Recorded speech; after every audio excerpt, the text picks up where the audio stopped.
play the game together all the time, that always want to be around each other. We did everything together while we were at LANs and stuff and like boot camps. You couldn't say we were 3 individuals. It's just, we're one unit always, even without an org at the time. Coming into a fresh LAN and a fresh Pro League split as the reigning world champs is definitely something that, I mean, you know, it is pressure, but it more so motivates me and gives me the confidence, and to be able to replicate that and to be consistent in our performances and as a team is the most important part for us. So trying to showcase that and to showcase our heart and, you know, love for competing is the most important thing.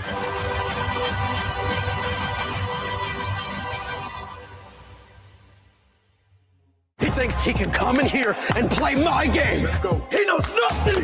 Let's go! Tyler 1, you're done.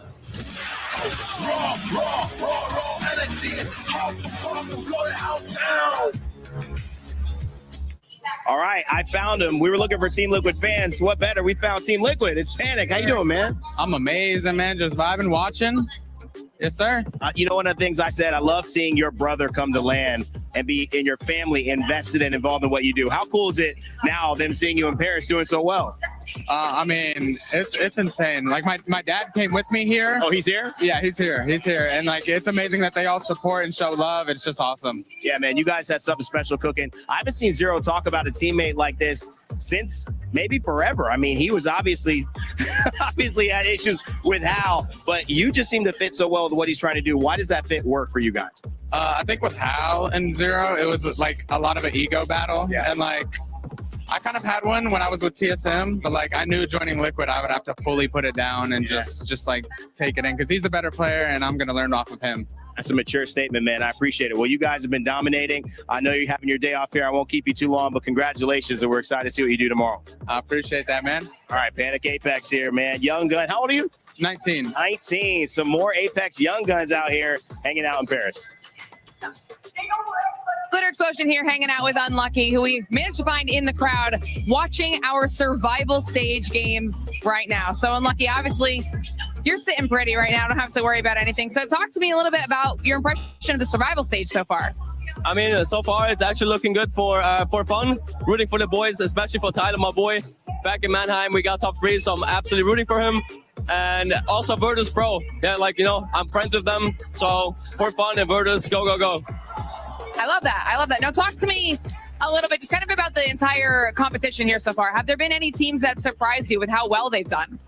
I would say Elite Esports. They came like a bit shorter in the EMEA Pro League, and they just got in by regional finals-ish. So I'm very surprised by them. Shout out to my boy Kana. He's doing absolutely fantastic, and I just wish him the best. And overall, I think the other thing is like Aurora, I would say, is like the only thing I would say that's a bit bad, but I'm sure they come back.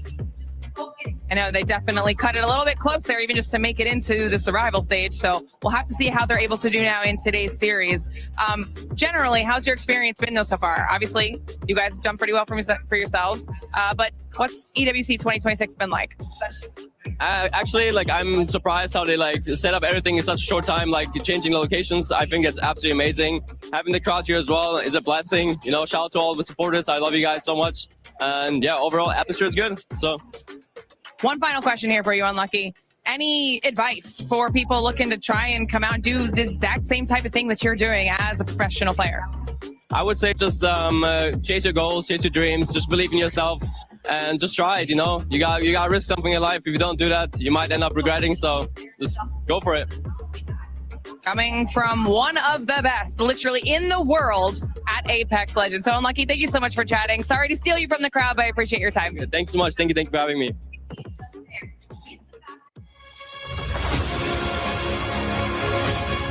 The Esports World Cup, it's basically nerd mecca, and it's being held here for the first time in Paris, unlike previous years where it was in Saudi Arabia, near actual Mecca.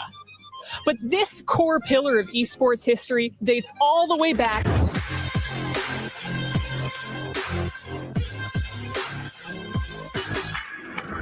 to 2024. Okay, fine, it hasn't been around for that long, but since its inception, we've already had historic upsets, big victories, And of course, moments like this. I'm 35. Too many people say I'm older. I can't win anymore. But today, I proved myself. And outside the shock of someone over the age of 35 accomplishing anything, the emphasis has and always will be on the winners. But what about the losers? Who tells their story? To learn more about the art of losing, I decided to consult the experts, the French. Wait, do you actually want me to say this? Have you seen the French on social media? I'm gonna get destroyed on Twitter. You have me in a beret. But there's a lot that we can learn from losers. So who exactly are they? Well, according to my mother, it's everyone in this industry. But when it comes to the tournament, it's a little bit more nuanced than that. There can only be one EWC champion, and in order to win that title, they have to accumulate points across a series of 24 different games. So serious contenders are going to want to field a lot of teams. It's like the great Canadian hockey player Wayne Gretzky once said, "I don't even like poutine. I know it's supposed to be our country's thing, but this isn't the right... Can you pull up the right one? Yeah, thank you. You miss 100% of the shots that you don't take. So there you have it. So you might be asking yourself, well, why don't these clubs just field as many teams as possible? Well, the answer's a little complicated, but the technical term is that it's expensive. Hey, anyone got a euro? I'm trying to buy an esports team. I just need a couple million. Anyways, here's a copyright-free version of Wonderfall. I said, well, maybe I'm gonna buy an esports team, maybe. And after that, I'm gonna buy a laundromat. Is that, But does it actually work? Let's say that the results are mixed. For example, in 2024, Twisted Minds qualified 12 teams for EWC, but 7 of them didn't even register a single point. And not one of those teams found a tournament win, which, if my math is correct, that leads us to... and the same number of wins my grandma had that year. Now, in 2025, Virtus Pro registered 18 teams, and because I'm such a huge supporter of esports, I pledged that for every win they got, I would rescue a cat from an animal shelter. No meow meows were saved that year. I would have been better off pledging to Verstappen sim racing. I mean, look at these guys. Specialized sniper clubs. 1 shot, 1 kill. That's gotta be better, right? Well, sort of. In 2025, Twisted Minds doubled down on EWC, bringing 14 teams, but 8 of them didn't register a single point. However, they were able to move up into the standings to 4th place. With millions of people from around the world tuning into this year's Esports World Cup, the pressure of winning is at an all-time high, but the threat of losing, even higher. So who's going to be taking home the World Cup this year? Do any of us even still have jobs after this? Have the KC fans already found my hotel? Find out the answer to all these questions and more at the Esports World Cup.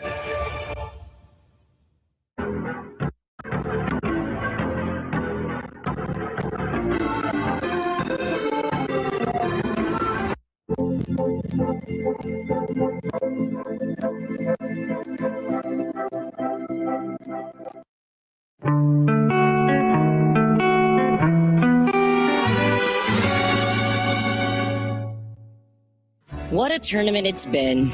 Every day brought another surprise. Favorites fell, underdogs stepped up. And now it all comes down to this.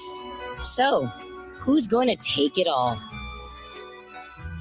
This is why we love Apex. One decision, one fight, one perfect rotation, and everything changes. After everything we've seen, I honestly have no idea how this story is going to end.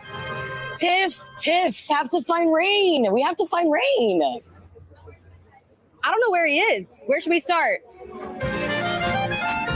Paris has been incredible, but this is the moment we've all been waiting for.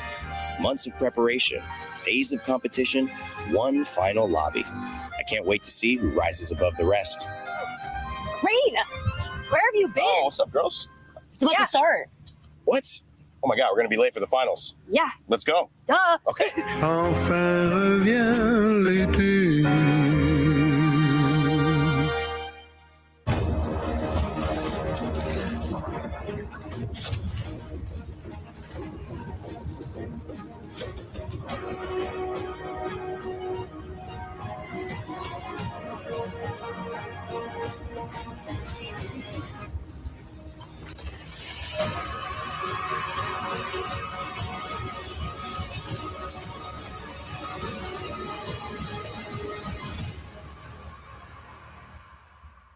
Hey guys, it's Rain Day here for the STC Rewind from yesterday's survival stage action. I was supposed to do this with Dan Gaskin, but unfortunately... Hey, you needed me? Hey, Dan, you're right on time. Ooh, glad I could make it. I love it, man. We were just going to do the STC Rewind. Oh, what's that? It's where we talk about the teams that performed really well yesterday. Remember, the games you cast? APAC had some pretty dominant performances. They did. We had RRQ, who kind of went about their business. No big wins, but they were still able to put consistent points up on the board. Huge. Wolves, you remember that second place finish? That was a great game. The Kraber from No Name carrying the team through, just missing out on first place because of a lamppost of all things. My God. And then E36. Wow, what a performance from E36. Yeah. Kind of turning the tide a little bit. There was a lot of expectations because of Obley, but they were able to get through to match point finals. Yeah, there's a lot of potential land winners coming from APAC. And on the other side, too, number one seeds, high-level teams from North America and NIP and GK Gaming that we thought were going to make it. But unfortunately for them, they got to the survival stage off of some bad performances in a row. They turned it around at the very end. A huge win for NIP in that final game, secured their spot. But talking to Kurev, it means more than that. These guys are still in the middle of their journey. And I know that GK Esports and NIP are going to want more out of this championship day. Another team that kind of survived as well from EMEA, despite having some disappointments in that arena, was For Fun Esports. And I feel like that's a team, Dan, that just has kind of snuck under the radar. They've been really excellent. They haven't done any interviews really. And they've kind of been like, let's lock in. We're about our business. And now they're in the finals. And they take that position away from some of the big heavy hitters. That's right.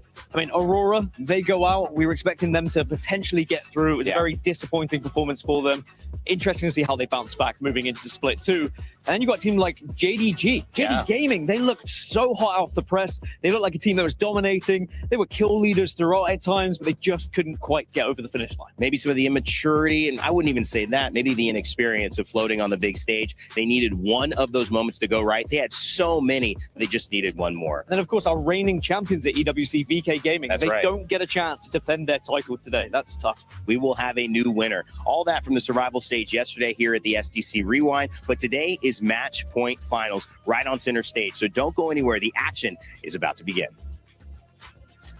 I am excited to take you through the action today, and that is none other than Apex Legends here at EWC 2026. But before we do that, I want to take you back on a journey from EWC in 2024. Our team Alliance took the championship in that year with absolute grace. And in 2025, we saw VK Gaming put APAC South back on the map. Now, here at EWC 2026, I'm going to predict that SAUL will take the championship. Throughout the group stages, this team has had immense consistency and also incredible skill throughout all the stages. Now, this team has been playing together for a long time. You would know their names, seen their faces, but this is the time that they are going to take home a trophy. What I'd love to see is my main girl, Glitter, and her predictions for Apex Legends today. Thanks, Lace. Yeah, match point finals is always an absolutely insane day. After what we've seen so far out of some of our teams, I'm expecting big performances out of Elite Esports and Team Liquid. But as far as what that means for the CC side of things, if we're talking club championship, we've got teams that are looking to just get themselves into the top 8, because remember, you need 2 top 8 finishes in order to be CC eligible. But of course, the team that gets the win is going to be putting themselves in an even better position. And I think that might be Team Liquid. We'll have to see how it plays out. I can't wait to see what happens.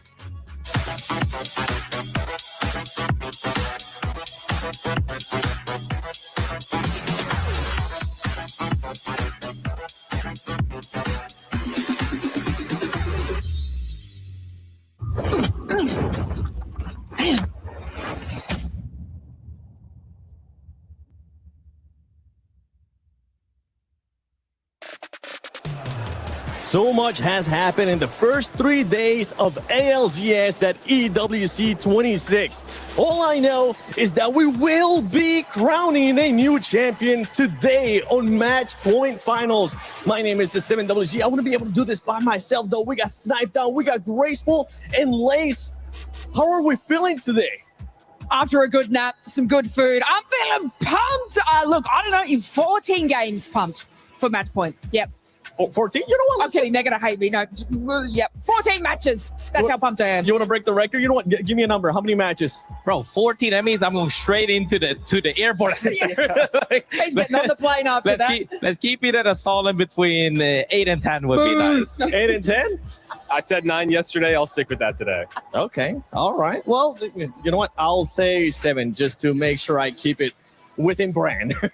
But for everybody currently watching, don't forget, today is the last day where you can actually head over to the ALGS website and sign in for the chance to win some coins so you can be ready for the new event. All you need is an EA email. You have until actually the matches are done, and we're going to be giving 5 different viewers this weekend a chance for 11,500 coins each. So you'll be ready for the next awesome event coming to Apex Legends. And don't forget, for everybody currently watching as well, make sure you tweet at us, make sure you share stuff on social media about this awesome event, and use that hashtag EWC and hashtag EWC26, because we have been seeing some great stuff out of all that. I mean, we got to rate some paintings, we played rock, paper, scissors at some point. You got a chance to talk to some players as well.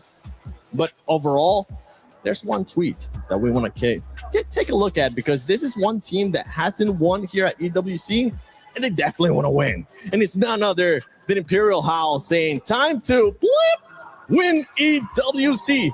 Is it going to happen, Snipe, or no? Because this team has been playing like they've actually been underperforming. Yeah, I mean, they have won 2 games here this weekend, but they always come at the beginning of the series. So I'm wondering if there's maybe a character pool selection that they're having trouble with continuing on with series. They only won 1 game through all of Pro League. So this team slays heavy. And for us right now, it's probably the least we've ever talked about a HAL roster or a HAL team, because they're usually dominating through all the group stages. And it's really interesting to watch, because this is the first time I believe they're an underdog. Even the talent in the back, when we're giving our predictions, I don't think anyone but Dan, and he felt like he had to, because someone had to pick them to win. So it's very interesting to watch this team. And you know, I think there's a lot of potential there, and we'll see what happens, but who knows?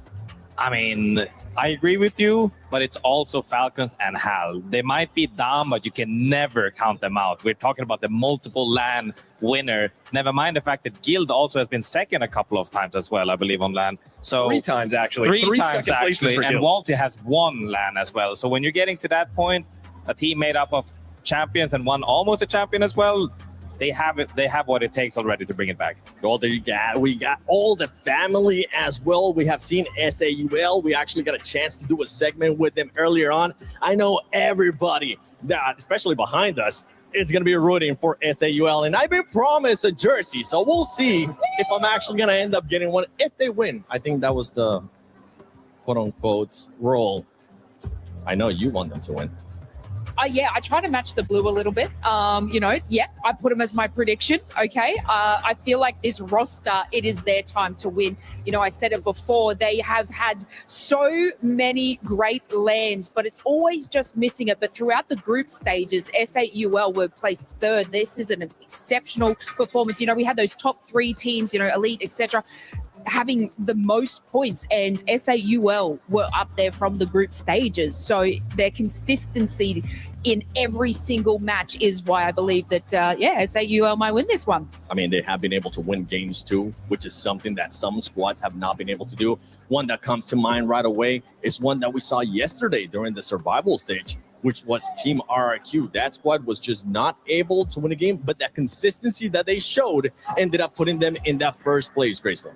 Yeah, I mean, I feel like we've seen several teams, and I think Falcons actually is included in that, where they have been struggling with the meta, especially game 1 and 2 with, with Crypto and Seer being banned out first. A lot of these teams are having a tough time adapting. And yesterday, we still got 10 games, which is absolutely crazy because we saw so many different comps we normally don't get to see. Now we're back a little bit more towards orthodox comps because we don't know how many games will be played. So people should really be looking to take the advantage of playing everything that hasn't been banned at the moment, which yesterday, I think, Alter was severely underplayed, which the team that did well actually picked her. And then when we started getting into the later matches, we started seeing some other legends as well. Yeah. But here you have it. One last tweet for everybody out there using that hashtag EWC and hashtag EWC26. Yes. Talk to me about this one. This is the whole thing, is where normally, this was back in the day when you would also, even before contests as well, but now Alliance is dropping old Ferrari. Now we don't really have Trident anymore, but with the old way that they used to do is whoever lands Norpad, they are absolutely standing it, because that loot right there is just not really enough. For instant rotate, if the zone is perhaps walls, you can make it happen, but generally speaking, you just want to make sure that you're getting the POIs essentially for free so that you can just fight properly that whole game. Yeah, I mean, honestly, when it comes down to this, we'll see what happens in these first few games, because Alliance has historically, anytime anyone has taken the North pad, they've rushed them right away. And AG is one of the teams that a lot of teams were scared to fight at the beginning of games. So we'll see what happens in these first, 1-2 games, and we'll move from there. But AG is not a team that I would want to push. And without the Trident actually being a thing, it kind of changes rotations entirely. You don't have the ability to have the elongated fight and then get in and get around the map as fast. It might be one of those where you hope you kind of predict the zone, or maybe they start going the wall route instead. We'll see. Yeah, and also it depends what the zone's going to be doing, because it's been going right quite a lot, especially the past 4 days. We'll see if that's going to happen again today. Now, talking about how the lobby is going to be playing, we have seen the lobby start off slow, and then we kind of switched it up to the lobby playing super aggressive, right? What I want to know, Snipe, you as an ex-pro player, when you used to be in this kind of stage, what did you expect when going to a match point finals? The lobby to be super aggressive until somebody got to the match point? Yeah, I mean, this is where you see some of the best teams shine. A lot of these teams actually, this is like, we'll go back to Falcons. They always do better in better lobbies. So this is where I'm expecting them to step up. Yeah. And honestly, we're going to have to just see what happens with these rosters right here. I think you want to start strong, but you're not going to do what we saw in the survival round, where teams are just coming out and they're trying to challenge everything. A lot of teams play more passive right away to start, because they want to get to the end zone. They want to get the cumulative points, because you need to get to that 50 to get to the match point. So it really does. You don't need to drop the 20, 30-point games. Yeah, it's amazing to do that at the beginning, but consistency is key in these. And then once you get to that 50-point threshold is when you can start figuring out if you want to go for as many kills you want, or if you're trying to get that win. Yeah, I just want to touch on the match point format as well. Like, you get, I'm going to say, one chance. You hit the 50 match point threshold and you get one chance to be able to do it. If you leave that chance in the floor, you probably won't get it again. Well, Lace, I know you got a chance to talk to a player earlier. Yeah. I don't remember which player it was. Which player was it? I know it was from Sentinels. I chatted to a few, but that might be Fun FPS. All right, well, you know what? Let's see what they ended up saying and how they were able to prepare for this final day. I've got Fun FPS here from the Sentinels. I've just grabbed him off the street. Now, Fun, you guys just won champs. It was an incredible feeling. Do you feel like the competition, or EWC, is any different or more difficult?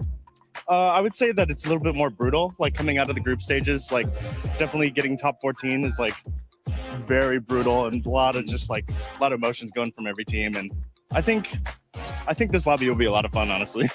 We've kind of been saying the format's a little bit different, right? You don't have a chance to get out of that sort of survival round. The bottom bracket. It was just survival, so it was cutthroat. But you guys are, of course, in the finals. Now, who do you think your competition is going to be today? Is there any teams that you're like, oh, okay, this might be a little bit more tough? No one really, honestly. Like, we pretty much rotate so fast that we don't really interact with a lot of the teams. So pretty much just going to be playing against the zone most of the time, honestly. But even Elite with their group stages? Elite's definitely going to be a challenger, yeah. But I feel like everyone's going to be, if not more difficult, or on the same playing field as everyone else in the lobby as well. Yeah, well, everyone wants to win. Okay, what's the game plan today? Is it to sort of follow suit, or kind of, just wrangle in Monsoon the whole time? What's the plan for the team? Land, loot, rotate, the classic. That's it. Land, loot, rotate, win. This is Fun FPS from the Sentinels. Best of luck to you today, Fun. Thank you. Well, thank you, Lace. I appreciate you doing that interview. Walking and talking is hard, man. It is. I mean, you even see him bump into somebody. He's like, my bad, bro. But after that interview, did you get any chance to maybe get some extra stuff outside of the interview, extra good info? I just got the vibes of the fist bumps from Monsoon. Like, this team is just energetic, and they bring that into each and every one of their games. In our group stages, Sentinels were consistently top 10 within their first game. Unfortunately, it sort of dropped off in the next group stages there, and then they've honed it in again today because they dropped like that banging 23 kill game, which basically brought them up. But they're champions. They've been champions before. I was chatting to Fun and I said, is there anyone you're a little bit scared of? He's like, nah. I was like, Elite? Oh, maybe. But, I feel like they've got that confidence and, that energy that's just going to carry them through matches. It's so exciting for Sentinels. I mean, Elite has been playing lights out.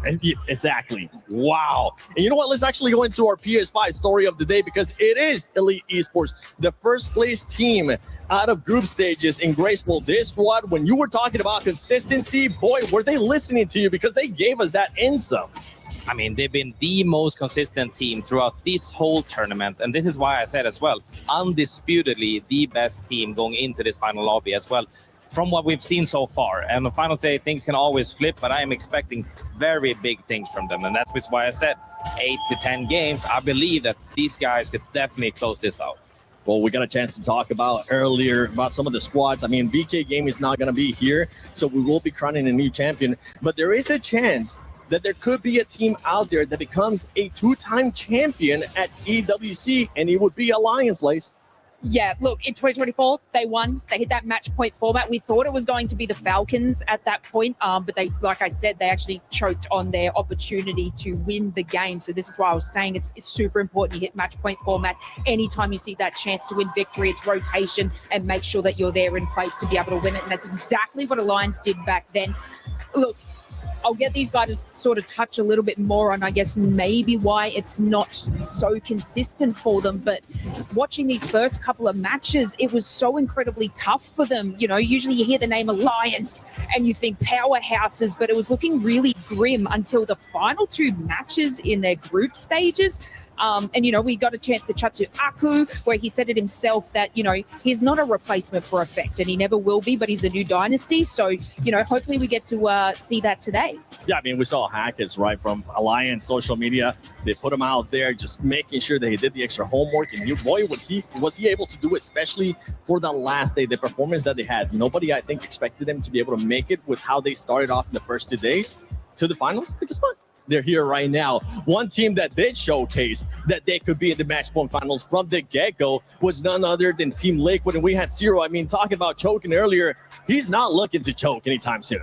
Yeah, no, this Liquid roster is finally hitting their stride at the exact time they need to. I think there were a lot of questions about Zero and his IGLing when that Falcons roster first kind of blew up a little bit, and then he missed a land, and now they're here hitting their stride at the right moment. I love the dynamic of this roster. Sykes has taken a role of a support player, which he really hasn't had to do, and his ability to be a hybrid. Sykes only picked up video games in general like 3 years ago. This guy is unbelievable. He didn't play any video games before Apex, really. So unbelievable storyline. Panic comes out there, and I think he brings a whole new element to this roster. You can trust him to slay. Zero's really enabled him to be that main slayer that he has, where he doesn't have to carry his rosters because he has so much talent around him. And I think he's kind of pulled him back from making his own plays and making a lot more team plays to elevate the rest of his roster. And he said, when he believes that he has the confidence to be one of the best players in the game. And you don't hear him talk that highly about players unless he really means it.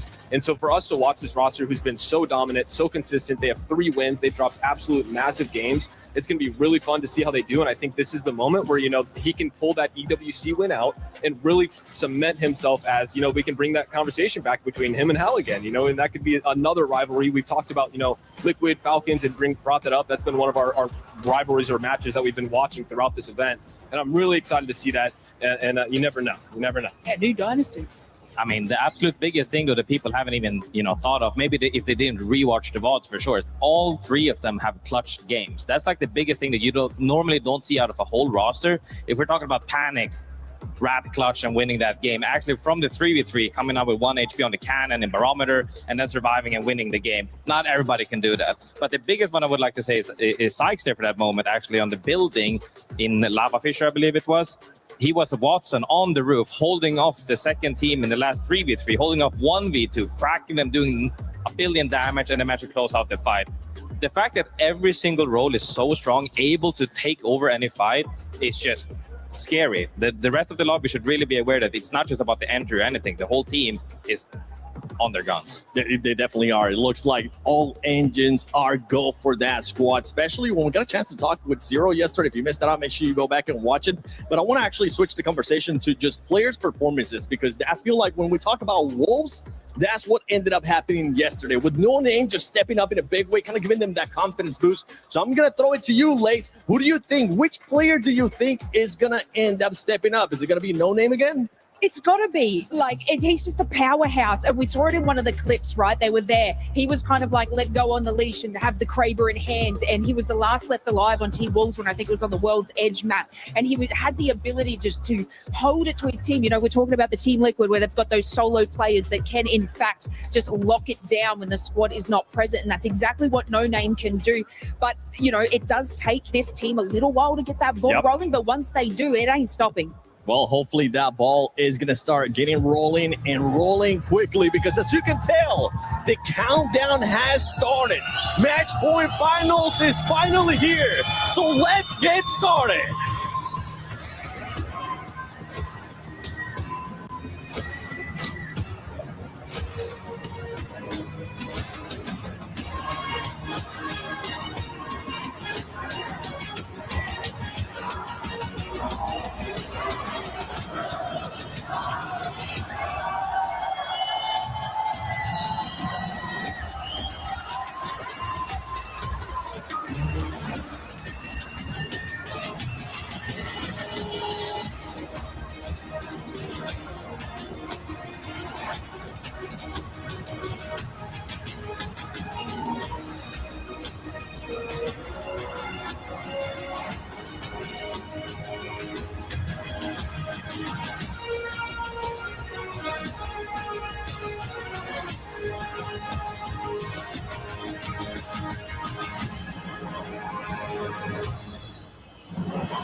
Mesdames et messieurs, après 4 jours intenses de compétition, nous y sommes. Les 60 meilleurs joueurs du monde, les 20 meilleures équipes. Ce soir, une sera couronnée championne. Every tournament begins with belief. The belief that you and your team will be left standing in a fountain of confetti, clutching onto the trophy that you have so desperately coveted for years. But belief will only get you to the starting line. Aujourd'hui, tout recommence. Toutes les équipes sont à 0 points avec un objectif en tête. Réussir à arriver aux 50 points et être finaliste. Une fois cette étape franchie, un dernier objectif. Faire un top 1 pour réussir à remporter la victoire, soulever ce trophée et gagner le WC Paris. And so, for the final time, my name is Barney Banks, and I am your host alongside the incredible Luti. And whether you are at home or right here in the Port de Versailles, in the heart of Paris, make some noise for your teams as they enter the Gadia City grids. Starting with Nags, Tyler, and Cinetic. They are For Fun Esports.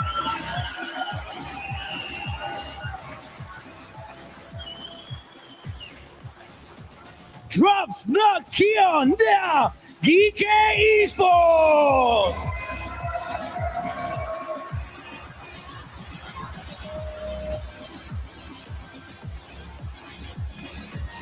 Lufka, Blasts, and Zane. They are Gaming Gladiators.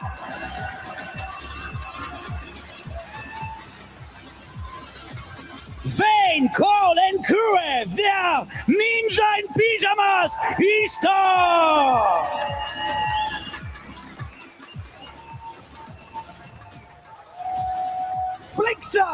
Sun and Monsoon. They are Sentinels.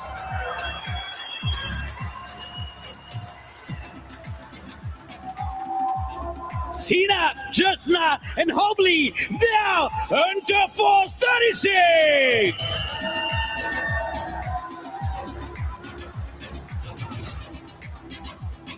Albrelelli, Skittlecakes, and Sacred. They are Team Nemesis.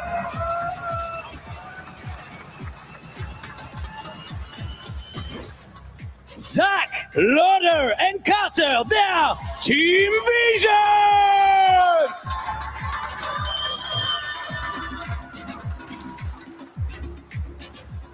Uris, Arufa, and Axis, they are Reject!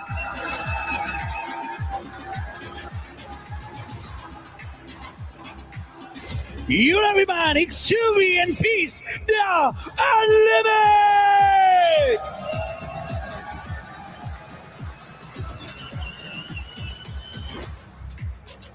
Mike, Satuki, and Yuka F, they are Zeta Division!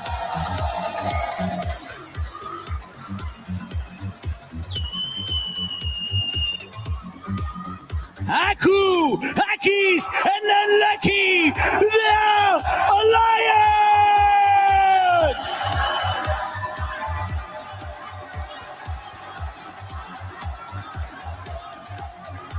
Deeds, Jelly, and Duplex, they are Zeddy Esports!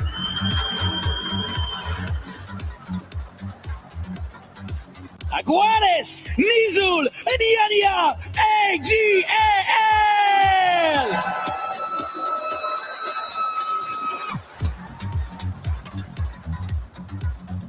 Sharky, Legacy, and Jesco, they are S8UL Esports!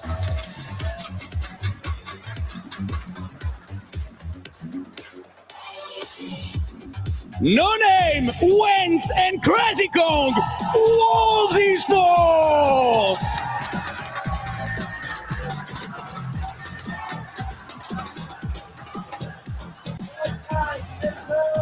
Pricey, Easy Flash, and Strafing Flame, they are RRQ!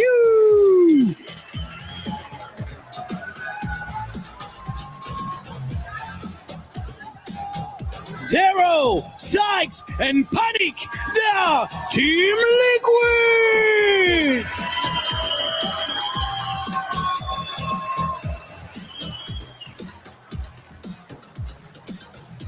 Light, Kinda, and Henchman, they are Elite Esports!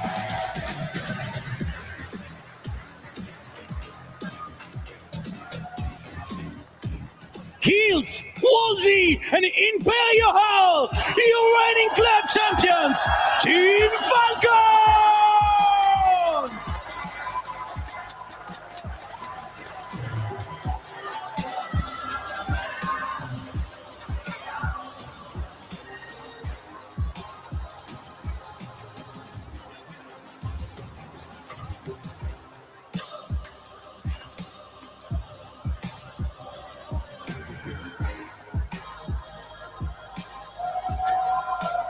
Nous y sommes, les meilleurs joueurs du monde sont ici à Paris. Qui marquera l'histoire? Qui repartira avec les $2 millions? Qui remportera le WC?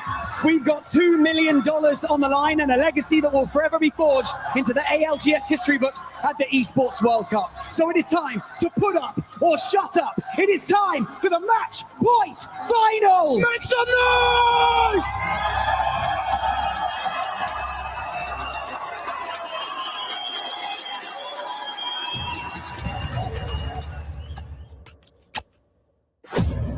Months of preparation, thousands of hours played, and every sacrifice made to get to this point. The goal is always to win. That's what we're here for, right? The game so far has been incredibly rough. It's hard. I guess we can just call it warm-up. Hopefully, the warm-up is done. We are super confident in our team. Clueless people should not do tier lists and put us on lower tiers because we've shown what we can do. the difference between having a good game from a great game is just those small seconds.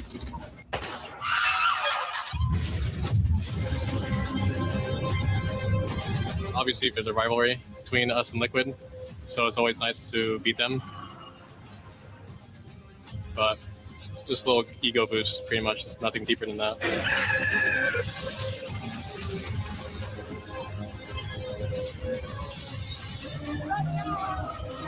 There's definitely like big names not doing as great as expected.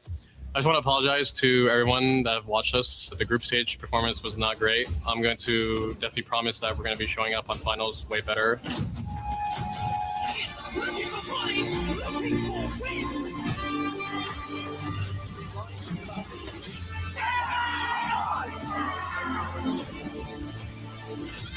I haven't missed a final since Poland, so which is almost 6 years ago. So I'm not too worried. そうですね。まず決勝に上がってきた全チームが全力を出した上で僕たちが1位になれるように頑張ります。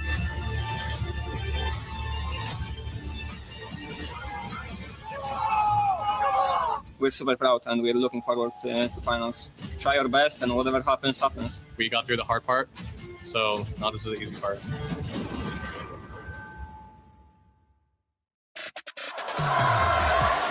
After 4 days of competition, we find ourselves finally on the final day of the ALGS Split 1 playoffs at the Esports World Cup 2026. And if you're here in the arena, if you're at home watching, you're about to be a part of one of the greatest spectacles in all of esports. It's Match Point Finals. Everyone's going to be talking about it, and the big question is, how many matches will we go today? Could it be 7, 8? Could we go all the way to 13 or 14 like we saw last year, the Esports World Cup 2025? It always provides entertainment here, and we are globally represented in these Match Point Finals as well. 9 from Americas, 4 from EMEA, 4 from APAC North, and 3 from APAC South. Every region is represented. Absolutely love the fact that we have so much representation, showing that the Apex Legends Global Series truly is global. Now, 40 teams, of course, descended here on Paris, and we are left with 20. We have had heartbreak, we have had huge moments, we have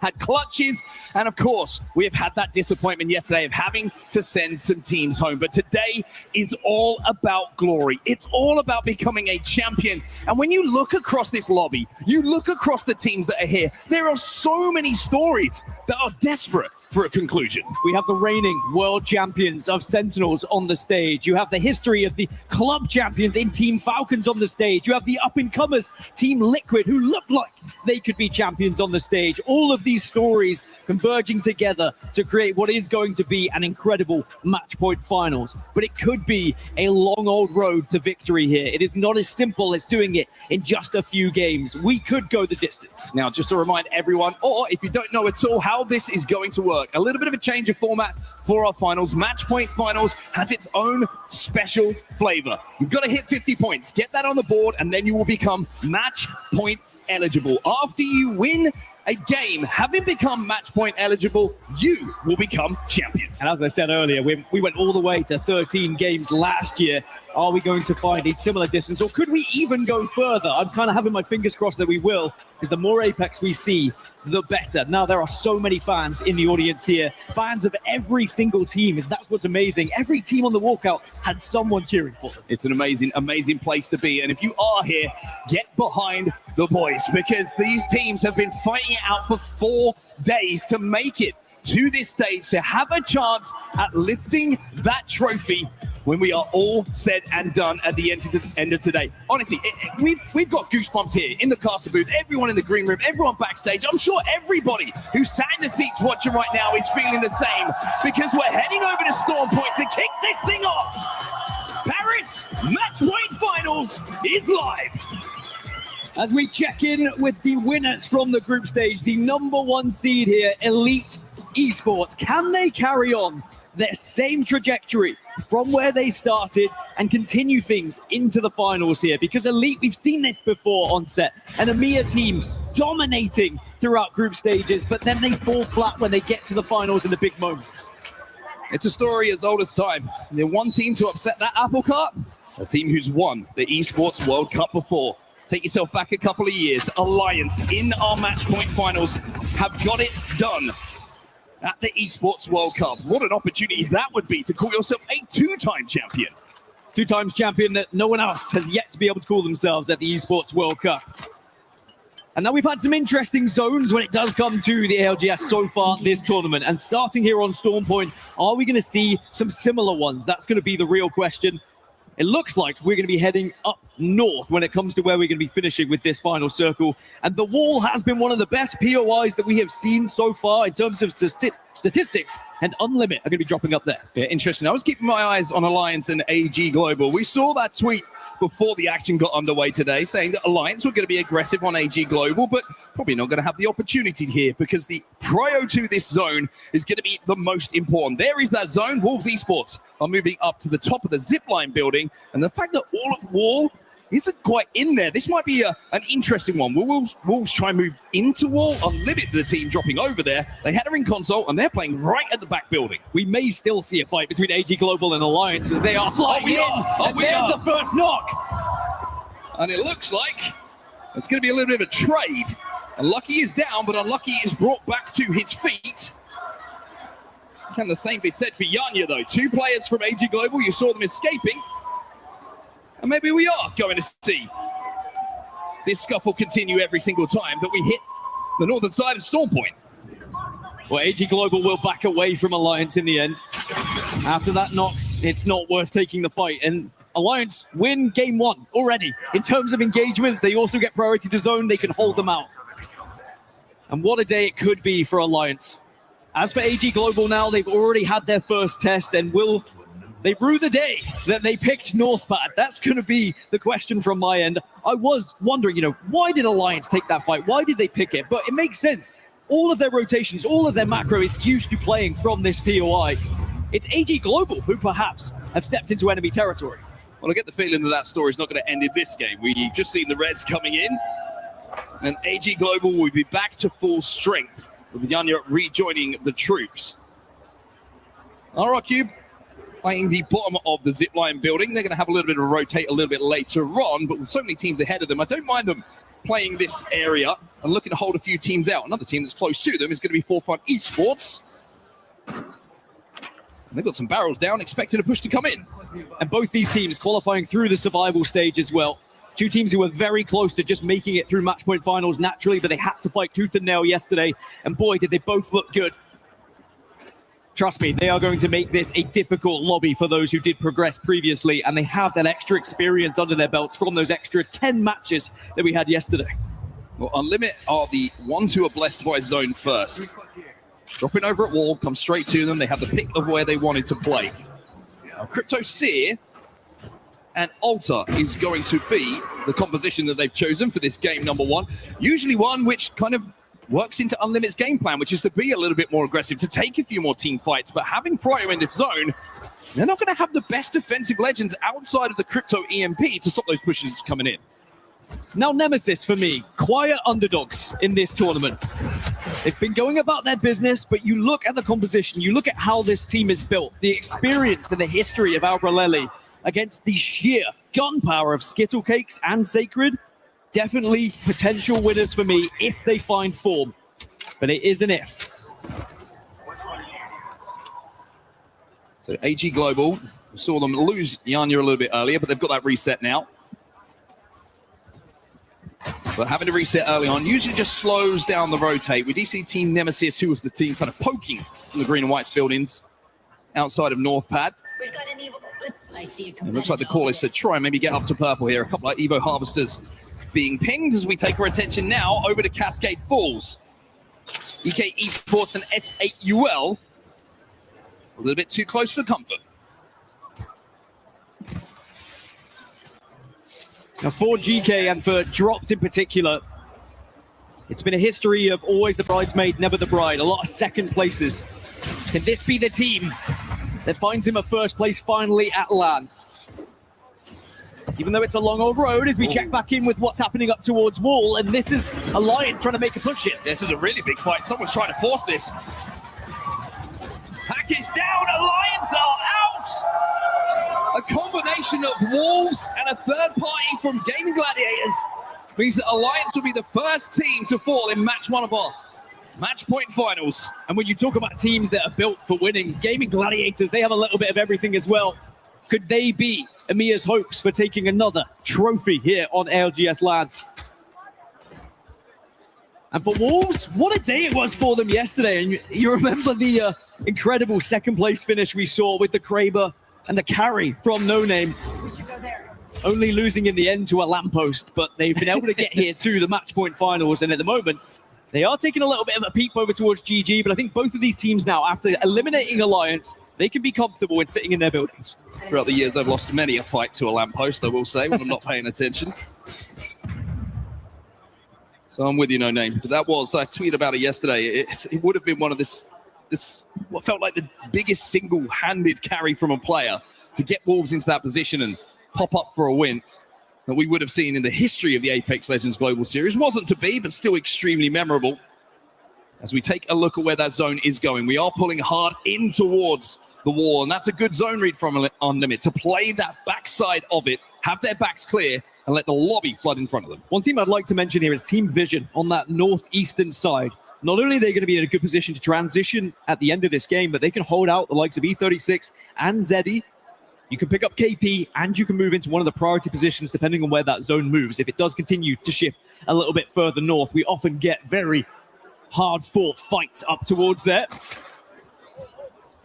As our number one seed coming into this, Elite Esports now just going to have a little look as we check back in with the replay of how Alliance went down.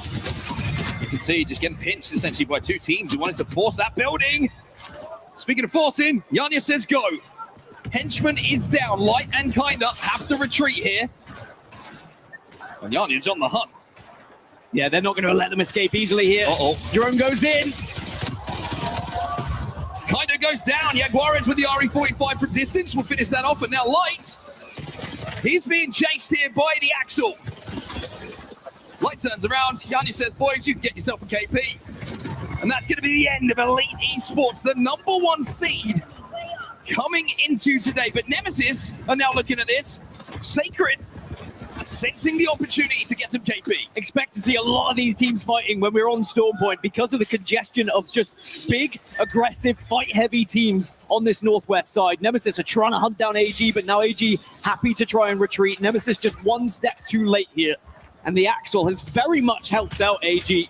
When you talk about legend changes, you talk about compositions, running the right kind of legend. Well, Axel is everything that AG wants.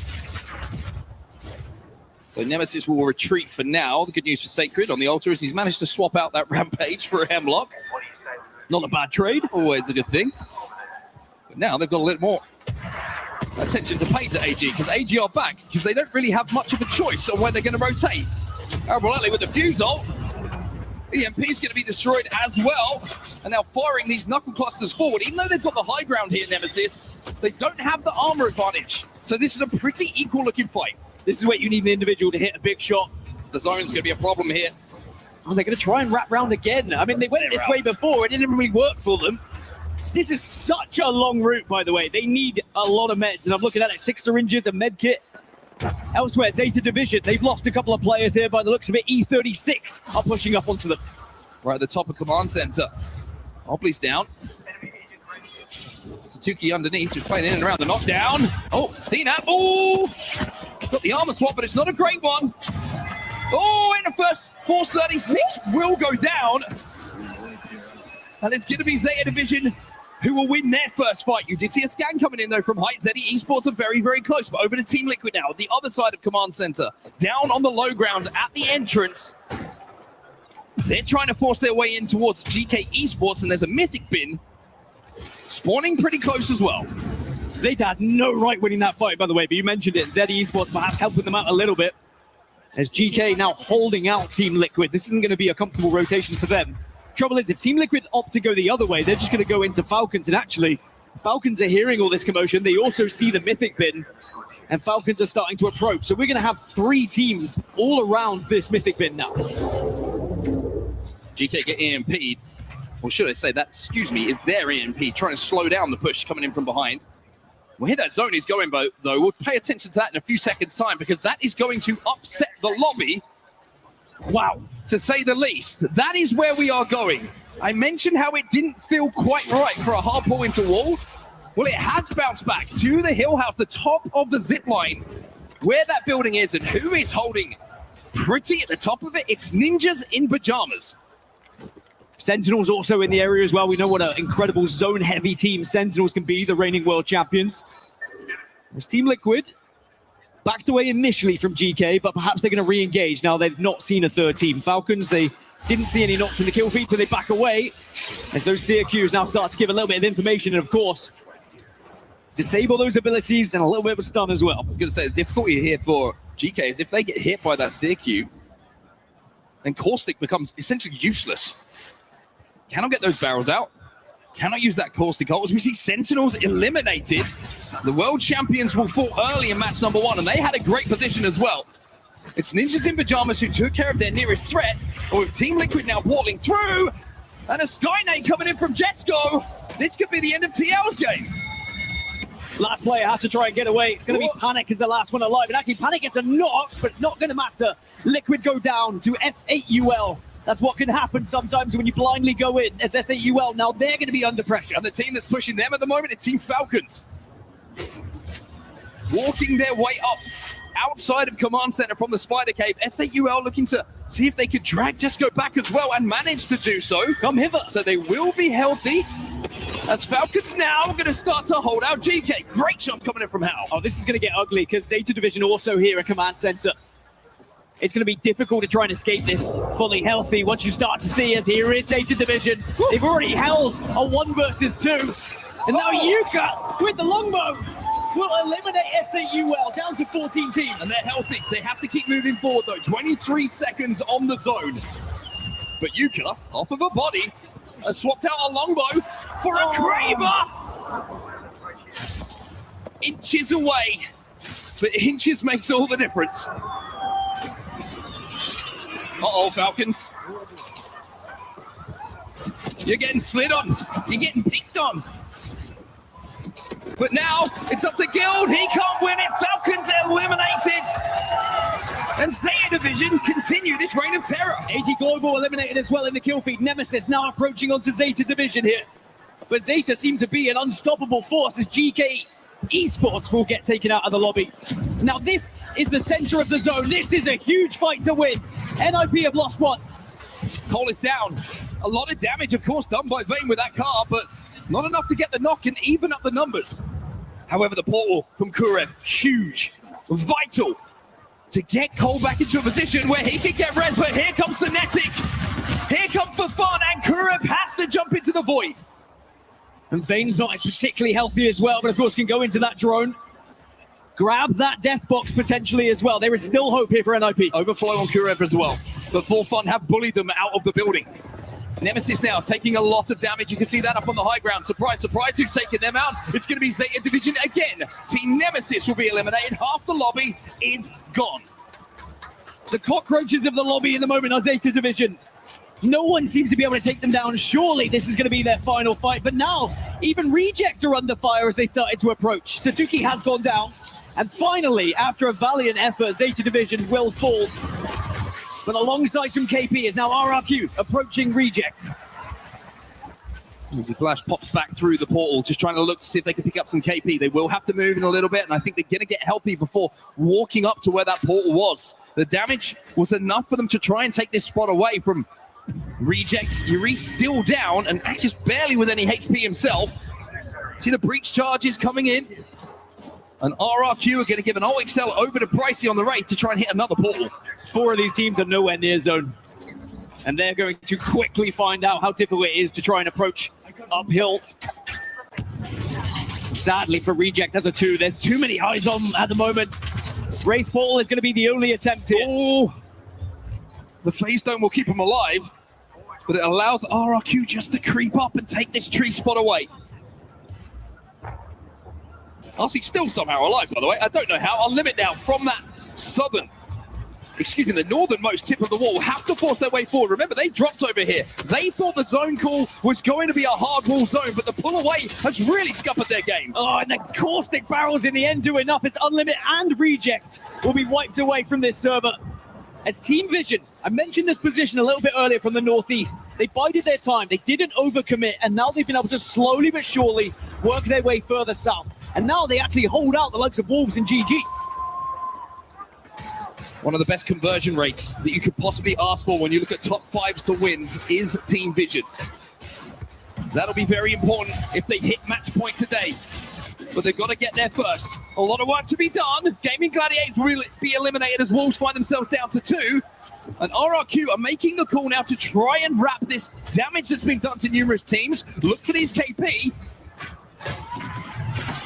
And then work their way towards Zone. No Name, he's down. Pricey with great shots. Easy Flash goes down though. It's a 1v1. Strafing Flame versus Crazy Kong inside the building behind the knockdowns. Swing comes in. Crazy Kong, he gets taken down. Strafing Flame with the biggest shots of the final so far. And that takes us down to our last 5 teams, which is significant because statistically that's where the last final circle will be around.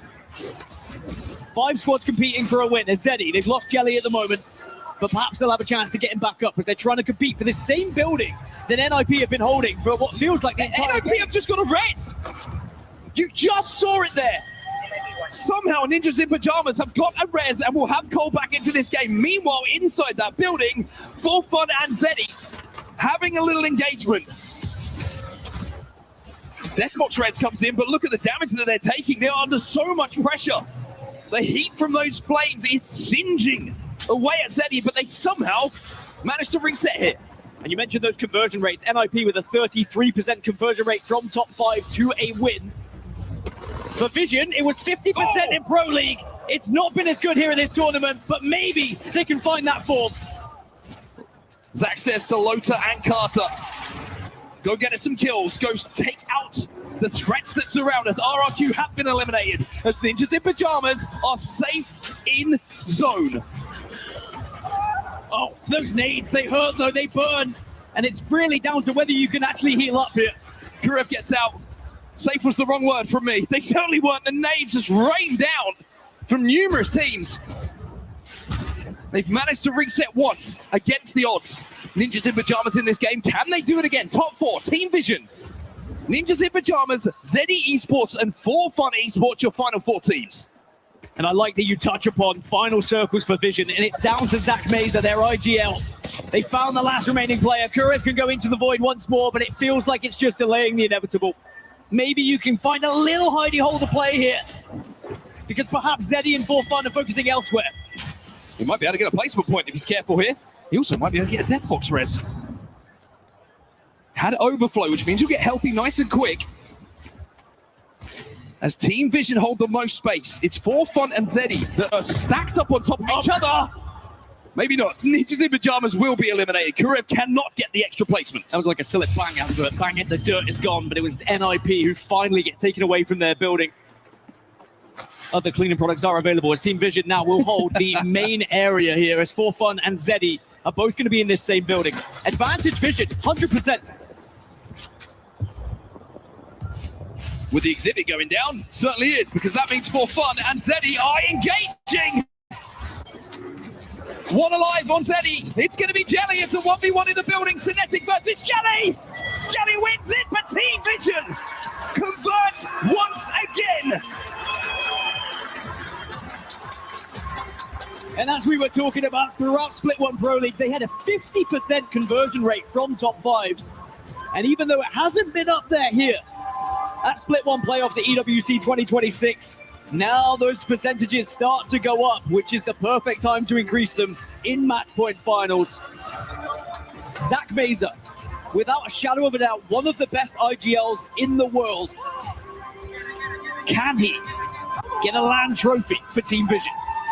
Well, Zach with some choice words there, some confident words. He says it's over in 6.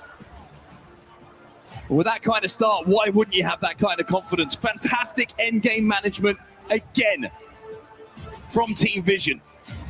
The job was made easy for them with the fight taking place inside of that building, but the zone pull, I think, caught a lot of people off guard. Something didn't seem right at the start when I saw that second zone. And the fact that it bounces back to that zipline building, a lot of those teams who had prio inside of wall really struggle to leave. I have a wry smile because I called the position from Vision right at the start when they held the Northeast. And the reason they played that, I like to think, is because they could split the difference. They could transition to either zone if it pulled north or south. And the big fight was winning it against Ninja Pajamas. Those nades were huge, and they were able to sniff them out, take them down, and then look how simple it was from here. They saw the fighting take place. Easy as that. Did they get buffed from the patch notes? I didn't read that. So. I didn't read that in the patch notes, but it might have been at the bottom because it certainly is coming true here. We'll have to see if they can continue, though. We know that a good start is one thing, but we usually go a long, long way when it comes to match point. But getting that win early on, boy, did it do something for the confidence. They will be feeling on top of the world right now. I will say it's not exactly a mammoth victory in terms of points. It was quite shared out, quite even between lobby leaders. Vision did put up 19 points in the end, and we'll go through the rest a little bit later. Careful, Nessie. Nessie again just dangerously, tantalizingly close towards the crusher there, as those are the keys that will be crushed alongside the hopes and dreams of all these players on stage today. Only one will remain. Well, with match 1 done and Team Vision taking home the champion banner in that first game, match 2 is just around the corner. We're going to go for a quick break. Don't go anywhere. We'll be right back.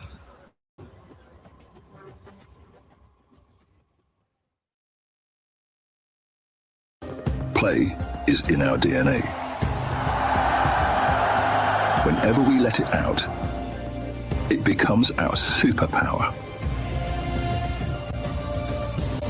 Now imagine an entire city being built to supercharge it. Kadir City, powered by Play.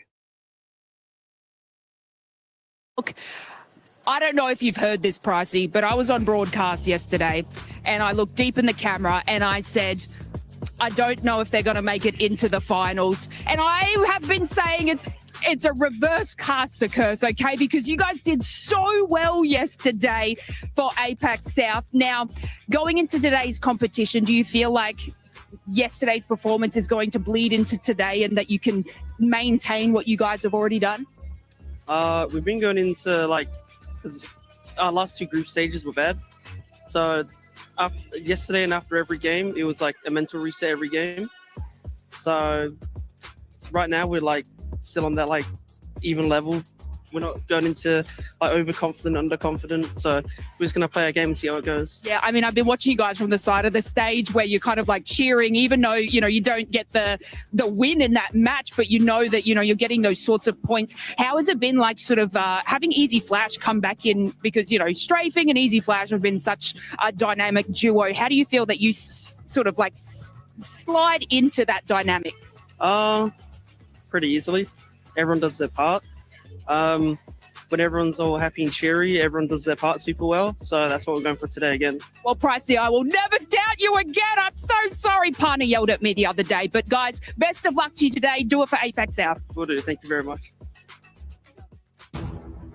Welcome back once again, everybody, to the ALGS Split 1 playoffs at Esports World Cup 2026. Match 1 is in the history books, and it's Team Vision who take the win. We also hear from RQ's Pricey, big Pricey guy, I have to say, personally. I think he's one of the most experienced and celebrated players in APAC South, and we love to hear from him. And I love his music choices as well, Dan. He's got some good music choices, I will say. I'm sure he's a fan of the cosplay that we have in the audience as well. Some excellent representations of skins.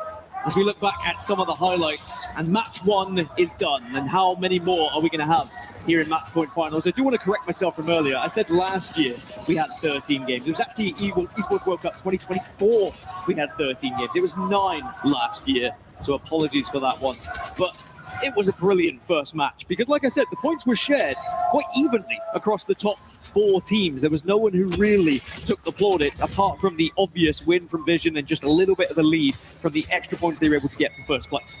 I forgive you. Thank you. That's it was, okay. No problem. It was only an apology to you, just to be clear. I did not correct you. Team Vision with a very, very simple end game there. But I think the most impressive thing there for me was how they cleaned out RRQ to clear that side of zone. Very important. You saw the portal down using the Nexus, using the Q from Ulta to get down to that low ground and deal with the damage onto RRQ, knowing that they had the ability to portal up onto them should they be forced to later on when that zone closed. So just being aware of situations nearest threats to you is what Zach is so good at. Now, Crypto, of course, a huge contributing factor to that, being able to be on Crypto, being able to use that drone and see what teams are surrounding you and see what teams are also fighting. But now we move into match number 2.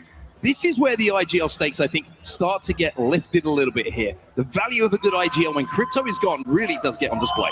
And now differently to yesterday's competition and, of course, the group stages as well, in match point finals, we snake draft the maps. We will not see 3 in a row and then moving into the next one. Instead, we start on Storm Point, we now move into World's Edge, and we transition all the way through to E-District, and then we go back again. So we will have E-District back-to-back at 4 and 5, and then later on, we will not see Storm Point once more until match 8. So for Team Vision, for example, if Storm Point is their map, if that's where they're going to find wins, perhaps when we get to match 8, they would be match point eligible and might have the chance to win. Well, just to give you an idea of the standings and the points that actually came away from match number 1, Team Vision with 19 points. The 7 KP that they got alongside the 12 for first place puts them, no surprise, top of the pile. ZE Esports with 14 alongside RRQ. Zeta Division actually ended up in 4th place. We saw a few team fights that they won. 11 KP took them to 13. For Fun with 10, and then Ninjas in Pajamas with 8. We'll update you on the standings as we go through these games, of course, but it's all Team Vision. It is all Team Vision. A 5-point lead and 5 points extra, you will take them. But it's still quite a way off being match point eligible, remember. Sometimes we've had game 1s where people put 27 points on the board and we're like, oh, wait, they're over halfway there at this point. Well, Zach Mazer thinks in 6. So we'll check back in with that once we get into match 6 and see where they reside and whether they're even match point eligible. Because how many times in ALGS history do we see a team win and then in the next one die first? So very, very often. We'll be keeping an eye on Team Vision here. We'll see what happens. If they can get into the top 5, however, I'm expecting them to become champions again because they have a little bit of a knack of doing so.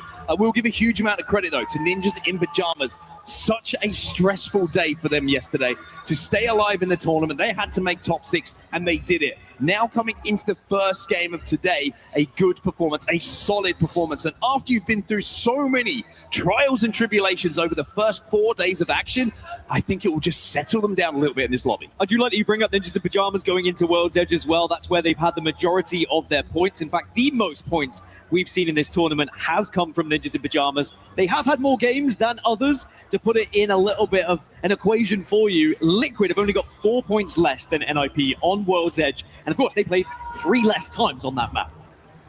The World's Edge looking good for Liquid. Let's see if they can convert based upon the stats that you just gave to me and the beautiful people who are watching around the globe.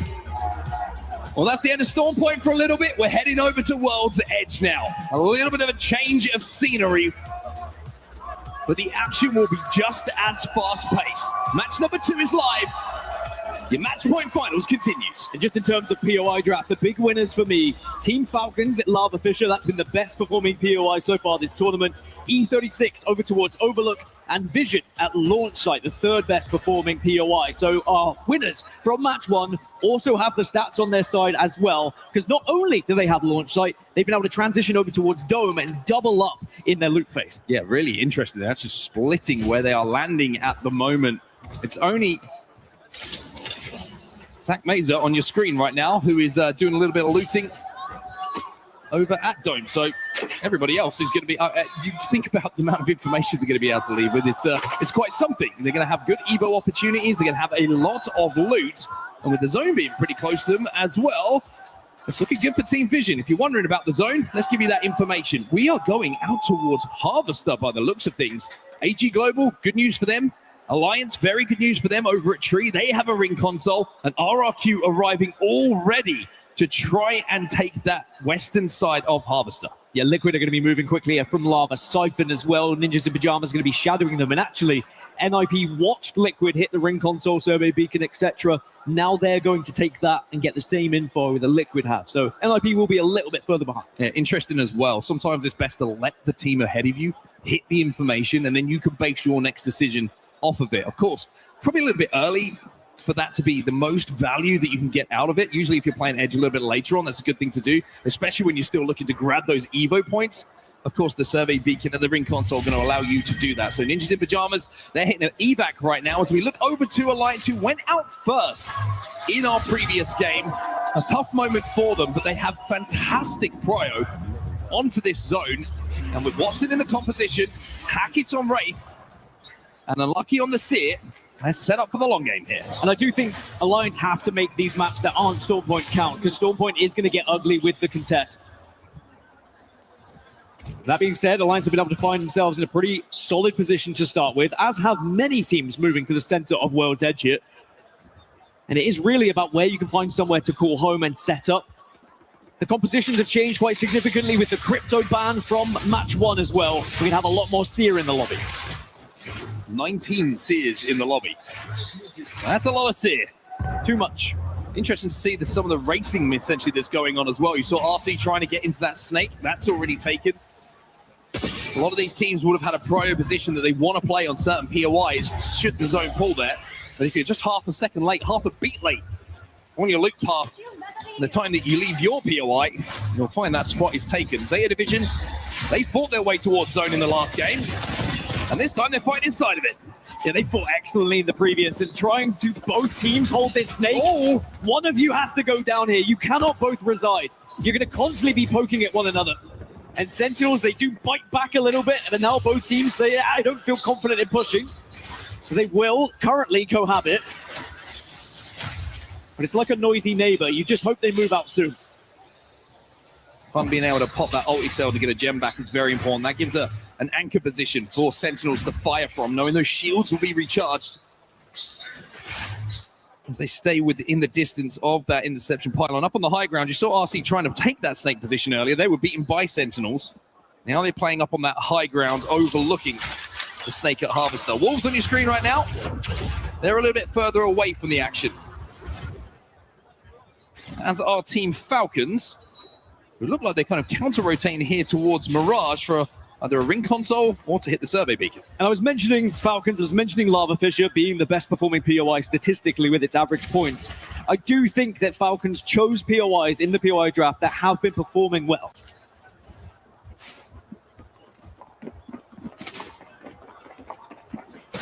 Interesting to see, you know, when you were looking at the stats, you kind of jumped out your seat. You're like, wait, there's a pattern emerging here. Yeah, it seemed appropriate that Falcons would choose the best performing POIs, but I do think it's a risk. It's going off of the law of averages. It's going off where those rings have been pulling as well, because usually the points averages are kind of exceeded because of where the zones have been going. But it is a game plan, and, well, if it works, we're going to call them geniuses. Or one person in particular. Privacy will be called a genius. Poor Draugr. We already know Draugur's they're all geniuses. Good save. Elite Esports inside a countdown right now. What a day it was for them. What a 4 days, I should say, it has been for them so far. But no points on the board yet. And we mentioned how EMEA has an unfortunate kind of pattern and history when it comes to getting to the finals, looking fantastic through groups, and then just kind of falling flat when the pressure gets a little bit too much for them. One team who isn't feeling the pressure and won't be in this game number 2 is our winners of game 1. 19 points already on the board for them. And we usually say, if you're watching for the first time, you're wondering how kind of an average of points per game works for a very good game. 10 points per game, you're usually saying we're in a position to win a tournament. Very happy with 10 per game. Yeah, you would be match point eligible by match 5. Now, we have had teams reach match point eligibility from match 3. Historically, match 4, we've seen it quite often as well. But with how tight these lobbies have been, I am curious to see when we get there. Well, let's see what Team Vision's plan is. We've got a listening queued up. Let's jump in and listen to the boys. Got a long boat across the map. We're going to have to trade because I have no hop up. Hey, make sure you guys have a fuck ton of nades ready. Yeah, I do. Because, like, on this fight, I'm going to path the low ground. Probably. I'm going to path the low ground and sky nade and tack into them, okay? Yeah, just remember they have gen. Alright, how many ult excels do you have? I'm going to beacon, okay? I have 2 ult excels on me with a gen up. I'll make beacon. A longbow on one guy. I need to give you power boost still. Oh my god. Did we just go over here? Where does this pull to? I feel like it's this zone. Yeah, I think it is too. Yeah, I think it's building was open, no? The building was open. Yeah, the building's yeah, but the thing is if it's not that zone and it pulls here, then we have to fight up that up. I'm gonna get. I'm probably good. They're just running. He's on the rock. Huh? He's far, he's far. What about? Really good shot. We're rock. I see him. You're good, I got them. I'm a little bit confused what zone this could be. So what I want to do here is I want to go for yellow, but what if we go for here instead? So that we can play for both. Because if we get stuck in this, we have to go there anyway. All right, let's just go here for now, and then let's war room, okay? Okay. Yeah. Because if we're reading the zone wrong and it goes over here. Always great to see the insight from the IGLs about where they think it could be going. Vision a little bit confused about that ring pull. For now, they're going to head towards train station where Nemesis currently reside, and they sort of say, maybe we can just sit here. We have seen it pull this way before, but we're not entirely sure. Yeah, I'm going to be honest, that my eyebrows are raised. Zach's eyebrows are raised. You heard it from himself, you know, the man himself. He said, I'm not quite sure where this zone is going. If I'm going to hedge my bets, I think it's going to pull over to the Harvester side, possibly on the hillside, but it's a strange one for sure. And I think a lot of the teams that have prior at Harvester are going to be looking at this and going, well, do we risk leaving early here, trying to take a little bit of the space that's available on the other side of zone? Team Vision are kind of gambled now on this side. If it does pull to the other, they'll have to fight through the choke, and then they have the hillside to work with. So I actually kind of like the position of Team Vision. If they don't get the pull this side and they can work their way through the choke, then they'll be looking down on everyone else. It's them hedging their bets again, or not hedging their bets, excuse me, and being able to give themselves a secondary option just like they did in match 1. Now, Unlimit, under some pressure, under some fire, and currently within an exhibit, so they'll have to make sure they get away.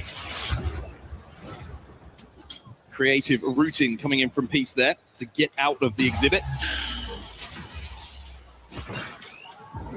And for fun, to force them away.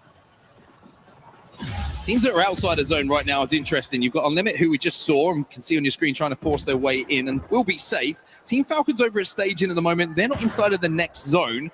And I wonder if they're actually waiting to hit the ring console, which it looks like they're going to do. I think that's a very, very smart thing to do. If you're on edge right now and you can get the info on where this zone is going to be going, I think you're in a great spot.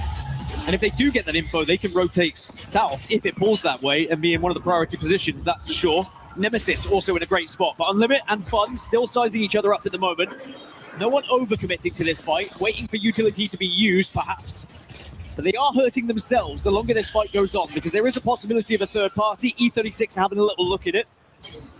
And the longer a fight does go on, the more reluctant you are to actually take it because of that third-party possibility. And it really has been interesting, Mark, to see the pace of this game compared to Storm Point. Still 20 squads remaining. No real engagements thus far. Peace wants this. Tyler Scarper, and Tyler's down. Still with some great shots. Peace with a distraction, essentially. They're queuing down on Alta. Avoid passage to get involved. But more take the attention away. We know how dangerous Unlimit can be in these lobbies, in these team fights. When they're working their way in from edge, they really are the boogeyman for so many teams in the lobby. The zone has pulled to the north now. And RRQ are bang center. Yeah, we were worried that as For Fun get eliminated, by the way, we were worried that some of these Harvester teams would have to transition quite far away, but it has continued to pull that way. So for Team Vision earlier, as they were thinking it might pull further south, are going to have to work their way north now, as are Falcons, who would have hit that ring console from staging. They're going to have to transition east. And there's a lot of teams to get through as well. And remember, we don't have any Valkyries in the lobby right now. There's no one who's going to be able to send themselves up without an evac tower. And now the positioning of Team Vision becomes a lot more difficult. Zone pulling all the way to the north. They are the furthest team from the zone that are still inside of it. You've got ZE Esports and S8UL who are currently moving their way through the lava siphon tunnel quite far off. But Vision have at least managed to move up alongside Nemesis here. And that makes the fight a little bit more comfortable for them, but they're getting shot in the back, and Sacred is taking an off angle here. Avril Alley's gone down though. Logos having a peek. Sacred trying to save the day here, but all three members of Team Vision are still up. And Carter's going to swing. Sacred has to queue back to try and keep himself alive. And it looks like Advantage Vision here as Skittle Cakes is going to be taken down. Trouble is, you've got Reject now coming from the other side. Falcons are coming through the tunnel as well. Vision are screwed whichever way they go here. And they don't really realize it, but here comes Team Falcons. Oh no, Falcons portal back. It does give Vision a chance. Nemesis will be eliminated. Reject starting to back away. And somehow Vision are holding on to this one. Falcons have been able to just give them that opportunity. Over to the zone, Zeta Division are out.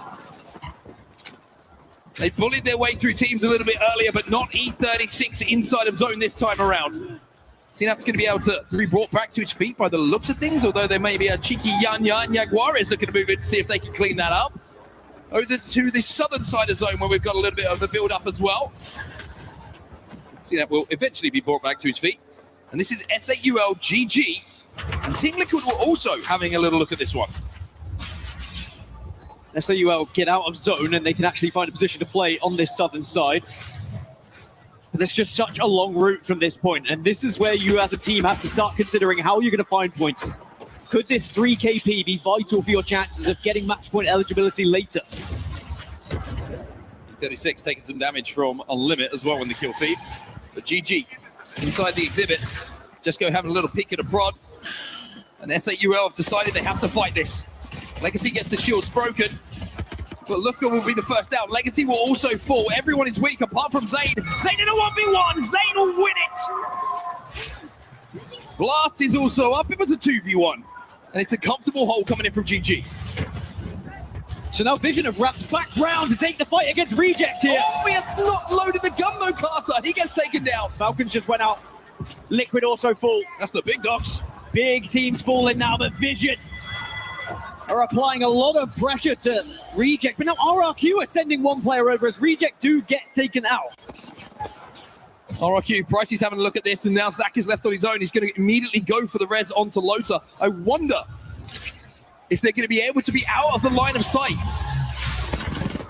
of everyone else to look for a death box res a little bit later on. It was actually a Kraber shot from Pricey.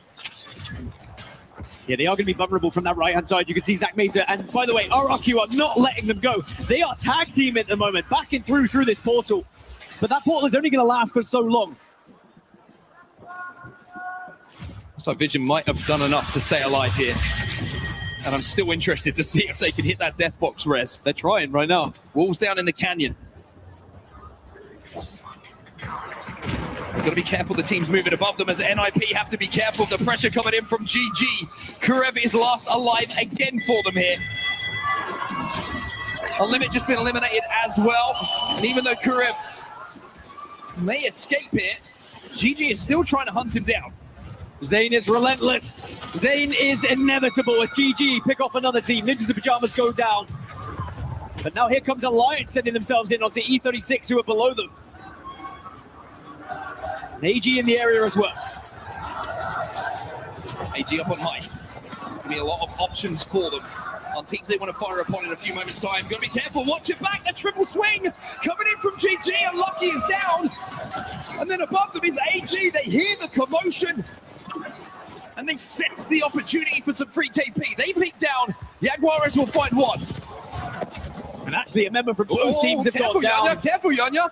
GG have lost 2. Alliance also got knocked as well, but Aku replied as Gaming Gladiators, after a fantastic effort previously, will fall. There's the Kraber! And for what looked like a fantastic position to play from, AG Global are dead. DK Esports will be out next as well! Oh, that's pricey! One more. Oh. Can't quite connect with the second shot, but the first one onto Aku is enough for them to really force Alliance into a difficult position here. RRQ are holding so much space in this zone. Their major threat is going to be Wolves and Vision. Those 3 teams are in the best spots. Vision also taking up a lot of space. Now we check in with Sentinels. Down to just Blinkser. Backs against the wall here. By the way, Vision did get back up to a 3. All 3 players are healthy again.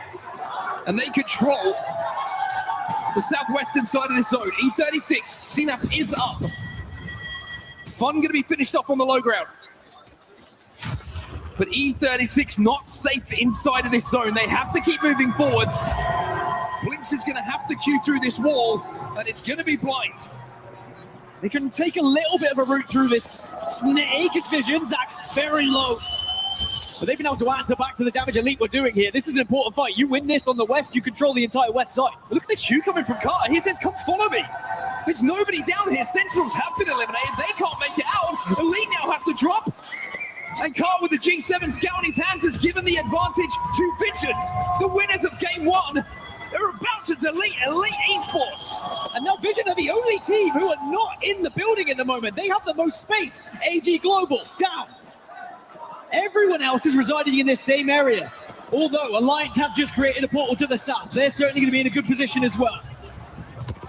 Wolves up on the high ground. No name. What a moment he had yesterday. Pricey's having a look at this. He hears the fight in. Oblate only sees the death screen as Enter Force 36 will be eliminated. We have 4 teams remaining. And there's a healthy alliance up on the high ground. Yeah, fantastic ball from Hackers to give Alliance this southern side. Recognized there was a gap, there was an opening because everyone was fighting each other. And now actually Vision, they're in a tough spot here because both RRQ and Wolves are having a little bit of a look at them, as are Alliance. And to try and plan this one out is going to be very tough indeed. Well, Vision will be a team that has to move first here. Alliance have all of the height on the high ground. Talk about making the most of your opportunities. That is what makes you successful in a match point. Finals are a match point lobby. Alliance have got to do it. So many teams who wouldn't have done what Alliance just did. They wouldn't have taken that risk because most teams would have thought Vision would still be up there. Now RRQ, they say, Vision, we don't want you here anymore. And they try and do some damage before they go back. It's off the back of the Kraber shot. And now Carter down, Lota down. Barely any help to work with. Team Vision will be eliminated. Now the Kraber, so vital here. Wolves on the high ground, RRQ below them. But a Kraber in the hands of Hackis, in the hands of Pricey, could be a difference maker. Hackis playing the off angles, playing the space. He's on right, so he'll be able to queue back. I love this though. You take an angle, you can add that little extra bit of damage, and then you just feed Unlucky and Aku. They're all going to play there, but now Wolves, they're going to be above them here. Maybe it's advantage RRQ. Alliance make the play on the side of the building. They would have been vulnerable, having to move down, so they're trying to play this side cover. They were kind of forced to move from that height. And now they're ticking. And now they're burning. And with Aku down, all of a sudden the pendulum swings the way of Wolves Esports. No Name's found one. Alliance now down to 1. All 3 still healthy. No Name taking names. Hackett's down as well. Last 2 from RRQ, and No Name is hunting. Still not done yet. RRQ might get a chance to reset. Castle Wall comes out just in case, though. It's bank center zone. Wolves say, come to us, RRQ. If you're feeling brave. Skynate. No Name looking to cook. Oh, Kraber in the hands of Pricey, though. One bullet could be a difference maker. Tell you what. Do your peek. Pricey! It's interesting now. It's a 2v1 for Pricey. Not enough. Wolves Esports close it out.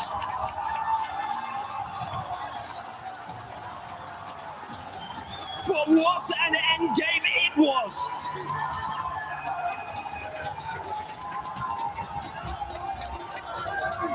If Pricey hits that, the second one, oh my god, this place explodes. I'm not sure I could have jumped higher. Wolves Esports, they held strong. In the end, Alliance were kind of frustrated by the length of which it took for RRQ to approach as well. They took every moment inside that building away from the ring.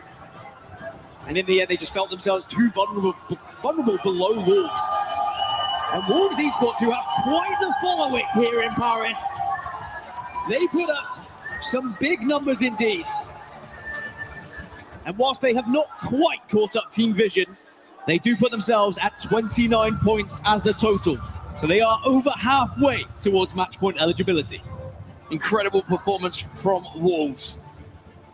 The number 1 seed, Apex LT, coming into this event. Well, they're starting to live up to that reputation. A big, big win for them. It felt like that endgame was in slow motion at one point. After Pricey hit that headshot, he saw the trailer. He saw the montage moment. But it's going to be Wolves who hold strong. The advantage you have with the Castle Wall is just so significant as well. And even though it was a valiant effort as a 2, look at the reaction from Wolves. And to be honest, look at the reaction on the other side for RRQ, because they know equally how much points they just put on the board. They're only 1 point behind Wolves Esports. And right now, it is not about wins, it is about points. It's about the race for points, you're right. It's the race to match point eligibility that matters for everyone in this lobby right now. 50 points is the target. Get to 50 points as quickly and efficiently as you can. Then you start worrying about winning games. So the IGL is being put to work with some of these zones that we've seen so far as well. Back and forth they shift. As we look at the match results for match 2, Wolves Esports put 24 points on the board to send themselves up into second place. RRQ not far behind, an Alliance, a massive third place for them, putting 12 points on the board as well. Look at Team Vision in behind as well. Good KP for them. They put more points on the board in game number 2. Elsewhere, with the big points being sucked up by the top of the teams at the leaderboard, there are not really too many points to talk about to be shared from the rest of the lobby.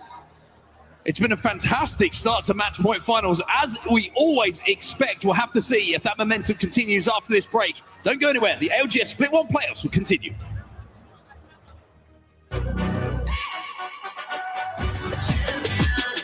This ain't no regular thing. Came for the ring, you know what I mean. You see my name in the lights, better get right, I'm champion.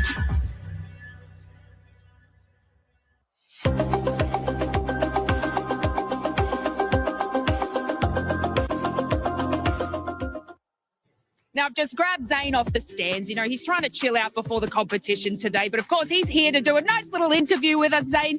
What do you think has contributed to your success so far in the tournament? We've just been sticking to our plan, playing our game, and things have just been running smoothly for us. So hopefully it stays the same. And yeah. Yeah, a man with a plan, Zane. I like that indeed. Now, do you guys think you have what it takes to win this today? 100%, yeah. This is the best team I've ever been on. My teammates, they've got close to winning like 2 lands so far. So adding me to the team, I think we can make it happen today, yeah.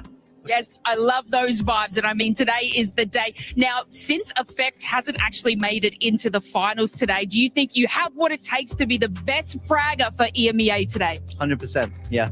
Last LAN that I made finals, I top fragged, so hopefully we can do it again this time around. So yeah, 100%. Well, you guys better be watching your screens today for Zane from Gaming Gladiators. Best of luck for you guys today, and that'll be those.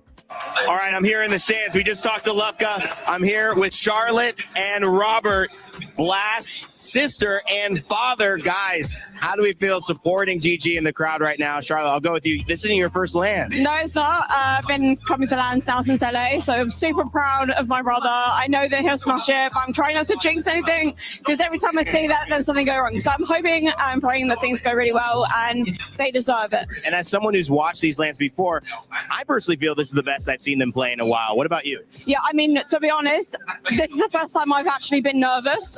The whole, like, normally on LANs, I'm an absolute wreck. Yeah. But I've actually managed to, like, somehow not have, like, palpitations every single day. Yeah. So it's kind of nice. I've been able to, like, okay, they're doing well. I'm trusting in them, you know? Now, Robert, you're Blast's father. The journey of a parent in esports has got to be a little different. Talk to me about your experience and just being here. My goodness me, all I can say is, put it this way, right from when he was leaving school, I knew he was going to do something techie. He found Apex amongst other games, but this game just stuck out for him, and he's been devoted to the cause ever since, and he's gone just from progress to progress. He's soared, he's rocketed. He's going for the game. He's aiming to win, and I have every faith he'll do that. All right. I was going to say any final words. That was all the final words he needs. Yeah, basically. GG, man. What support. Robert, pleasure to meet you. Charlotte, pleasure to see you again. GG and the family zone in the crowd here at EWC 26. Let's see if they can keep up the momentum and take a win today. Welcome back, everybody, to the Apex Legends Global Series Year 6 Split 1 playoffs at EWC 2026. So far alone, we just saw Wolves pop off with game number 2 dub. I want to hear your thoughts back at home, guys. I want to know how long you think this is going to go to. This is match point finals for a reason, as we get to see Team Vision leading the way with 34 points already. The fact that this team has already 17 kills in the span of 2 games. Makes you wonder, are major moments a thing of the past? They may be, because that team is looking incredible. The duo of Loader and Carter alongside Zach have been impressive, right? The fact that we've minimized all of our point losses there on World's Edge, it's their worst map, and they still were able to grab 15 points alone. As we go over to the back half, it's starting to look like Team Falcons, Team Nemesis, Team Liquid. Are we shocked to see them at the very bottom? This is the time for them to wake up. Shots. I mean, maybe is it the ramp up? Maybe that's the ramp up. I mean, we've seen this happen before, but you know what we have also seen? It would just be a Cinderella story from Zach not making champs when he was originally on VP with Slayer and Lou to getting the most wins in Pro League and now topping the overall standings, Team Vision. Starting off great, and as we've already mentioned, when it comes to match point finals, this is my favorite thing as we swap over out of World's Edge into Olympus. Yeah, the cool part about Olympus, right, is that we really love the left side of the map. So when you're thinking about that story of Team Vision, where did they prioritize? They grabbed 24th pick, Somers University. So knowing that we can get a lot of points early prior to some of those zones, but who knows, maybe we carve our path to the west. The majority of our teams picked this about, their 3rd map pick overall. And I'm immediately looking at For Fun Esports, but my big question is, where will Elite Esports be starting? And that is at Oasis. Now, here's the deal. Elite Esports, they were powerhouses in group stages, but they are getting run down here in the early match point finals games. I mean, and with the amount of zones we've seen pull over onto Summers and Gardens, it makes you wonder how the Olympus end zones are going to look like on match point finals. And for those of you guys who are new to our match point finals format, remember, a team has to achieve 50 points. And then after getting 50 points in a separate game, be the game winners to be crowned your ALGS Split 1 Playoffs champions. And ready with the way that Vision is playing, nearing almost 40 points. This is what you like to see. And then now Wolves ramping up themselves, getting 12 KP in a game 2 win, is trailing right behind the Titans thus far after just 2 games alone behind Visions. Well, if we're going to be talking about Wolves just before we dive into the Falcons, the Wolves from APAC South are one of the most consistent teams across not only Stormpoint and E-District, but also Olympus. So rotating map to map to map like this should be in their favor. For Falcons, though, we talked about it at the bottom, and it's crazy to see that they are just, I don't know, Vicky, like, how do you think they're looking? I mean, Hal looks a little nervous. Yeah, I could understand. Hal nervous? I mean, Aku's staring him down. He's like, I may be the young guy here for Alliance, but, we're warming up. Very true. As we get to take a look at the Alliance fans in the crowd, they know how to show up time and time again, from the family to the fans who have been trailing the Alliance story to making it into this finals lobby. They know what they got, but it's about converting into it when it comes to being in the top 6, 13 points. But it's still that very big gap that we have from even RRQ up to Zeddy in 4th place with 19 points. We're ramping up to go onto Olympus, everyone. We're going to see with our teams getting ready within their POIs. But looking at the history and already talking about the Legend Bands, Tiff, we've seen Crypto and Seer off the table, and it's kind of followed that suit. Looking at the way the group stages play out as well as that Survivor stage. Yeah, when you say that survival stage, typically we had that Mad Maggie in that 3rd game ban. However, we did see Watson banned early when it came to Olympus. So my thing is, are we prioritizing the Watson? Because I personally think we need to. And if I confirm, Vicky, how many picks is Watson? The fact that Watson and Mad Maggie are tied at 100% each, Tiff, you are on the money when it comes to these Legend Bands and how it's kind of adjusted a little bit going through our different game. Oh my, Hold on, guys. This is groundbreaking. We're going to the West on Olympus for the first time in the Year 6 ALGS Split 1 playoffs. Do my eyes deceive me? Am I in a fever dream? I'm rubbing them really quick because you got to look at the teams who do go over to the west side of Olympus. I mean, even thinking about the POI drafts for the teams that think that are going to have advantage when they end up getting even Team Visions over to Somers, ZE2, and with a lot of these other squads who will be able to get the ring console, they've gotten the memo early and they're already going in for a quick rotate. Brilliant. I'm looking at Elite. They've dropped the evac tower over at Oasis. Ninjas in pajamas with the utmost rotation out of there for everyone that's got the 20 picks on Watson. So everyone, ring consoles galore, Zeta Division and ZE Esports are rotating towards Hammond Labs, likely to get access to confirm that we truly are going to the West. Now, for the teams with the longest rotations, bro, Team Vision, Somers, that one hurts a little. Back to Estates we go. Already starting off with this early fight with a huge pileup of teams here. Sentinels being one of those teams to settle down. Got the fans behind us ourselves, but it's going to be tough for Sentinels since, you know, they're going to have to rock out here with their POI, fully white AG2. Who try to start off strong already, seeing the portal play right in front of them and losing out Nizula and Hobwadis as the next victim. Sentinels looking like they went in for a kidnap from Blinkster, who is on the Wraith. Now taking control over onto the high ground, and a little bit of revenge now is going to come out of the hands of Luca, but a great way to start things off and getting this KP in early points. But the best part about these buildings, right, is you have these crannies, but when Mad Maggie's prevalent, a riot drill will definitely hit a full for you. Good thing we can hit that death box recovery just a few more seconds, but incoming frag grenades are going to keep the Sentinels from being able to do that. Honestly, get in that tree right there, Fun. You shield cell up and let's get our Blinkster back. Well, the fact that he was able to get that so cool. What? Blast! He was in the line of sight. We just spoke to the family of Gaming Gladiators, talking to the father and also the sister Charlotte, who has been able to be here to support her brother. And Gaming Gladiators have had one heck of a tournament run. AG, though, a team that also has been able to ramp up now down to a duo. Yanya's also on that raid to combat that with Blinkster being on the raid themselves, but with so many teams now moving up, there's a lot of space to share over by Estates. Yeah, it's been a slower start for AG Global for sure this entire week. They're one of our only teams that has not actually achieved a map win across our days here. So keep tabs on them as Sentinels are in the same boat. AG Global definitely looking to try and improve on this position. Portals galore to keep through the Watson fences, and we have not gotten Blinkster back just yet. Yeah, Luca now going to be able to follow up here as soon as the next to go. Sentinels are your first team eliminated for game number 3. It's a tough one here, Tiff, but it's going to be a cleanup with so many teams now trying to farm this KP. GK not moving from their spot, happily sitting underneath these buildings. And with the amount of Watsons, every team having a Watson, this is what you can expect as RRQ also from within this building, trying to find an opportunity to try to get a kidnap and protect this portal with the Watson fences. And that's the thing, right? With so many wraiths and altars in our lobby, it's making these holding the vicinities difficult, right? RRQ have the race, so sure, they can't pop through a floor to go. They have to go in through the fences as GG last alive here. Next to the pylon, fences are up, going for the res. RRQ trying to get up there, or do we? Do we full send this? No, there's too many teams here.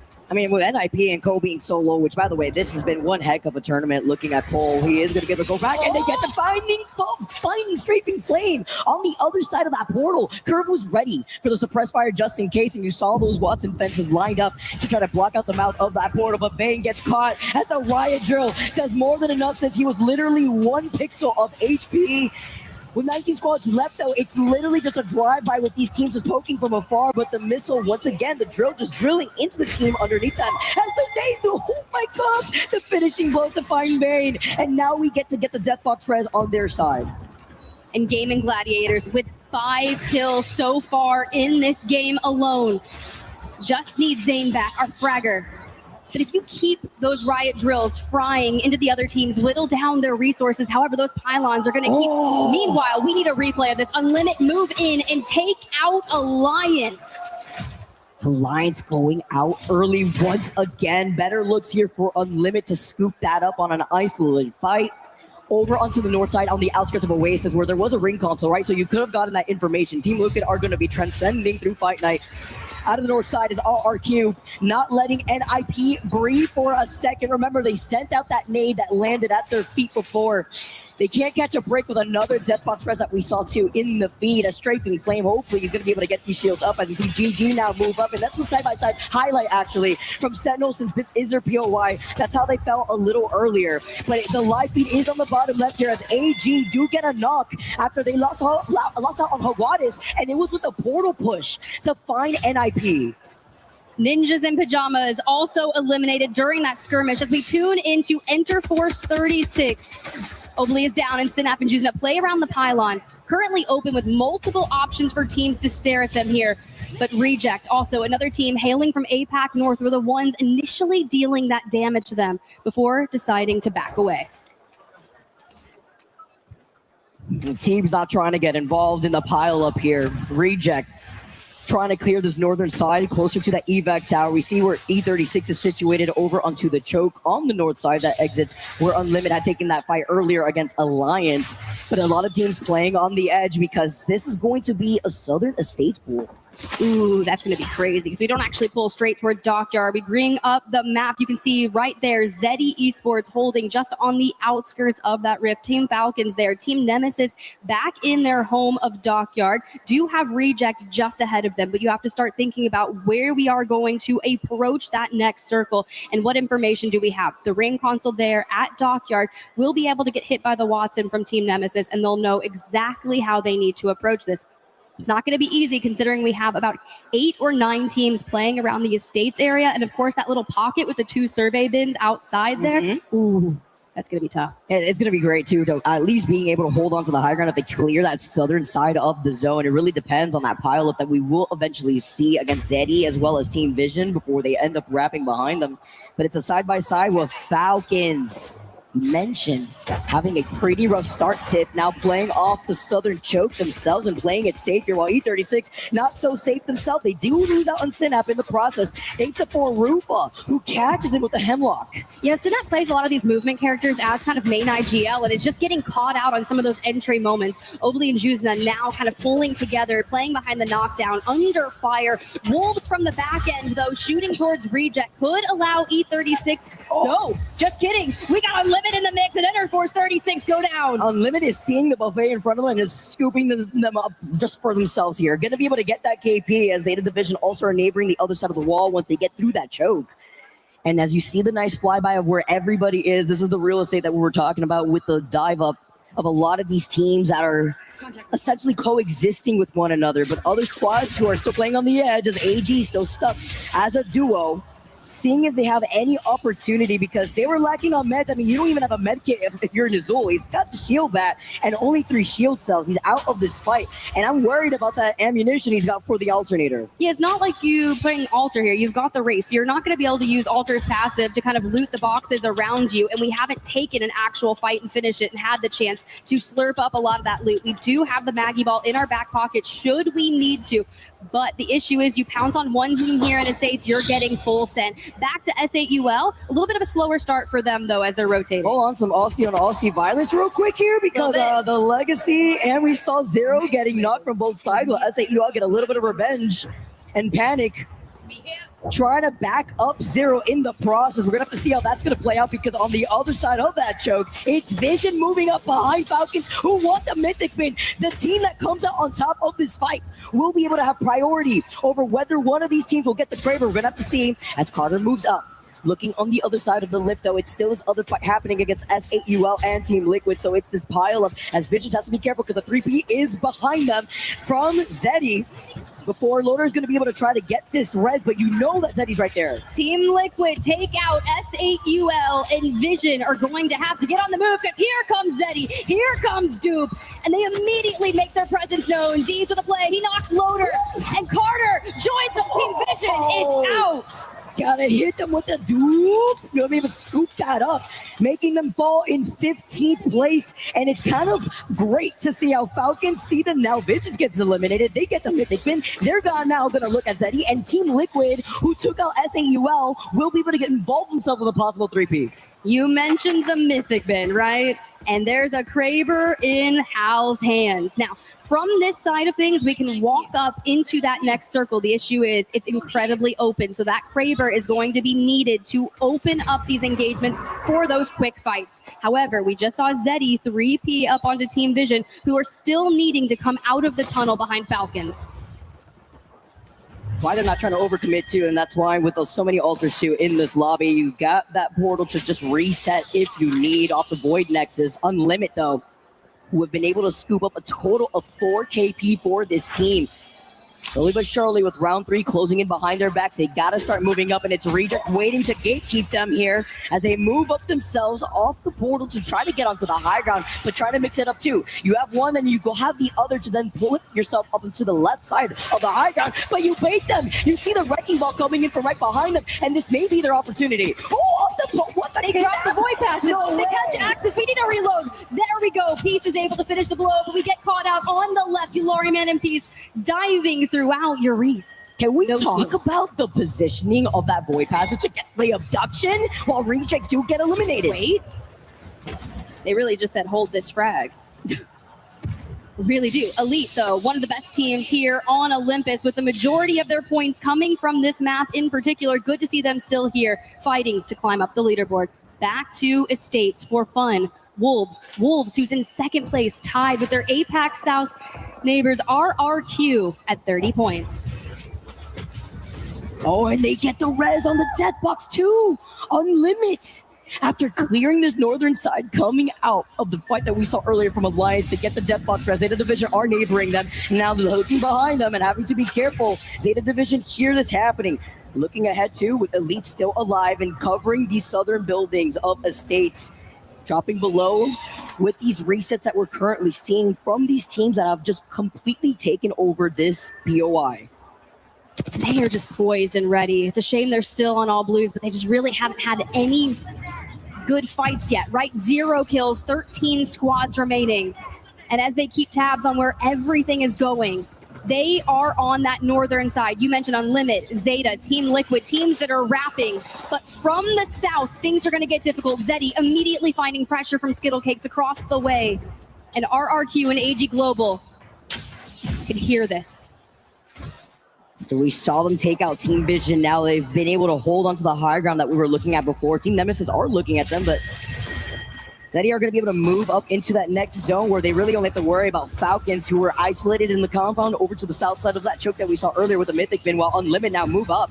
Looking at Team Liquid, for those of you wondering, they took a huge roundabout rotation, and now they are looking dead at Unlimited as Yulariman taking some shots off this G7, yeeting up the wrecking ball, but looking behind them is Elite, who want a chunk of the action. Team Liquid now moving around, playing off the rocks, has 0 peppers into them. Unlimited get eliminated, and AG Global meet them in the lobby. Team Liquid starting to heat up here in Olympus finally. Just takes to map 3, and we've moved up to 15th overall on the leaderboard. Riot drill is happening as Zeddy Esports finding a home out on the rock. Let it eat, intercept all, but Dupe still the health ticking down as they work to stabilize. Nemesis is trying to stabilize. Oh no, but Sacred can catch a break. At least he's going to be able to hide right behind the gen, while Nemesis are looking to get the death box reps onto Albert lately, but having to be careful because Eddie being right here. Duke now tries to fully swing on it, but Skittle goes down. Former teammates, now enemies. As Sacred now tries to swing, playing off the knockdown shields, and look who tries to involve themselves from the high ground, forcing Deets to back away. It's the pile up here as Gaming Gladiators have not left from their position. They see the opportunity, they dive in, and now Sacred's left alone, but a huge shot from Sacred! Huge! As Wolves do take out the solo, but that's without Sacred taking out Gaming Gladiators next. And that's what happens when you move into Estates with multiple teams. Everyone's looking for angles, and Zeta now in the building across from Elite. One, and into the void passage we go. The Riot drill to try and finish off the damage. We've got a wingman, we've got plenty of bullets, and we're just gonna let it rip. Dude, kinda. The young gun. He has been playing insane. 81 bullets though in the R9, taking some shots at Yuka, who is going to be able to use that void passage, but taking their time as round 5 closes in right behind their backs now. This is going to be difficult for them to make this next rotate because it's only Wolves, For Fun, and Liquid in this next zone. But the moment they move, that doorway gets opened up, and the Thermite, it's just proving to do so much damage to them, and we have little time. We're going to need to use that Maggie Ball for the rotation. And Zeta, Yuka still on the ground, Mike full health. He's trying to get the res before they roll, and Elite Esports has been eliminated. I'm sorry, but no name is the only name on my mind. As GK now take out the final player onto Zeddy here. As Deets goes down and drop moves up, but he's literally one shot. Takes the portal, no way! Off the left side, he didn't need to do that. He gets stunned, he gets slowed, and the rest of GK get eliminated. 6 squads left. RRQ, so consistent, almost into the top 6, doing everything they can. We lose out on Zeta, and Falcons are the ones that everyone seems to be looking at as they take down RRQ. Wow. You can't make this up. Falcons on the opposite end of this final zone with Liquid on the north side. Falcons taking away 5 total KP in their pockets with these remaining 4 squads, and with the Mythic bin, Hal has the Kraber. He's got the gold R9, and he's looking at the teams like for fun that will have to move out of these buildings on the opposite side from Liquid Wolves Esports. The best part about that is not only that, he grabs an L-Star, throws the Kraber on the ground. He's probably going to use the rest of the bullets, pick up the L-Star for endgame. Falcons are going to do so much damage in a little time once this circle collapses. But Wolves are the question on everyone's mind. They need 12 points to hit match point. Wow. So close with the way that Wolves have been playing. How? Kraber in hand with just 4 bullets. Not going to have the infinite ammo. L-Star in the other before backing away. Not having that amp is actually huge. I mean, look at this. They are starving in terms of ammo. Waltzy too with the gold hemlock, it looks like, with Wolves now taking their time and looking at for fun. And we have to talk about Team Liquid as well, right? On the other side, like you mentioned, they're going for a 2-1 split. The job of the solo is to keep Team Falcons from moving north and not rotating towards the east. Wolves and For Fun, at some time, you're going to have to hit these ults. With the Valk, though, on No Name, we know they like to take to the sky to see where everyone is and slam down at the end. Wolves for Apex South now with 38 points alone after taking game number 2 on World's Edge with double-digit KP to destroy, or attempt to destroy the Watson. Spence's here backing away, the nades on No Name's feet. He doesn't have the Kraber like we saw just yesterday, but we know he's so quick with it, but have to deal with Team Liquid on the other side as they take this slow. Final zone closing behind their backs. And Team Liquid give up the 2-1 split. They pull together, and Wolves cross, make it straight onto For Fun. Tyler down, but a nade rips into the Wolves. And Lex goes down as Wolves go out in 4th, but they got a huge amount of KP as Falcons move up. For Fun get eliminated. It's Falcons versus Liquid, but Falcons with the high ground. They take game number 3 on Olympus. We talked about this moving into Olympus, Vicky. What was that going to look like with Falcons and Team Liquid at the bottom of the leaderboard? And both of those teams, 1st and 2nd place in map number 3. They recognize there's a scramble to get to that 50, and if we let it go for too long, our chances dwindle each and every moment. And let's not forget, Tiff, something that you pointed out. Falcons and Liquid were literally in dead last in this lobby before this game. Yeah. It be like that sometimes, Vicky. It really do. But we've seen crazier things. And the fact that both of them, by the way, with Falcons taking the lead over Liquid because they take that dub, but both of them got 7 KP jerseys, as we see the CEO fans in the crowd. That has to be just a sigh of relief, because it can be such a momentum-based game. And you have to remember, Team Liquid, Team Falcons, these guys advanced on through the group stages. They didn't play through that 10-game gauntlet survival, so they had a day off. In a sense, those first 2 games they played, warm-ups. We're just getting started. And they had some time to sit back and look at how the action played off here. As we get to see the fans, Team Falcons, they rise up, fly up, while Team Liquid do come right after them. 16 total points for this team, but it's so difficult to ignore what Wolves has been putting on as a masterclass, man. Like, are you kidding me?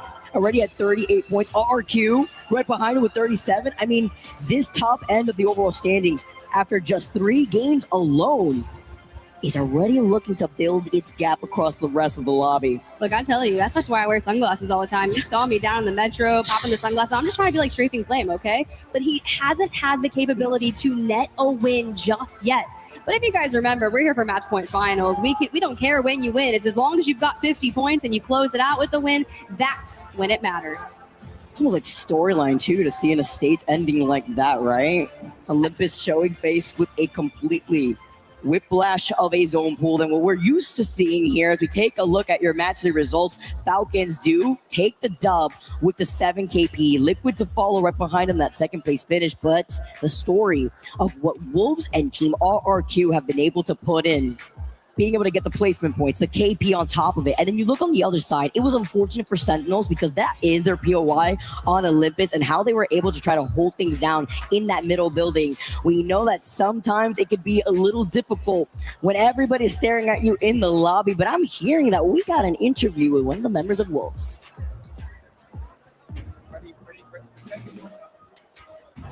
3 maps into the match point finals. And I have got Crazy Kong here from Wolves. Listen to the crowd go crazy. I love that.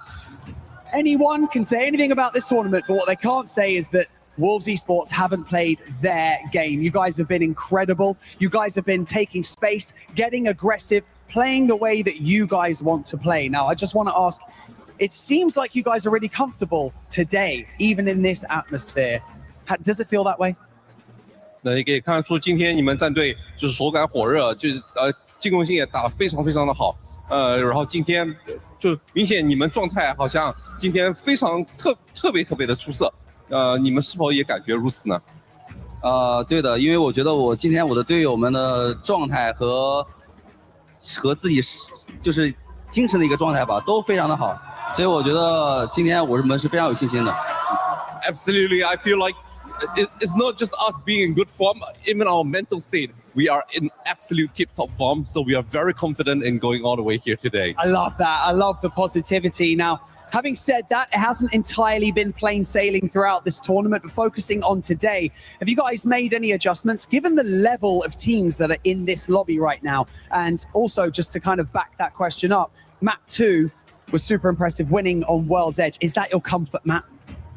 今天应该说这个比赛到这里来，你们这个路程也不算是完全顺利的，也是有碰到一些挫折的但是今天明显感觉出你们这个状态非常好。你们是做出了哪些调整吗？比方说当时图2你们已经成功的获胜了，那是因为那张图那张地图对你们来说是最顺手最就是发挥最好的一张图吗？其实也不算吧，因为我们是第2局的唯一一家纽卡索队伍，然后我觉得我们的战术储备也好，包括前面受到的挫折也好，都是让我们今天能打得更好的动力吧。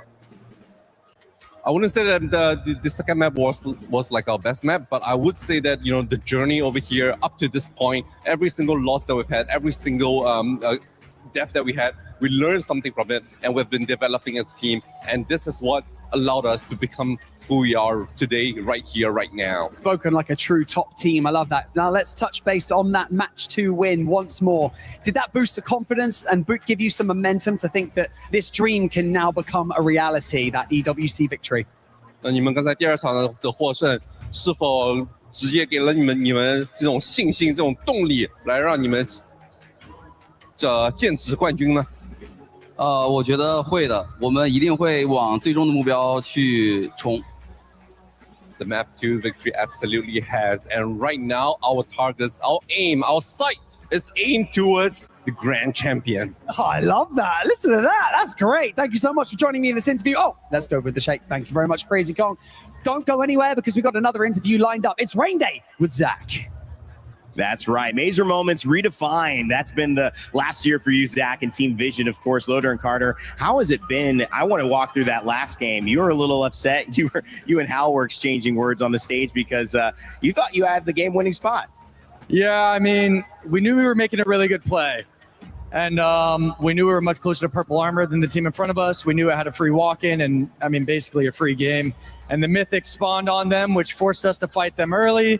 We got third-partied, and we were the ones that died. And, it's a battle royale at the end of the day. Sometimes the luck doesn't go your way, and that's what happened. Happy for them that they won, but, I feel good that I still had a really good game plan, and I got to see them win a free game. If it worked out my way, different story. Yeah, takeaway is that you were in the right position to take advantage of the success. Now, you did have success. You were the first team to jump out and win that game. What was, I guess, the environment of your team, knowing that, hey, guys, it's match point. We're performing going into game 2 and game 3, saying if we just keep this up, we are going to be on match point. Yeah, I mean, honestly, we feel really good about it. we went in today feeling individually like we're favorites amongst, Apex fans. We may not be, but we're really confident in our abilities. And after we won that first game, it really validated that feeling. And I don't really think we're going to slow down. I mean, that game may have only been 1 point, but it was a great game plan ruined by an unlucky Mythic. And I don't think there's going to be too many more games. Okay, you said if this game goes 9 or 8, you've done something wrong. Just expand on that very quickly before we head out with this. Yeah, I mean, I'm on 35 points. I'm 15 off match point. We just finished game 3. If this goes to 9, that means that I had many chances on match point and I failed, and I'm not going to let that many get away from me, so. All right, well, there's a good juju here. I think the last team I interviewed on stage won the next game, so we'll see if you can continue it. Zach Mazer from Team Vision. So much more. ALGS Match Point Finals coming up, so don't go anywhere.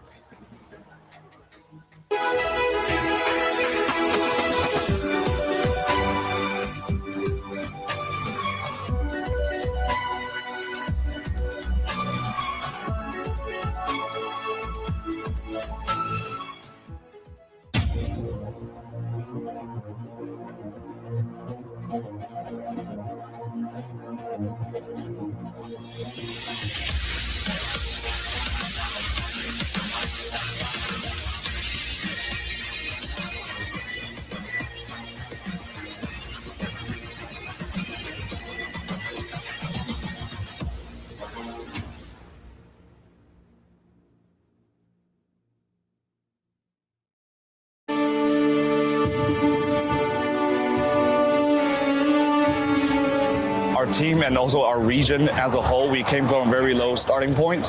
We've always been the underdog. When we were able to rise up and as a region, as a team, win that EWC championship in 2025, that was just, how can you not love that story? This roadmap has made me very proud of to being one of the MDY fans. An exciting first 3 matches here at Match Point Finals. And boy, have we gotten some shifts and changes on that leaderboard. But before we break those 3 games down, let's talk about the Esports World Cup Creator Program, which is running parallel to the live competition. Every streamer can apply via the EWC website to co-stream EWC and engage with the viewers to earn rewards. So make sure you check that out. And while we're at it, let's see if we can actually get a quick interview with one of those content creators, which is going to be none other than Sid from SAUL. Because right now, SAUL, I mean, we're expecting them to start off hot, but at the moment, they're not doing that great. Do you think they're going to be able to bounce back, Lace? I mean, my prediction is SAUL, and we've seen them do it before. It is getting a little bit too close and a little bit too cutthroat at the moment. As you can see, we just had an interview with Zach there, and he's like, we're going to do this. Everyone is hungry for it. All right. Well, hey, Sid, thank you so much for joining us. Hi. How are you enjoying the tournament so far? EWC is a big thing for us. It's like a festival back here in India, so I'm having fun. It's been a fun ride. Group stages were insane. Slow start, but I think we can still get it. All right, yeah, you mentioned it. Slow start, Lace. Yeah, we got the same brain. I'm on SAUL. We got the same team. I put them as my prediction. So we don't want slow and steady, but they're going to come out of the gate now. What I wanted to ask you, do you have any words of encouragement right now for the boys on SAUL? What else can I say? They are being backed by 2 of the most passionate sporting nations in the world. We have insane passion in the audience. I just hope they win because I want them to come to India and we're going to treat them like kings. We're going to pick them up on our shoulders and take them to our gaming house and then party there. So what else can I say? I just hope they make it. It's just 3 games, it's a slow start, but I think they have it in them to take the win. That's right. I'm going to run down on stage for you and tell you got to get lifted up on some shoulders. So let's pull it in, boys. That's right. Thank you so much, Sid, for joining us. Don't forget that you can also join the Esports World Cup Creator Program. Just go to the EWC website to sign up. But now let's talk about this past 3 games because my goodness, we have gotten some big surprises, and we're actually going to start off with the winners of the last game. They didn't start off too hot, but we finally see a bit of a bounce back here from Team Falcons. I mean, I said it before, you can never count them out. And the reason is that they are so comfortable in the heat of the moment, in these tournaments where the stress is at the most. If they make it to finals, people might not say they're winning, but when they win, everybody's like, yeah, That's usually what happens.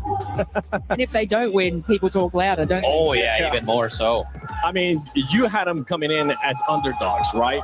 After seeing those first 3 games, do you still feel like they're underperforming, or could this be a bit of a switch? I mean, they needed that win big time. They were in 20th place, I want to say, before they were going into that game. But this is kind of what we've seen in the group stages. You know, they won game 1 or game 2, and then they start to fizzle out. So we're going to see if that continues here. But we know that Falcons usually performs best in these big lobbies with the best teams in it, because they can predict what better teams are going to do better than they can predict what the worst teams are going to do. So for them to have that big game, massive confidence boost, and I definitely think that they can carry that momentum open. You know, this has been like probably the least we've talked about them, like I said, but there's always a chance you can never count a team like this out. Yeah, that's right. I mean, going to the overall ranking, you can see Wolves Esports in first place right now by just 1 point. Don't forget, though, the match point is set at 50. Then after that, they have to make sure they secure a win. And I'm going to actually go to Team Vision, back to you, Snipe, because, man, this squad actually started off hot. Yeah, I'm so pumped for this team because they had the most wins in all of North America. They came into this tournament. They know how to win games. Zach Mazer with his IGLing, they win 50% of the games that they get to top 5. We'd already seen them in 2 top 5s, 1 win, 1 not. And, you know, I wonder if that game 2 is going to come back and bite them a little bit, because they really did leave a power position to go put themselves to clean up some kills. I know they wanted that KP. They want to get to that match point format, but at the same time, you don't need to change the game. You just got to get there. And we saw what happened in that last game. They focused too much on Falcons and they got flanked. Someone wasn't watching their back. I kind of wonder what the comms were like there. But overall, I know for a fact that this team is someone that everyone needs to be worried about, because they can win games in a match point format. That's what you need to do. I mean, the scariest point that a lot of IGL should really look at is the fact that Zach said, I saw the game-winning play, and this happened, and he still made a play, but he was 1 fight away from being able to close out that game. If you're an IGL and you're like consistently being able to put yourself into endgame, 1 fight away from winning, you have done your job really, really good. Yeah, and a team that was actually able to perform really well in group stages, coming off first place, Elite Esports, not having one of the hottest stars here, Lace, as I mean, right now, they are just not looking good, alongside with SAUL, sadly. Yeah, we were all, you know, obviously the group stages showed us something completely different for Elite. They were able to come out swinging and maintain those high points, high kills as well. Nothing is happening for them at the moment, which is a little bit of a crazy sort of feat for them. Of course, you know, with 3 games down with a few more left to go, no one's on match point for finals yet, so it's not out for them, but why are they not showing up right now? Okay, Lace, I'm going to say this once, I'm going to say this twice. First off, scrims, lies. And then onlines, lies. And now we're on group stages, lies. So we don't know if they can keep up the momentum or not. They haven't gotten it started, but I mean, we'll have to see. So far, it seems, though, a lot of these experienced players coming out and really showing up why they were once at the top and they can reach top again. I mean, talking about elite players, right? One team that is also down there towards the bottom, NIP. I thought maybe the experience that they got out of survival, we were going to be seeing that momentum carry over here, but at the moment, Snipe, that's not the case. Yeah, I mean, they've only been improving throughout this tournament, and for them to start off slow is a bit of a surprise to me. I thought they were going to carry that momentum forward with everything that they've been doing, but I mean, we just watched 2 teams in 19th and 20th end up top 2 in that last game and propel themselves forward. So we are still early in this set, but we heard Zach, he says, you know, if it goes 8 or 9, then something's going wrong because they're starting so strong. I really think that we are going to continue to see teams elevate themselves. We might see Elite win the next game. We have so many amazing teams in this lobby that, you know, it's anyone's game yet. We don't even have a single team on match point yet. I mean, just to quickly touch on that, we saw it on match 2. They made that crazy rotate into zone, but they had difficulty bunkering and holding it down. So it's, yeah, definitely NIP might need to do something like a little bit different from that. But yeah, I mean, they're getting into that position, but they were getting peppered in match 2, which, yeah, they're finding it difficult just to keep that building and stay in there. I mean, honestly, the biggest thing is that the map is changing all the time. You don't really get to set your footing. So this is the most fun part of every stage of this tournament. It's very different. Is that you go from we're playing 10 games in a 3-2-2-3, and now you're swapping maps constantly. You have to keep adapting, and that really goes to show why these teams are that strong and why they keep coming up ahead is because they're so adaptable. Yeah, I think one of the interesting things about that last game specifically was, you know, Estates ending, we had Watsons and Maggies. Every team was getting peppered by the Maggie Qs in the drills, and the teams that really dominated that game were the ones playing the edge and not putting themselves in the center. All the zone teams, the NIPs, you know, we saw Sentinels, everyone just getting blasted in the center of the map, yet Liquid had all the space around the edge, Falcons had so much space, and that was interesting to see how much the comps come into play when it comes to this. That's right. I mean, with Wolves only being 12 points away from hitting match point in this last game, I know the crowd's going to be going wild. So it's Tiff and Vicky, because this game 4 is going to be insane. Thank you so much, Seven, because the arena is hitting up. I mean, the fact that we are already 3 games down as we transition onto a different map. Falcons are soaring now up from the bottom end of the leaderboards now to the top, and we hear the confidence from Zach. We hear the confidence from Wolves when it comes to leading the pack, and currently, Wolves are leading the pack with 38 total points. I love hearing the insight, too, from Zach Mazer and how they really wanted to prio that unfortunate spawn of the Mythic bin, but specifically that lot. But now you have to make this adaptation when it comes to match point finals, because no team is on that 50-point threshold. Yeah, exactly. And as we move over to back-to-back maps on E-District, you have to start looking at the teams that focus on E-District to get the most points. You mentioned Wolves. Well, guess what they grabbed in their POI draft? Humbert Labs, a big contention point because we've seen a lot of draft point. We've seen Humbert. We've also seen Energy Bank and the Rogue City Hall, in which Team Nemesis is landing in. But a lot of teams that are still at the top of the leaderboard that could eclipse 50 points here are RQ. 38% of their points from the past week come from this map. It is their best performing map throughout our series. And if we have 2 maps back to back, let's say we eclipse 50, do we go in win condition and win it on E-District? But here's the deal. They haven't won a map yet this week. Ooh, that's actually crazy to think too, as we take a look at the fans, but you have to keep that in mind. I love that insight, Tiff. Yeah. Because it's the back-to-back E-District that we are going to have for match 4 and 5. So it really depends on how a lot of these teams prio that when it comes to their POIs, and how we're going to see if some of these zone pools pull, because it's kind of been a very similar situation, right? When it comes to predicting how these zone pools have been on E-District alone.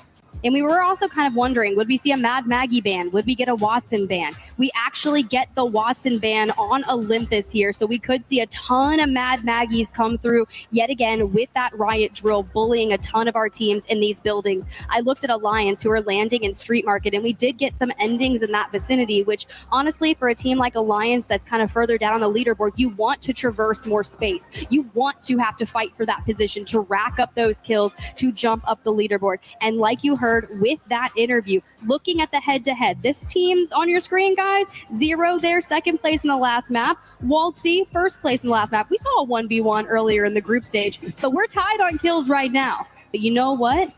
Could one of these guys break a tie for the week and just lift the trophy at the end? Maybe when they aren't taunting yet, right? You got to wait to the very end. Would you fight Waltzy in like an arm match? Like you an arm got me messed up, girl. Bro can put up like 50, 100 pounds each arm? Dude, his biceps like the size of Hal's head. It's actually insane. It's actually crazy, dude. Like, what? I mean, this is the way you start elevating the vibes and the morale of the team. You already know, and you're looking ahead as we get started here on E-District. Yo, RRQ there just for a brief moment as they get ready to get into the arena. Honestly, I can't tell right now if the Wolves fans, RRQ, or the Alliance fans are the loudest, because Zeta, they're throwing some shade out there too. They're so wild in here. That's what I like to hear in the crowd live from Paris. The energy is unmatched when it comes to our Apex Legends Global Series. Energy in the crowd for our lands. There's nothing quite like an ALGS land. So the fact that all of you are here in Paris to witness all of the action live just goes how much to show. You guys are dedicated to Apex Legends. You are dedicated to players. You are dedicated to the community. So why not get into it? Let's move to E-District. As we move in, and we got game number 4 on the horizon. We've said goodbye, by the way, to Watson, as she was tied in our legend picks together with Mad Maggie. Imagine just getting drilled from afar when it comes to playing inside these buildings, especially when it comes to the teams that will be using the Void Nexus off these altars that you could absolutely expect going into E-District. All right, now if we look at match number 4, Legend Select has occurred, and Guild is on Caustic. A ton of Maggies throughout, so there's a good chance that we are going to witness a Maggie ban with a 100% pick rate. Altars are 16 of them in the lobby, which means Wraith only 3. Definitely going to be using the Altar's Void Passage a lot more to navigate all the different buildings throughout. But here's the deal, guys. That caustic, it's going to be really nice when you think about hitting ring consoles and where you have to go. Information is critical. And to the north we go. Team Nemesis just there, hovering at City Hall, popping an evac tower. They don't have a ring console, right? So that's going to be difficult for them because they may look to grab any kind of information. With that catalyst, they want a ring console. That's really important to note, too, with the way that a lot of these teams are already quick with this rotate. Maybe trying to get that insight with these survey beacons, too, but now trying to play a little bit behind while AG Global do move out of Resort. After getting that survey beacon and just trying to wait things out. They do have 2 Evo Harvesters on the outskirts of where the zone is going to be pulling. But once again, it's kind of been that City Hall zone whenever we see these zone pools. The preference of Sparrow as well for the survey beacons and being able to use the arrow to not actually have to get on the beacon is quite nice for Wolves. Over at Humbert did have a ring console and with their catalyst have already moved just to the south of Energy Bank. But SAUL was hyped on the desk and for now trying to poke at Sentinels, our former ALGS champs back just a few months ago in Sapporo. Blinkster, who hails the Canadian American, is an absolute savage when it comes to here. But it seems now for a disengage. And being the first team to go out in that last game, too, is tough. But this is a team with great vibes with the way that they could just reset and have a good time. Talk about having these slower starts while GG, right alongside them, do hear him actually getting control over onto this light arsenal. And thankfully, with that portal play that he also put down just for some insurance, he does manage to back away. Blinkster is locked in right now, too. He is able to also get the scan onto the crate dropping down from above. Get some more of this Evo charge, too, before looking ahead of the teams who may have found themselves up in the high ground by that building. Because we know, coming out of City Hall, there is that high ground that we see a lot of these end zones end up pulling towards. Just imagine what would happen if they hit the back-to-back. That would just go to show how good of an IGL Blinkster is and how fantastic Monsoon and Fun are. But back to Wolves, who only need 12 points. How many times have we witnessed over this past week, not only No Name going crazy, but Crazy Kong and Wen alongside them? Some of the most fantastic end-game plays. Love hearing a Crazy Kong, too, ramping up with the rest of Wolves. After dominating Pro League in APAC South, now looking to dominate the overall standings as Wolves now move up. And a lot of these other teams have found themselves around these chokes. Falcons neighboring that of Liquid, by the way, where Liquid do want to get control over that circle beacon. Together with Wolves now wrapping up on the southern side, though, as they go through this highway. Nobody in the vicinity other than Alliance who will be coming out of Blossom Drive, where there is a ring console themselves. And they've had 3 wins, 3 second places. And if that doesn't define consistency, I don't know what does. RRQ is right there with them, and that's why they're in the top 2. However, just a few points separating our top 3 as Zach with Team Vision, 35 points. And Team Nemesis looking to get some, but through the Void Passage, Ninjas and Pajamas go with their great escape. You know how I feel about this character here, Tiff. The legend that is Alter. Bandit solution when it comes to allowing these teams to get this reset, to get aggressive before diving down. Even bigger when it comes to utilizing that Void Passage to get up to the high ground for free as Sacred. The young legend who we have highlighted so many times in the Split 1 playoffs. Being on the Maggie, having to be careful too with the drill. This is what we were expecting when it comes to these teams trying to coexist inside these buildings. And Sacred, who spent since 2019 wanting to be a pro, wanting to be here on a main stage alongside the people that he's looked up to for so long. But back to GK, honestly, Vicky, they've been kind of floating under the radar this week, right? They kind of just get in there in a nice spot. Knocked though, already out. Keon and Drop trying to get him back. Slow here too, and with Drop feeling a little bit of pressure. Triple take. Sniper to his back, trying to see if they can at least get knocked back. But now when you talk about the catalyst, a lack of catalyst at that too. The wall's coming up, and Wolves, the team that we just interviewed, have now yeeted out the wrecking ball. Playing off the other side of the piercing spikes too, after looking at the team who's been playing Sparrow, trying to shoot at the dark when it comes to this wrecking ball, but playing it safe inside the corners of the bathroom. But the reason this is important is a 12-point is an above-average game, right? So being able to go onto win condition after this would be key. Give you as many games in your pocket to convert before other people eclipse 50. So every fight, every shot is going to matter. You have to be perfect this game. And a lot of teams are noting that, right? Hearing those interviews, imagine how that fuels some of our teams and trying to cut off these rotations when you know off the POI drive what that rotation may look like. As we see a flyby with RRQ being another one of those teams, but they're going to be hanging out over the middle part of Energy Bank. There is no team around here. I mean, they're just going to get the information off the survey beacon and the ring console. So they're just going to be playing objective, but it's that big pile up that's happening over on where the zone is pulling. And it's a little more of an aggro comp for them, right? The Mad Maggie, Alter, Sparrow, they're focused on getting kills, throwing down damage, and completely assaulting whatever team lies in their path.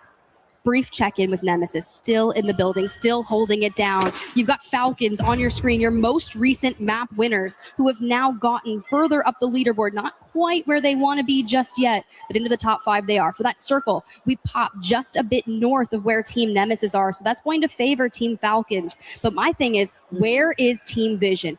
Based off the interview with Zach, being able to outline what that game-winning fight is it against Falcons? Do they see the same thing? Are they going to move against each other? Because here comes Team Liquid from the north as well, and those 3 powerhouses keep hitting against each other early. And I just really love the insight from Zach Mazer, noting that if he would have controlled that building first, it was unfortunate with the Mythic bin spawning there and encouraging Falcons to also situate themselves there. I mean, what would have been that end game, right? If they had found that spot first and not gotten third party. I like being able to see the what ifs here as Vision now take a roundabout out of zone rotation to come out of resort to play off the back end of where Falcons is. They did hear the evac tower, by the way, so Falcons may now look behind them since there's 16 altars in this lobby that allows a reset with the Void Nexus. And there's something you have to think about. Falcons are the only team out of Team Vision, Team Falcons, and the team we were talking about that have the caustic, right? So they can get ring consoles. Everyone else, you have to realize, hey, if there's a team by me that has access to a ring console, there's a good chance they have that information, and we play off them. But Interforce 36, meanwhile, have been going through it. Juzna, the fortress, the gas fortress. He is pretty safe, even if he is a solo. You could see just the caustic traps settled all over that bottom floor. Now, it really depends on how E36, though, as just is forced to move. How he can try to get away. He's trying to dance around them, though. Not he can't get around 30-30. the corner because the 30-30 has claimed his head and has claimed E36 as the first team to go out in this lobby. Those 30-30s, the moment you hear it, it's like second worst to those Graver shots. You just know. You clench. You're like, oh, man, it's coming for my head at this point. But nice job there for Nemesis to use their high ground and those line of sights to grab kills because they haven't left where they've been. For Team Vision, like we were talking about, right? Using Sparrow, Alter, and Mad Maggie similarly to RRQ to go aggro. Their objective right now is to eclipse 50, and that is all that matters. Oh, wait, hold on. Crazy Kong going down, and now the Art Star, the nades in No Name's direction. He gets knocked next. This is so hard. Wenks, he sees the TP from the other side. He's trying to play around it, being on the other side, but he can't stay alive. Getting griefed. Elite come out on top, and they clean that up so quick. And that's what a fight looks like when you don't have Watson. Let's just put it that way. You don't have the pylon to intercept those nades. You don't have the perimeter security to break through. And even with the catalyst, the piercing spikes, the reinforcement of the doors could not stop the onslaught that Elite brought to their door. It was a very nice clean fight too, right? They did it very quickly with the nades that they were able to put right at their feet. After going down now as our second team, though, this opens the gate for a lot of other squads to try to, a little cheeky portal there. At least we're just trying to move forward because there is a team trying to harass Elite. Vision, though, remember we talked about how they were able to take an evac tower to play on the edge of resort side. All right, look at this right now. Zeros out towards their left in a 2-1 split for Team Liquid. They rip Carter down on the front lines, and this is where you have to stabilize because Team Liquid, once they smell weakness, do descend upon it.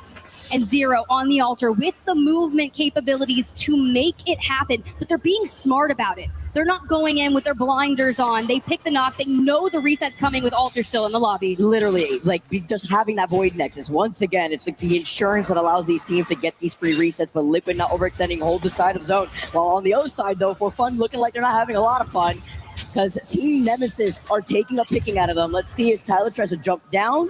Sees Nax, though, on the back end side because there's a player on the other end of the stairs. And now moving up, I believe they're pinging to the possibility of a third party, forcing Tyler to back away. This is not good. The Mythic Bin is just south of this fight in Nemesis. Ninjas in Pajamas all send for fun. That's what I'm talking about. The distance, these angles that you can have in E-District once you get to this area of the map on the buildings. We're still not in the circle, right? So get all the loot that you need here for Ninjas in Pajamas and focus north. And the third party was there, but it was a duo of GK where there is a replicator on top of Team Nemesis and as well as a Mythic Bin. So now GK move up, try to harass the one solo of Team Nemesis who is on that Mythic Bin. But Skittle Cakes has the high ground. Like looking to see if he could give him some press fire. It's definitely a Hunger Games cornucopia if you're going for that kind of vibe. Like you're like, oh wait, I get my teammate back and I get a Mythic Bin, but Nemesis, they're not gonna let you have it. Sacred eating with the RE45. I'm gonna need you to get some energy ammo and feel a little better as we move to circle. But just one more player left of GK. The fact that Monsoon too also finds Lifka. Action non-stop. Sacred. Every time I'm looking at this player, man, he's always got the RE45 in his hand, and with the Mythic Bin in their favor, having a lot more walking away from this building because they will have to start inching to the north where it will be pulling, not towards the high ground where we've expected time and time again, but on the bridge on the north side of City Hall where Vision, Zach himself, called it out on this rotate where Liquid was neighboring them. So they're going to have a big fight later with AG Global for that power position on the west. Elite Esports on your screen on the south side. For Falcons, who have just rotated in, find a spot in Guild, getting the caustic barrels down, immediately covering their path. And they start looking back, right? The riot trail, the nades coming. We saw Elite Esports do this once before, and Waltzy throws out the Maggie Ball to try and prevent the slaughter, and through the void passage we go. Especially when it comes to that Stinger Bolt, the direct counter and trying to deal with so many caustics in this lobby. All right, he sent out that Nox grenade from very far left field. So 2 ults down. And now Vision looking to see if they could get this res onto Loader before backing away. Zach is going to be able to pop this ult up just so that way he can get his own Stinger Bolt. But with the Deathbox res, they bring back Loader. Nemesis are still farming and IP, by the way. And now as they're going to be able to get the trade-off too with Skittle looking to see if they could get the res because it was the caustic nades, and IP do get eliminated and so do GK. That is going to be Legacy picking that up onto Kura. And the Battle of the South is not over by any means. S8UL actually trying to make their presence known as Reject. Move in on Team Nemesis. You're going to have a lot of angles down there as Team Vision still keep tabs on AG Global, bunkered up inside a building. And this is what we're seeing up in the kill feed because Nemesis are down to what looks to be a solo. It's just Sacred hiding behind these knockdowns. It's Elite moving up, but there's a 3P of Reject up on the high ground. Elite having to be careful as Reject actually may allow Team Nemesis to try to survive until that very moment. They pick that up. Do not allow Reject to take that KP away from them. Team Nemesis now get eliminated, and AG involved with Team Vision, who move up from the low ground into this building. Niazul's full, Jaguares on the ground, and Yanya right there. Thanks to Sparrow giving us the information, tracking him where he's going. AG Global eliminated. Panic dealing the finishing blows. And with Team Liquid looking at how that fight was going, they wanted to time a 3P, but Vision had timed that themselves really well with the way that they took over the building off from away from the AG, and Liquid took that KP. A team that's in contention for 50 points. Rather silent here is Team RRQ all the way in the north. 2 teams north of Team Liquid. For the Falcons, however, the south side is going to be kind of difficult with S8UL and Sentinels on the horizon, but through the void passage we go. What does that look like? But I wanted to see the north, and here we are. And trying to control the bottom side of this bridge is RRQ, one of our teams who've been fragging out. See the opportunity. Oh my goodness. Jelly sliding in for Zeddy as RRQ get eliminated. Our top heavy teams in some trouble, minus Vision. RQ won't be able to boost themselves up. This actually opens the gates for Team Vision as Team Liquid clawing their way up. Zach, by the way, picking up the KP onto Hockeys. 11 squads left. Zach is fragging out. He finishes off Hockeys. We heard the interview. You hear the confidence. And now they're going to be able to take this Void Nexus back. Still a lot of heavy hitters in the north as we lose Unlimit. Please remember, S8UL and Sentinels are still in circle, and everyone's vying to get there. Vision are currently at 40 points total. They need 50 points to be at match point. As Reject do get eliminated, Sentinels have been farming as well. Monsoon being on the Mad Mag, he does find Zane, but playing up the low ground here. as Elite looking to get this res, but Vision has been harassing these teams in their line of sight. When you have Alliance also in the vicinity, they are some shooters. We know that. So Loader and Zach are going to have their jobs cut out for them. They are the furthest out. We do have a Maggie Ball. We do have Zach. But with your altar down, movement is going to be tough. Carter needs to be rezzed here. The reset, critical to their game. Oh, that was so scary right there. Zach is also in the middle of healing, but it's fine. He manages to get away right behind Zach while he pops the shield battery. Elite do fully reset while Alliance are looking down onto Vision. Falcons lose out on their Mad Maggie, now forced to play things out as a duo, looking to see if they can at least reset, but it's the wrecking ball as Elite see Vision, the beaming, it's up to Zepto, playing up the knockdown, but there's too many people looking down as Vision are the next to go, and Elite get to see another day. And they reset. They reset. Alliance doesn't drop down and go for it. Instead, it's Team Liquid. Reset, but not for very long, right? They attempted it here as Zero moves up, picks up Henchman, now playing off the other side here of the middle console. They get eliminated. 8 squads left, though. Looking behind them because there's another team up on the high ground that were harassing Elite before. Zeddy Esports in the mix here as well, so multiple teams. And Zeddy, with the timing, you have to think about this, right? They could just throw down and third party this with ease, but Team Liquid has to stay healthy in this engagement, and here comes Zeddy.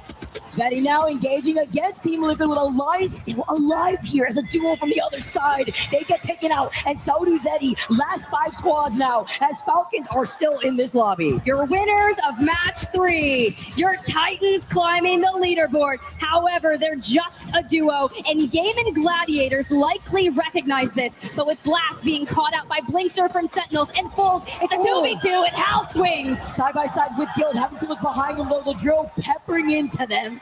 Gotta give a nudge over the deal for that. As Hockey's still alive as Falcons get eliminated in his legacy with the Kraber in hand, finding Hal, finding Guild, last 3 squads, and Sentinels who have been farming this side of zone. Now look at SAU, the Kraber shots, Legacy, who is so consistent with this weapon. This is the game they needed to turn it around here on E District. 8 kills for the team, and so many Kraber shots connecting, and here's the deal, it's infinite ammo. We can open up these fights, but do not forget about Hackis, the altar, who's laying low. Imagine what he can do. We've seen him play Wraith as a solo in end games. We get as many placement points as we can, but we could convert this if we time it right. Or if you get the Terminator here to exterminate the rat, but Alliance, we've seen this before, staying alive, waiting for the 3v3 of Sentinels and S8UL with Sentinels having the advantage in terms of their positioning on that slight high ground. Legacy pinging on where to rotate. Feeling the drill though, and the pressure with Kraber now in his hands still. Peppering in also the caustic barrels to at least give him the space. Respawn for Alliance, a full reset. Welcome back, Aku and Unlucky. Now it's a 3v3v3. Here comes the Maggie Ball. And despite getting them back in, this causes chaos. Could Sentinels win? Sentinels now move up. This is all for Sentinels. They see Alliance, who still get the KP, but it is Sentinels who are king of the hill and king of E District for game number 4. Sentinels with their first win of the Year 6 ALGS Split 1 playoffs. Better late than never, boys. This is what matters. You lock it in on match point finals. That was nasty from Hawkies. The fact that he pulled off that res, the fact that they still won that fight against S8UL was unmatched. But it was Sentinels with 9 KP to take game number 4. They held that side of zone for so long. We saw their names lighting up the kill feed too. And that was with them going out first in our previous game. Let's not forget what happened on Olympus and now turn things around to get the win. That was a good game from them, right? When you start to think about it, they started in Canal Plaza. We're going to the north. It's such a quick rotate for them. They're allowing themselves to set up in Godspot. But not only that, they defend all of the sieges towards their building. They are our ALGS champs from Sapporo, guys. There's a reason they are this dang good. And you've got to give it to S8UL, right? Sure, 3rd place in that match.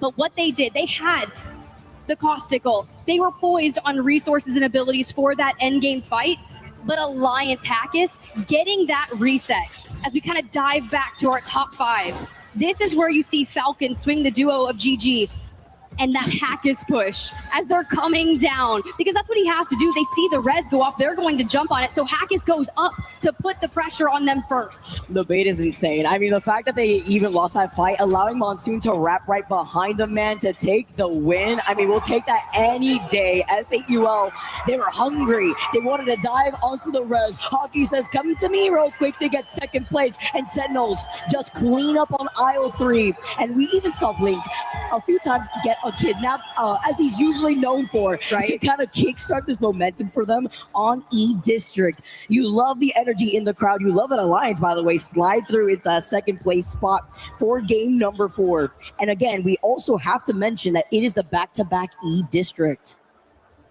That's right. We're going back. Honestly, it's kind of crazy. The Sentinels literally throw 1 Mad Maggie ball and 7 bullets and clean up that fight. They're like, you'll take these 12 placement points. Let's see how many kills we got. 9 kills, a 21-point game. Do you know how good that is to get you back into it, right? And for Zach, who was saying, like, if we're still going to game 9, I made a mistake. They just needed 12 points. We got half of that. We got 6. They're getting close, though. They are. They're incredibly close. Alliance there with an 11-point game. If that is kind of our floor, our dud for a game, going into the top 3 as a solo and bringing everyone back, it's a little unfortunate that I only got 2 kills from that. But it's Team Nemesis who started in City Hall. Yes, they went out in 14th, but if you're going out in 14th with 7 kills from your building, that just goes to show you how good you were defending everyone that was full sending you. It's just not quite enough. We need a 20-pointer. We need a banger. And even trying to take a safer rotation, right? Until we saw this collapsible fight. Taking a look at some of these highlights of the end game here with Team Liquid now having to go from the under part of the bridge. I really do like the zone pool too, because then you have to mention Sentinels who were clearing their back end of the POI that they have been, and then ZE2 making a mention as in these last 5 squads. Walty had gotten down earlier, but with the Mad Maggies in this lobby, Tiff, it was a bloodbath with that drill. We won't be seeing her anymore. No more with the Warden, as I like to call her. And S8UL, they wanted the shiny object of the res before their eyes, before Sentinels. It was with the Wrecking Ball and a nice strike to take that game. Ooh, and with Mad Maggie gone, does that mean Gibby coming out? Does that mean? Oh yeah, 100%. We know it's the our Gibby boy, but there it is yet again. That end win for Sentinels, dominating the fashion, timing it to perfection. Guys, we're literally just getting started here at the Year 6 ALGS Split 1 playoffs at EWC, and I could not be more excited. I know, right? I mean, the fact that we are going on to game number 5 after hearing our interviews, after hearing how confident our IGLs are feeling, but now you take a look at Sentinels turning things around, and after getting that win alone brought them up to those 21 total points, with Alliance coming in second place. That could make a difference. We heard it from Lace too, as S8UL kind of starting off slow, ramping up here. They didn't get that second place spot or that first place finish, but it was the 9 KP that they at least got in their pocket. And that is a big deal for them, right? Because sometimes with S8UL, yes, they can net themselves the win, but maybe it doesn't have enough kills to go alongside it. So if you're getting the 7 placement points and 9 kills, a 15-point, wait, hold on, time out. We pause for this. Jeez, that was so crazy. Yeah, you're nasty, Legacy. You're nasty. We love that. For overall rankings, guys, remember the key number is 50. That is what we want. Teams that are 12 points away, I'm looking at the APAC South squads of Wolves Esports and Team RRQ. Team Vision, you guys heard it. If Zach did something wrong, if we go to 9 games, well, blame him, I guess. Well, you know what's also scary too is with Wolves and RRQ going out a little early in that previous game, the fact that they're at 38 points nonetheless is a few points away from overtaking Vision in this first place spot. We could easily welcome, 3 teams here at match point, depending on how this rolls out for game number 5. And we went how many games last year, Vicky? You were there. 13? It went the distance. It was crazy. Worse than a survival stage. But you know what, with match point finals, my favorite thing is one more game. It is. We got some more Apex on the horizon. I mean, just the fact that you even see the Kraber shots, that 2-in-1 deal, will absolutely take that. As we see a nice little flyby of our pros and what this means and how these teams were now able to turn things around. Maybe a slow start for some of these teams, but with the back-to-back on E District, it sets the likes of even Sentinels to take this momentum and roll into game 5 with it. Ooh, I'm ready to see it. And we got the Wolves in. That's actually such a gnarly fan right there. Like, how cute is that? It looks so fluffy. Well, the Wolves fans, they have the most intricate things. If you look behind, like where our studio desk is over there, did you see like the anime-inspired Wolves fans? Did they ever go? Monsoon Riley? Yeah. That's actually sick. I love the fans and I love the signs in the crowd, guys. Get ready because we got E-District on the other side here. Don't go anywhere because we'll be right back.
Welcome back to the ALGS Split 1 playoffs here at Esports World Cup 2026, and we are closing in on our first team hitting match point. The match point finals has been fantastic so far, and with those three gentlemen on your screen, Sentinels getting their first win, things are starting to hot up here. You know, Sentinels, one of the best performing E-District teams we have in this tournament. They now raise their average to 10 points per game. 50% of Sen's points have come from this map as well. So I'm not surprised that they finally put that win on the board and put themselves up there. Interesting, though. This is the team that I want to focus on. This team right here from APAC South, criminally, and I am taking the blame for this as much as anyone, underspoken about.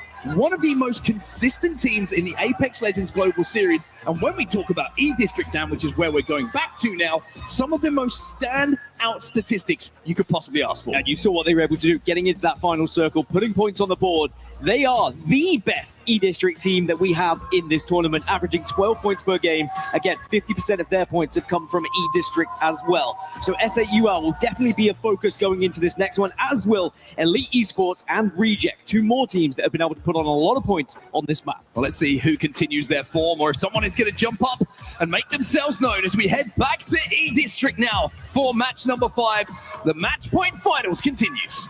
We are so close now for one of these teams crossing that match point threshold, but it is still not guaranteed. Vision, 9 points away from getting there. Wolves, 12. RRQ, 12 as well. If those three teams exit early, and similarly to what we've seen so far, some of these lower scoring teams finding points, finding wins, maybe we go all the way into further without teams getting to match point threshold. It always feels like when we're close, you're like, oh, it has to be this game, and then another game, and then another game. Even teams on 49 points, Sentinels being one of them, back in Sapporo in January, could not get that single solitary point they needed to get over that match point threshold. However, it didn't end up too bad for Sentinels. They went on to win the whole thing. And what a booster this is for Sentinels' chances now as they close in on halfway to match point threshold. Well, you wanted to see different zones. We're going to be heading to the southwest now of the map. Enter Force 36 in prime position for this one. For Fun are moving very quickly from draft point, and Alliance are going to have priority too. Remember, Alliance did get to that end game, and currently they sit in 8th position, so they're also putting a consistent amount of points on the board. Yeah, second place, if I'm not mistaken, for Alliance in that game as well. Somehow out of the dropship, you saw the POV of Aku.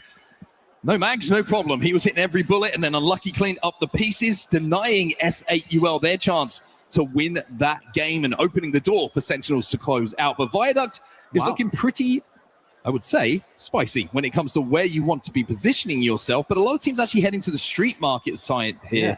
We do see those deep Viaduct pulls, but I wonder if some teams are thinking that maybe they want to hit a little bit more info, see where everyone else is, with the amount of teams that are kind of look a little bit lost on where they want to play here. Well, Enter Force 36 are playing the baby comp, and they have opted to go away from their POI. And as you mentioned, maybe to build up that Evo, just get a little bit of extra something. They dropped at Viaduct. They are currently hounding Alliance, by the way, and kind of shooing Alliance away, saying, we don't want you to take this western side away from us. So Alliance have respected them, backed off a little bit, but Enter Force 36, they are currently relentless with their push. Yeah, just looking at compositions is actually an interesting conversation to have, because now with Maggie being banned, we did have that joint 20 pick aside, by the way. We'll go back to that in a second, because Jelly from Zeddy is finding some Wolves players in front of him. This is down on the southern side of the zone, and this is very close to where the end game will be taking place.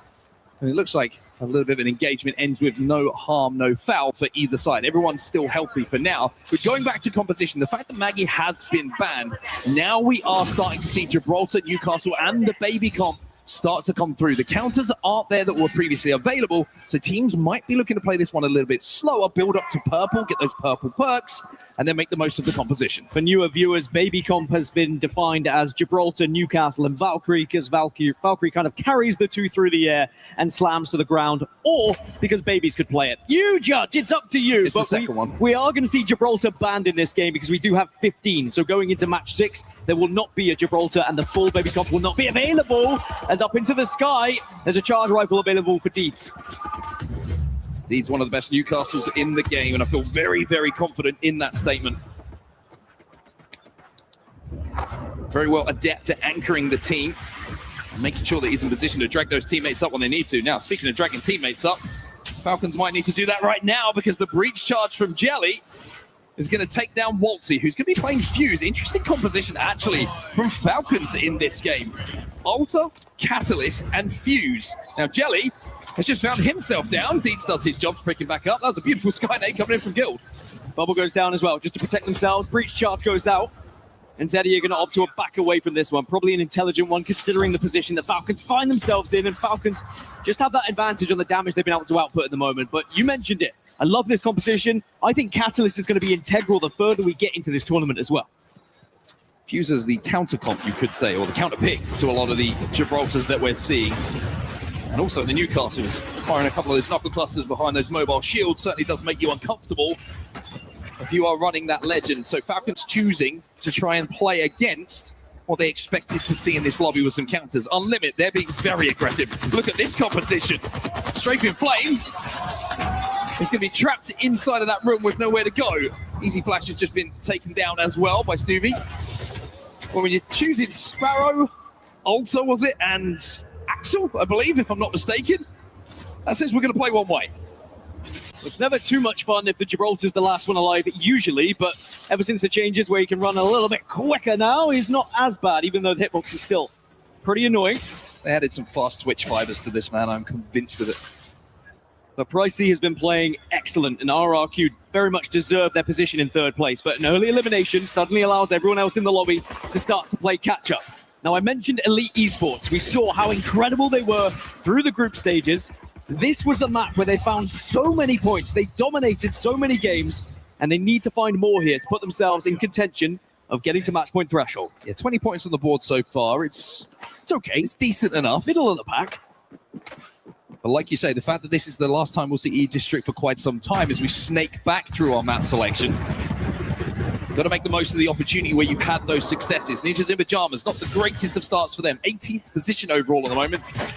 Just the 11 points on the board, and most of those came from game one. They did, but they are another one of those teams that could potentially take a win here, by the way, as Pricey's still being hunted down. And poor Pricey. You never know. I think in a match point finals lobby with the talent on display, a 1v3 in that situation. Unlikely. No, dupe. He's going to be dragged back up, dupe.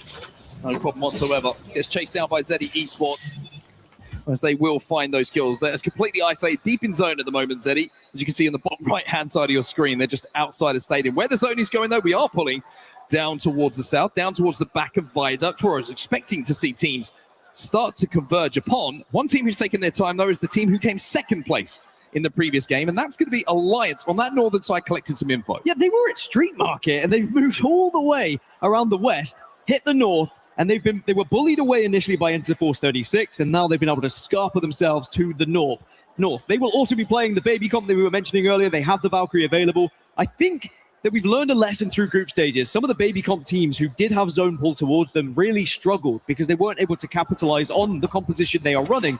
So instead, you go, you get your Evos up, you get as much weapons and utility, and then you slam down into zone later and destroy one of these teams who is not quite as built up as you are. Yeah, I mean, if you can get that Skyward dive up to purple.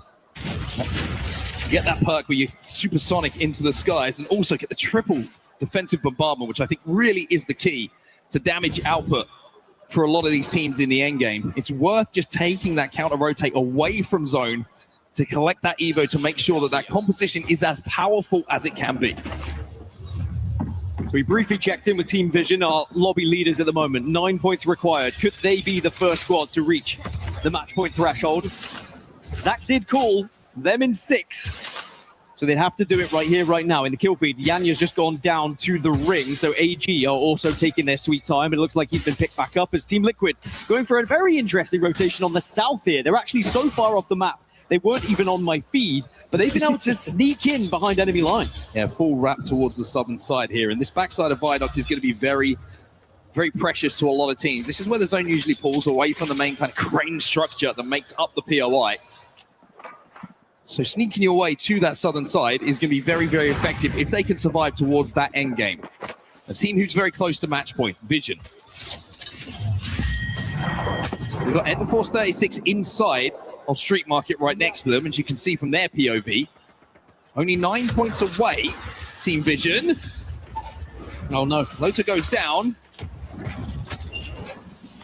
And it looks like the Void Nexus is going to be the play. You can already see that he's been dragged back. Castle was just sitting on that as Zach and Lota were extending to see that things went badly, that they could get back into the game. Now, Worms Esports taking some damage, and it's going to be the wrap from Team Liquid they weren't expecting that's cost them Crazy Kong. Yeah, Team Liquid have just really created a lot of uncertainty here on the south. A few of the teams starting to get involved in this fight, thinking maybe we could pick up some KP, maybe we could take advantage of a couple of teams being weak, and Wolves are going to really have to try and battle back to get up to a full 3 here, with 1 being down. 2 will at least be okay. There's NIP also in the area and also noticing Team Liquid. Oh, now GK GK arriving, and this is what happens in this game. When we have this many Valkyries, everyone's going to start to arrive in. One team who are very proficient when it comes to the Baby Comp is going to be GK. They ran it for so much of the split of Pro League. Team Liquid decide that they don't feel comfortable. Wow. They're going to go up into the skies here. Now, they have managed to get up to full purple, so they're going to have all perks available. They're going back. And I don't mind this too much. I think it was just a little bit too busy for them. And I think the actions of the teams around them, who were just being kind of a little bit too aggressive for their liking, they want to re-enter when the space is a little bit clearer, or maybe those two teams do start to engage with each other. I mean, during the toilet break, I heard Zero shout at one of the other teams, "Why are you inting me for?" Doesn't sound like Zero. And he probably feels like they would be a little bit vulnerable to some aggression. So Liquid reset. Falcons also on the southwest. Wolves still struggling at the moment. Ooh. It's going to be down to just Crazy Kong. And it was GK who have wedged themselves between these teams, who are causing a real problem for Wolves right now. So look at the kill feed. Alliance and Nemesis having a little bit of a scrap. Ninjas in Pajamas inside the zone will be safe for quite some time. Also, you can see SAUL picking up a knock onto Mike from Zeta Division. Crazy Kong, by the way. He's got a Moby. Just need to find the gap. Thread the needle. He's got both of the banners. He's got himself a catwalk. Oh no! But he might have forgot that there's 19 other squads available. It would have been very, very impressive to get that done. Maybe not right now. Yeah, For Fun aren't going to allow that one. Perhaps. And he's spent the Dark Veil. Perhaps. That's the problem. 836 are fighting. They've just been taken down by GK. Oh. Crazy Kong's dead. Wolves do not get the res off. A valiant effort, though. So close. Mere moments away from getting the team back in. He was happy to sacrifice himself. Well, now we have lost 3 teams, and 2 of those teams were in 2nd and 3rd. It opens the door for Vision to take a little bit of a lead here as we check back in with Sentinels. That's now. a kidnap. They were able to kidnap them. That's a kidnap. Wow. Yeah, not much chance of getting back through the portal that time, especially with Sheila staring at you now. Alliance on your screen, 2 Amiya powerhouses. Close enough that they can smell each other, and somehow Hackers has found himself a Kraber already in this game. Mastiff in his hands as well. The fuse on though, the Motherload is burning. They have to play behind the Newcastle wall here. Look for this res. Bubble's going to go down. Unlucky will be able to drag Aku back to his feet, so should be okay. But Elite are just waiting here. And as soon as that bubble goes down, These frag grenades are going to hurt. He's got frags, he's got arc stars, he's got everything you could want here, but there is still other teams in the area. So Elite, again. They cannot capitalize. Yes, you get the damage. Kind of actually finds one onto Hackett, so that nade does its job. But with Aku still alive, there's still a chance for Alliance to survive here. You can see that Elite are desperate to clear this, to finish it off. Everybody is firing down, and now they bubble forward. Aku has to hold the line, but all of Alliance just got up. They actually knocked Unlucky with the Thunderdome, by the way. Hackers gets taken down by Sentinels. Alliance are just being too focused, and they'll fall in 17th place. That's another team in the top 10 that's gone down. And this is how match point finals go sometimes. Just when you think teams are starting to take a lead, those that have been struggling start to pick up the pace. Well, it's a Motherload coming in from Vision here. They want to try and push this. Remember, they only need 9! And Lota, through the fire and the flames of the Motherload, jumps forward and deletes Waltzy. Just like that, they only need 8 and a placement point on the horizon if they get into the top 15 as well. Now, it's a really big fight as well. Guild actually does a good job of the rest of Falcons to retreat through a Void Nexus, because this endgame position will be huge. You can see where the zone is going to be pulling in 30 seconds time. And if Vision can clear this side and find a place to play, the 8 points they now need becomes a very, very viable option. Yeah, Falcons had to be a focus for them, because Falcons are going to hold them out. On the other side of Falcons is Team Liquid, by the way. Suddenly we're starting to see Hal and Zero get into these end games, which might be concerning for some of these other squads. NIP still very much a feature in this one as well, as you've just seen Guild get finished by Yanya. So it's just down to the CEO himself here. And sadly, Falcons will fall in 16th. So now we will have 15 teams. One more placement point for Vision. They need 7. You can see the exhale from Hal, though. I think he knew what his fate was about to be. But for Vision, they're going to be safe on this bridge. Next to them is going to be AG Global. That's where the focus of attention is going to be for Vision for now. You can see that Zach is just kind of trying to wrap behind Vision. Oh, it's AG Global. Excuse me, AG. And see if he can force them away. If they can deny them stepping towards this side of zone, then their focus can just be straight ahead to the north. Big moment, we've got to be careful here. Knuckle Cluster goes in. Card takes a little bit of damage, as does Zach on the cross here, but it does force the bubble. Motherload will follow up. Vision playing tight, making sure nobody oversteps and gives that first knock away. This is a huge call from Vision to try and force Liquid away, and they've done exactly that. They've claimed it. Liquid say, actually, we'd rather stay alive. We need points as well. Live reaction of Hal complaining to his teammates. Not really too surprised with that one, but Vision have now been able to take one of the better positions on the map. Reject are arriving as well with the Skyward Dive, and actually, Reject arrived to the west. They become a threat They here. just landed on their height. So Reject on the height now. Vision have to play bunkered down. They cannot peek. They cannot take the fight with Liquid. All of a sudden, Vision under pressure, but still safe in this zone. 15 squads still alive, by the way. If you see the mini-map, every single team seems to be stacked inside of the main structure of the POI and has to leave. This is going to be an absolute battle on the northern side. Vision under a lot of pressure. RC have taken prime position. One more potential point for Vision, by the way. Logan just got the knock on to Blinker. If it gets finished, that's going to be the real question, though. It's now Team Liquid. Maybe they sent Vision a week here. It's a great answer back, though. 2 are down on the side of Vision, and Carter has to stay alive. Oh, the charge rifle is going to get him finished off, though. Excuse me, it was actually, I think, a shot from distance. Maybe even a breach charge that took him down. Vision, Carter, left on his own. Legacy, ports back through. Zero says peekaboo. Vision down. No match point for them as we turn now to Liquid being forced by SAUL. It's a brave fight from Liquid, but this could be a huge revive for them as well. Bubble was down. They get back into a 3. Now you need Sykes to get that bat off as Team Liquid will hold. Oh, the double huge bubble. Arufa tries to poke from RC up on that high ground using the valve to drop down, deal that damage, and pop back up. But the main story here for Liquid is they have reset. They have got healthy. And they will be able to participate in this endgame. Now, Sentinels looking for a back-to-back. 2 shots left in the Kraber, make it 3. My maths still not on point. Hopefully Blix's Kraber will be. Still somehow 13 squads alive in this final circle, by the way. The most we've had so far, it seems, is For Fun under a lot of pressure. And one of the key factors here, 1st, 2nd, and 3rd are out of this lobby. we still may not see a team reach match point depending on who takes this victory here. Nemesis go down. And it might be GG next. Corsical very, very close to them. Void passages coming through from For Fun to try and see if they can peek on the damage. GG have to force that bubble. They have to expend the bubble. And they're going to be vulnerable when that goes down. Gibraltars are very much the main players in this final circle as Vayne has fallen. Power ups are plenty, I'm sure.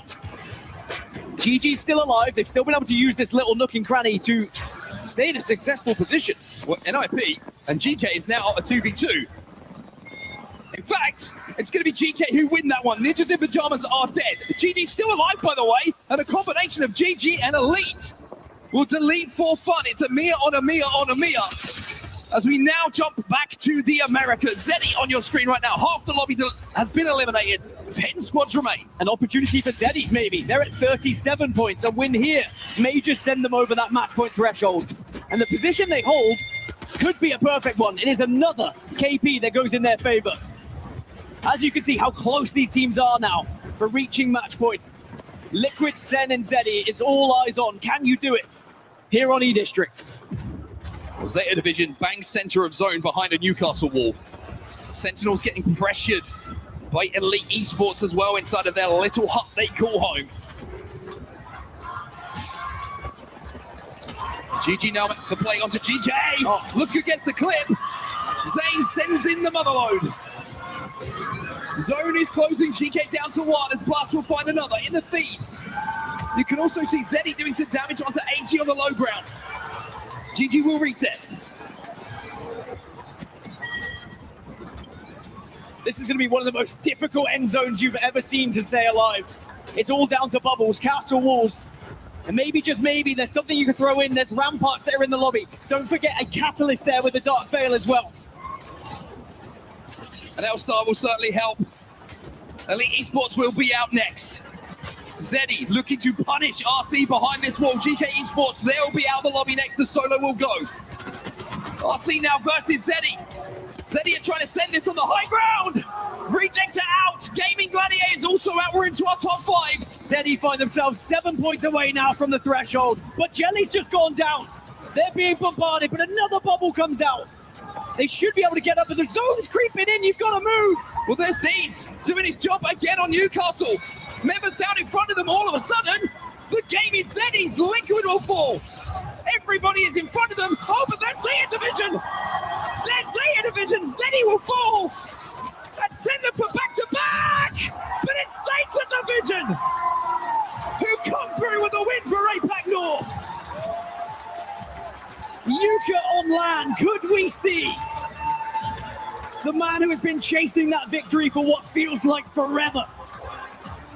As no team crosses the match point threshold here in match 5. It has been the tightest ALGS tournament we've had in quite some time.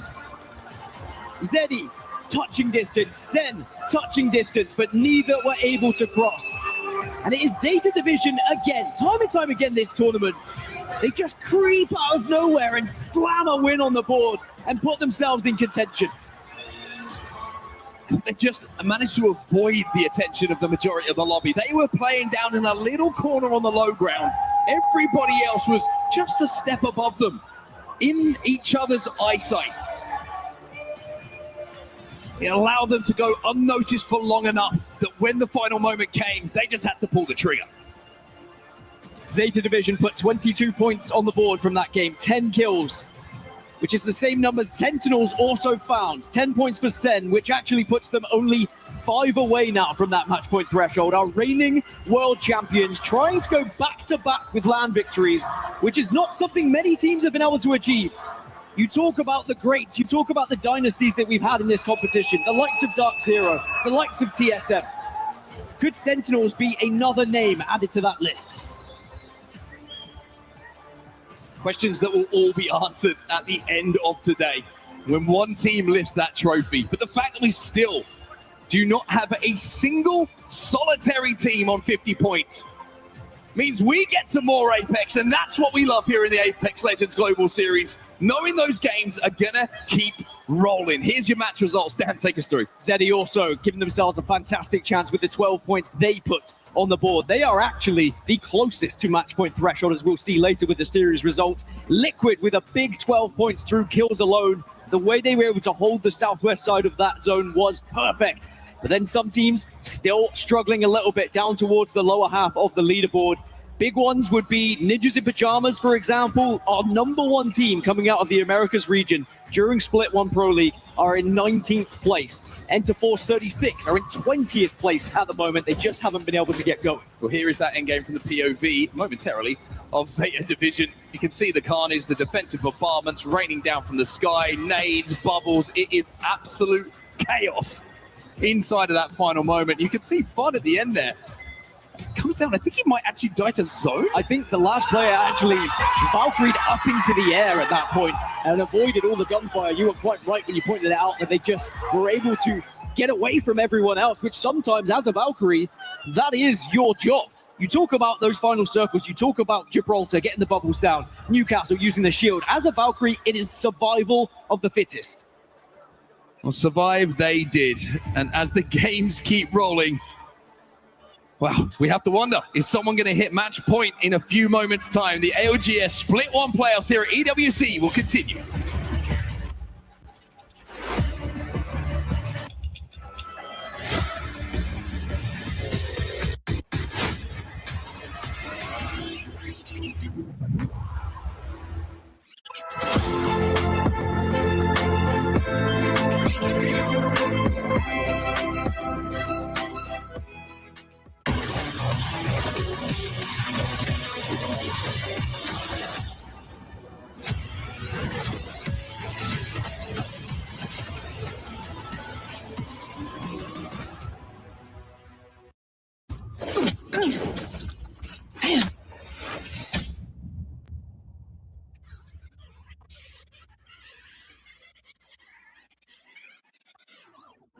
Managed to snag privacy here so we could chat a little bit during this break. Our legendary analyst for Falcons. And we got to talk, okay? Because it was a little bit of a slow start, but we finally got that first win in there. It is. For us, the first game was like a little bit of I would say like a zone was far, but still we could manage to go into a good spot. We had a little bit of bad luck because one team was playing Fuse, which is very uncommon. We have only 2 teams playing Fuse. And because of that, Fuse ulted from us from the far, and we couldn't really take a fight with the Zeta. Taking fight with Zeta was for a huge game. Zeta had a 13-point game. We could have been ours if we weren't like getting, let's say, killed by Nemesis with the Fuse ult from far. Second game, we got it back. But again, it was like really not the zone for us. We got thirded. But the last one, we get back zone. Didn't pull to summer for some reasons again, but we came back to a good spot. Was a good zone call from Hal. Was a really good composure from everyone. Everyone did his job perfectly. We watched angle perfectly. Did no mistakes. We moved step by step, getting kills, trying to third party. And when we realized that Liquid is the biggest danger in that win, we got the right side, and we tried actually to pressure them. We pushed them into state, and we had a win. I mean, obviously coming into this tournament, big expectations of Falcons as well, right? Not only in Apex, but across the entire event. So talk to me a little bit about what that pressure kind of has been like for the team. There is the pressure is because the will of winning EWC for FX team, especially for example, Hal, his first EWC win, especially now coming back to IGLing.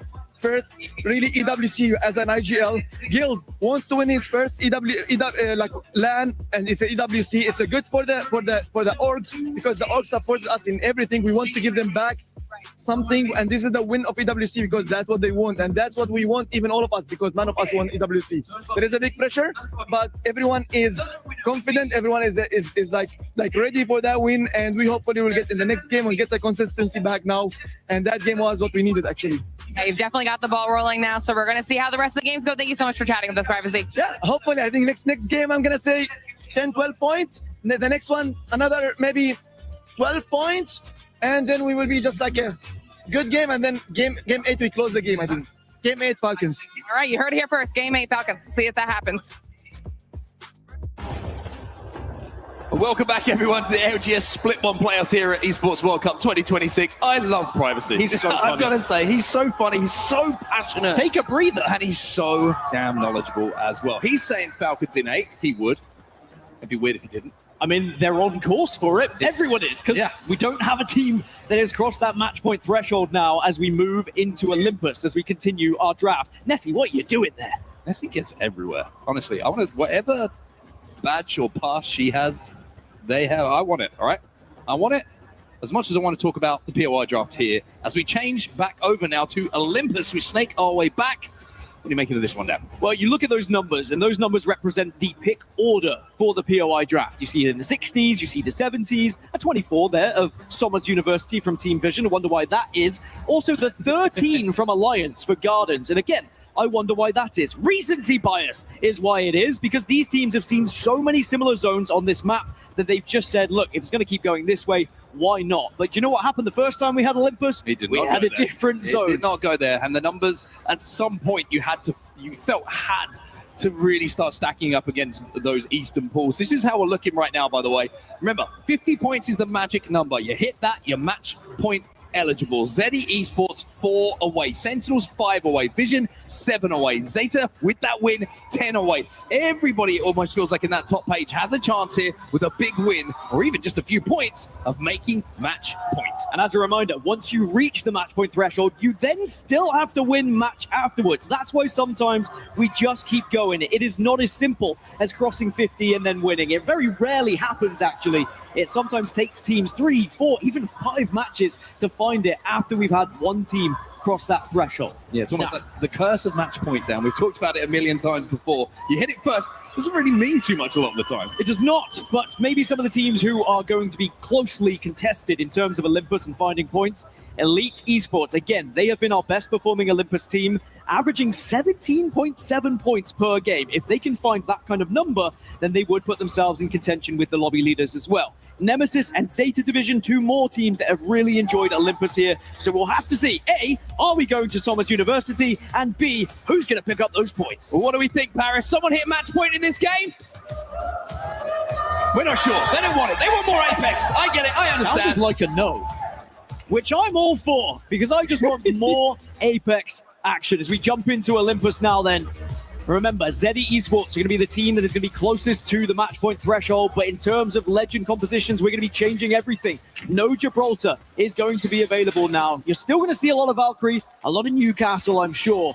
But can Zeta Division find another win? Or, to be honest, just 10 points is all they need. They don't even need the win here to cross that threshold. There's a lot of teams who don't need a lot of points whatsoever. They're in the top right-hand side of your screen. You can see what is required. Now, this is where things get interesting as well, because what we've essentially seen for the first 5 matches is teams trying to accrue points by winning games, winning team fights. Classic Apex Legends.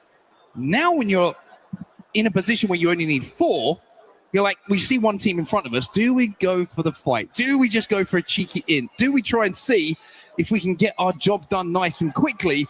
Or do we play the classic way, try and get extra points, try and get max points, and not only get over match point into that threshold, but also stop everyone else getting there? Don't be alarmed, everyone. It is not going to be Somers University. Fantastic. We fixed the servers. Now, I've just clapped. GK, by the way, servers weren't broken. It was just very unlikely that it happened. Now, GK are going to be moving quickly, as are various different teams here. This is pretty much dead central. A lot of teams have been able to move extremely quickly to zone. So we might see a couple of early engagements as NIP just about avoid that one. And Falcons taking on GG at the moment. It could be from distance, though. Yeah, this is over at Terminal by the looks of things. Zeddy still need those 4 points. Ozzy actually gets the finish as well. By the way, Neazul's also getting involved. It looks like Terminal is pretty busy. By the way, so many teams already in zone, but there's not a lot of places to play. This is going to be a very open end game. AG decides that blast time is up. Yeah, when AG decide to push, you don't really have much chance of retreating.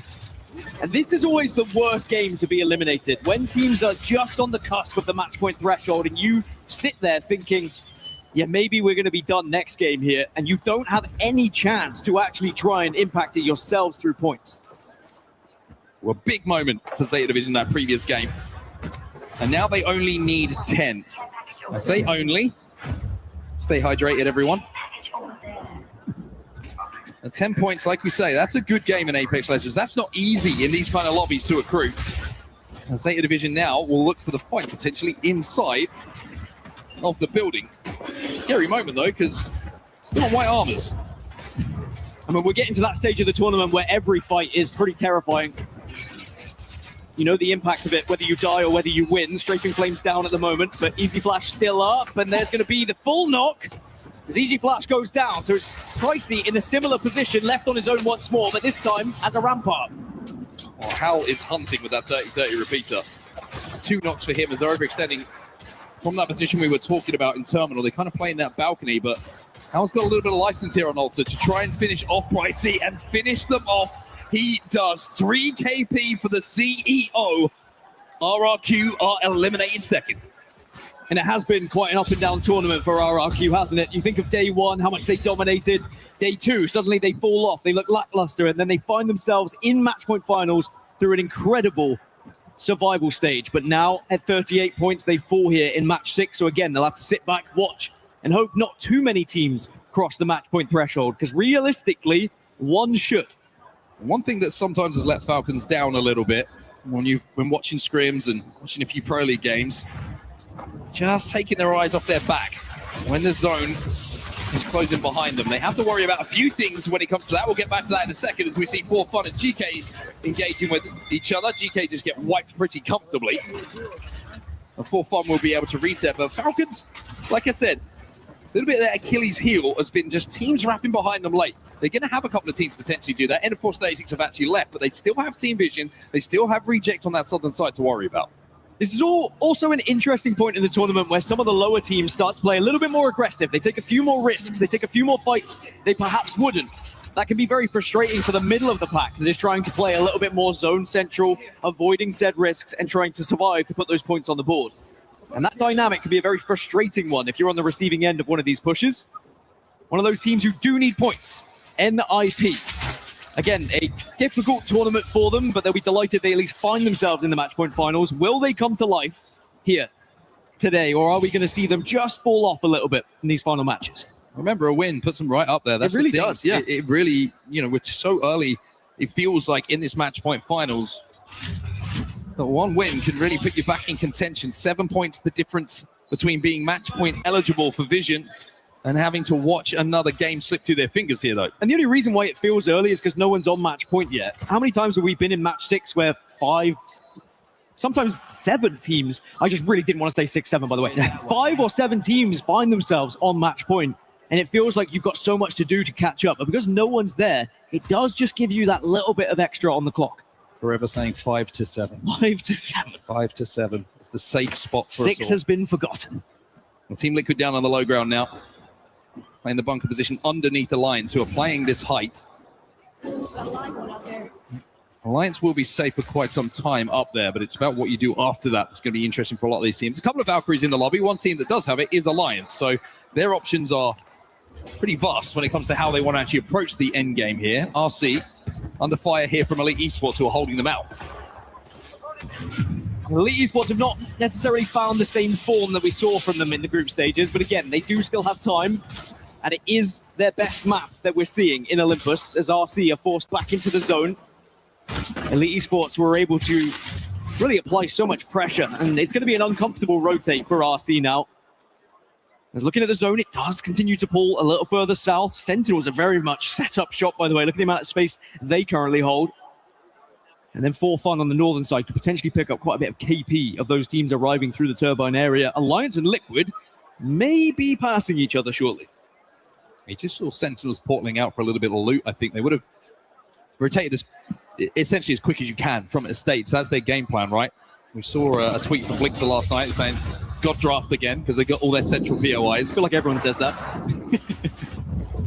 But it's what works for Sentinels. And now having that rate in the composition, even though they rotate quickly, it means that a lot of the time it's at the cost of being able to loot efficiently. So if you see some death boxes, send that Wraith portal out and make sure that you're getting that loot to make your fighting chances a little bit stronger. Team Liquid on your screens right now. Still playing below a lot of the main structures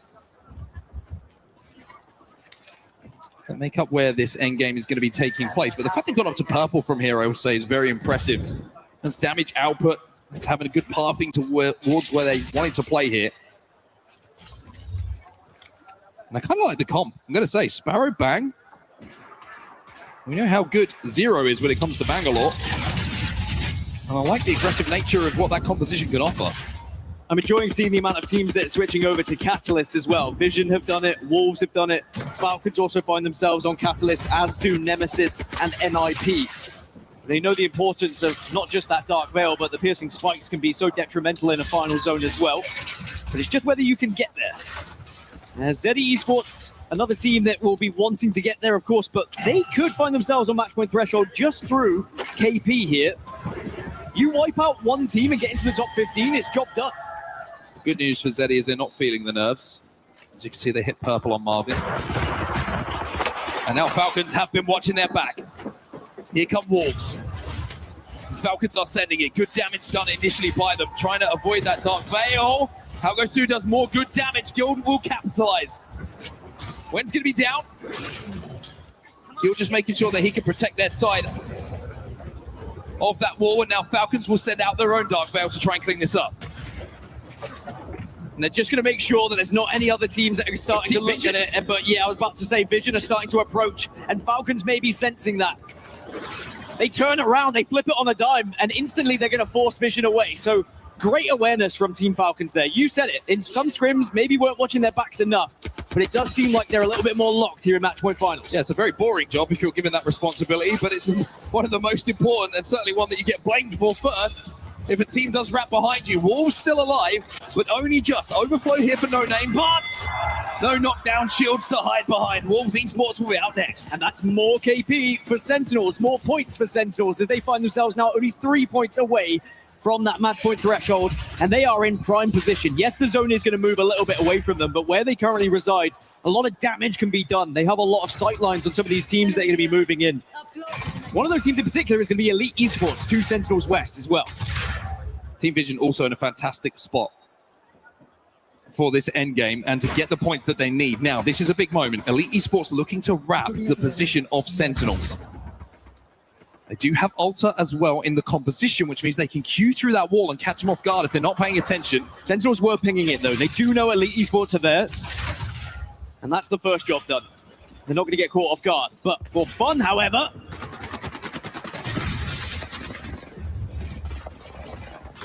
not looking as healthy for them, as Panic is using his abilities to portal through that wall. A little bit of a damage exchange, but Tyler's actually going to get the first knock onto Panic. Zero has to retreat. Can they activate that Void Nexus in time to drag Panic back? Just about, but where does it go? That is a nervy moment for Team Liquid. It does take them out of zone, and remember, zone is closing in 10 seconds as well. And For Fun, not the only team in the area. Alliance also kind of watching over things. There's the lay of the land in the top left-hand side of your screen. Rejector starting to take a big dive into zone here, by the way. They've just hit information, it seems. Team Liquid are back up to a 3, so it might have looked a little bit dicey, but at least they're alive. Well, Regent have landed in zone and will be safe. Will they? Well, I say that, and I've just seen in this that Euresa's gone down to a Kraber, which I did not take into account. Aku, gets queued up on.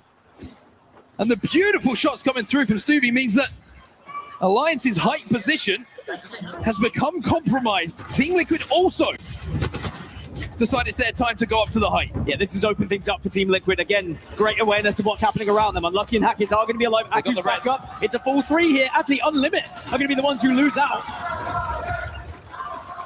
In Pajamas somehow also looking at this. Panic's just found a member of them. It's an absolute pile-up as Unlimit will be taken out of the lobby. And Alliance have somehow reset, but the armor disadvantage is notable for everyone to see. All blue here for Alliance. On the other side, Team Liquid all in purple. It's great stabilization from Alliance, but this is where you need to look towards your fraggers. Unlucky and Aku. This is your time to put Alliance on your back and keep them in this tournament. Liquid's climbing. Panic gets good damage done. And with Sykes taking down Aku, and Alliance losing Unlucky to a Ninjas in Pajamas player as well, Team Liquid will seize the high ground here. and now find themselves just 9 points away. Hackett did get away though, so it's not all doom and gloom just yet for Alliance fans. Blinker in the kill feed just finds one, by the way. That's going to be a kill confirmed. That's going to be a point on the board, and that's going to be Sentinels hitting match point. Could Zeddy be next? They're back up and they're healthy. There's one more. Zeddy now just 2 away as Nemesis get eliminated. 12 squads. Oh, There's now Legacy. Oh, it could have been a freebie. It would have been a donation. Legacy has to take that void passage back up to high, and just by the skin of his teeth manages to get up. By the way, Blinker on the Kraber's going absolutely crazy right now. Well, then now the job is for Sentinels to take as many points away from the rest of the lobby, and that's exactly what they're doing. They win another fight. They're up to 54. They deny E36. Our reigning world champions will be the first team to cross the match point threshold. Over to the south side, where we see Elite taking down Howe and finishing him off. Waltz is going to have to pop this medkit. There's 11 squads find themselves alive here. Vision are just waiting to pounce on this. By the way, look at the kill feed. Deeds has just gone down for Zeddy. Now, it was... Oh, I was going to say, it was from distance, potentially. But that's 2 kills from distance as the Kraber's in use as well. Oh, no. And Zeddy, who just need 2, they need dupe. And they need him bad. It's never fun to be in this situation as they go down. Zeddy will not cross the threshold. Eyes turn now to Vision as S8UL and the team, they're able to put that final nail in the coffin. Liquid also under fire. NIP, Falcons all losing players. And Zero trying to stay alive! Zero! Ninjas in Pajamas will be down next as S8UL will stabilize behind this Newcastle wall. Now Falcons down to 1, Falcons down to 0. The knuckle cluster from Vision flushes them out. Vision at 49. Those kills put them just 1 away. Now they could just try and play for placements typically. And because of the position they hold, surely they get to 50 here. They're the only team on the south. They just need to wait for other teams to go down. By the way, Blinkshot is going wild in the kill feed, I will say. We need to stay here there on Vision to see how they get to this 1 point. Elite Esports just been eliminated in the meantime. Team Liquid now trying to force their way towards zone. They only need 4 points. It's a bit more difficult for Liquid looking at their position. They're at the northwest. They're going to have to go through Alliance, who I think just got back up, by the way. Win a fight. And that'll be good. S8UL are out. Liquid sense danger. Liquid sense opportunity. Alliance trying to reset here, but the shots are coming in from so many different angles. It's Sentinels again. It's Blinker just having a field day. He's at 6. He's got infinite ammo on that Kraber. And like you say, 6 KP already for the IGL of the World Champs. It is worth noting as well, with only 5 squads remaining, that does add placement points to Vision. They will also cross that match point threshold at 51. And Hackis, he was down, he was out. A little bit of extra salt rubbed into that wound. Liquidine 3, 1 team fight for Liquid, and they are good. They will hit match point as well. And Panic is just trying to find a victim, but does he know that across from them is going to be Sentinels? And do they know that Blinker isn't missing with that Kraber? Elsewhere, you can see the AG taking damage to Vision. I think the L-Star is going to play an important factor into this one as well. You put an L-Star in Panic's hands, he can do some dirty things. Smoke's going down as well. Alliance just been eliminated. The final player cannot survive. Aku will fall as Team Liquid start to take damage. And those 2 points seem a long way away all of a sudden as Sykes will be down. Panic says, I'm going to try and do what I can here. Sentinels, you will not fall either. Liquid come up short. As now AG try and swing behind Sentinels. AG with a last gas push as well to try and send themselves closer to the top. Sentinels, after a valiant effort and doing their job, will be eliminated, but it's Vision. AG on the hunt. They want to cross match point 2. Vision's the last team in front of them. 1v1. Surely not. For match point here for Neozor. Can't get it done, but Team Vision, they do get it done. Match point hit. Well, Zach said 6 games.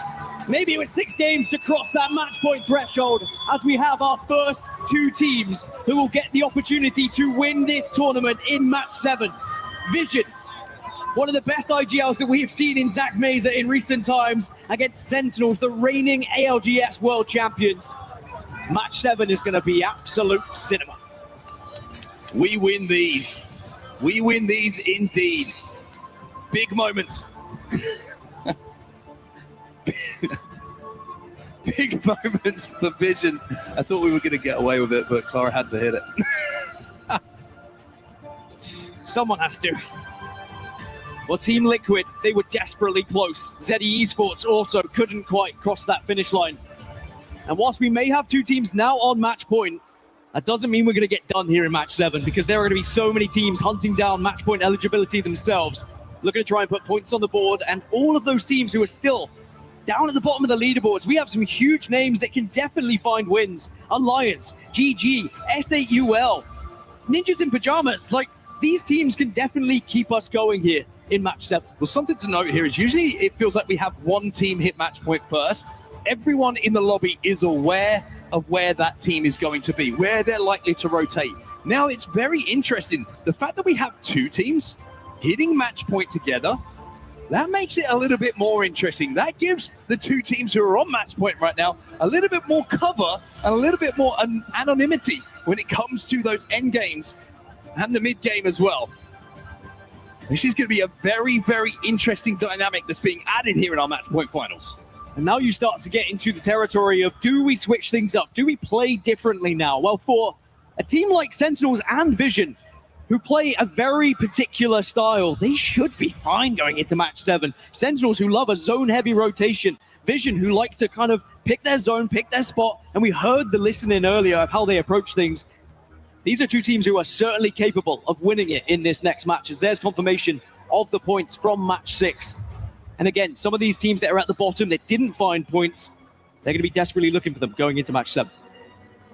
Neozul, heartbreak for him in those final moments. I thought he was going to just maybe reload the Kraber and just no-scope someone to hit match, but that would have been absolutely ridiculous. But did everything he could to try and force AG over the line. Weren't quite able to do it. But this is how things look in the overall rankings. Now, a reminder, if you're watching Match Point Finals for the first time, if Team Vision or Sentinels win the next game, the tournament will end and one of them will be crowned as champions. For everyone else, it's still about hitting match point, getting a 50, and there's still a long way to go, you feel. But for now, that's going to do it for the games. We're going to go down to the stage here because Barney's with a member of ZE Esports. Thank you so much, boys. ZE Esports just barely underneath that match point finals, or that match point threshold, let's say. Jelly, thanks so much for joining me over here. Quickly, just want to touch base with you about today. Today, you guys are absolutely frying. You're putting down loads of damage. Deeds is cleaning up the kills. The synergy looks like it's on point. How is it feeling for you guys over there? Honestly, like, our synergy with me and Deeds is like, I don't have an off switch. I'm always on. But he will just call me back, and he knows when to call me back, and that's just how we roll, you know? I'm always in there, but if he calls me off, I'll call it off. I trusted my teammates to do that, and they trusted me to frag and do what I do, you know, and put a lot of damage. I mean, coming into this today, obviously, you're trying to put down as many points as you can. The frustration is clearly there. We've got a couple of points shy right now of match point, but look, dude, you're 18. You've got all this incredible, you've got such a bright future in this esport ahead of you. How are you staying composed? I'm guessing Dupe is keeping you guys focused, because how are you staying composed when you're so close and you can make it happen? Honestly, for me, it's like nobody believed in me, nobody trusted in me, so I have like no expectations, right? Everybody doesn't believe me, so for me, like, I have nothing to lose. I only have something to gain, right? And that's people's respects. So for me, I'm really just trying to prove people wrong and just frag out. You know, I've been called an onliner so many times, you know, and this is just my opportunity to shut them down, you know? Dude, being here at this point in the competition, playing the way that you are, I tell you what, if other people don't, I believe in you, man. Jelly, appreciate your time. Thank you so much. Go back, chill, get your brain composed for the next game. We expect you to be in that match point threshold. But for now, we're going to head back over to Rain Day. He's got himself an interview, one of the boys from Sentinels. Well, we may not have a defending EWC champion here. We do in the ALGS circuit have a defending LAN champion. Blinkster from Sentinels joining me. Blinkster, you guys are one of the first teams in our history, obviously, to win a championship. You did that a few months ago. And now you have a chance to be one of the only teams in ALGS history to go back-to-back, getting on match point with Vision. What's going on in your mind right now? I mean, not much, to be fair. It feels good to be like in this position to like go back to back. I know like it doesn't like happen often, but we're ready like for it, and I think we're looking to do it again. One of the things that has been talked about for you guys is your team synergy, but it takes more than that. How did you feel about your draft coming into today? Because that was a big conversation amongst a lot of pros. Getting to the zones that are pulling this tournament, how did you guys go about that? Do you feel good about what you have? So, right, our draft, we play hard zones. So we have Jurassic, we have Canal Plaza, we have Landslide, the worst POIs in the game, some people might say, but we love it. And I'm going to say again, it's God Draft, best POIs in the game by far.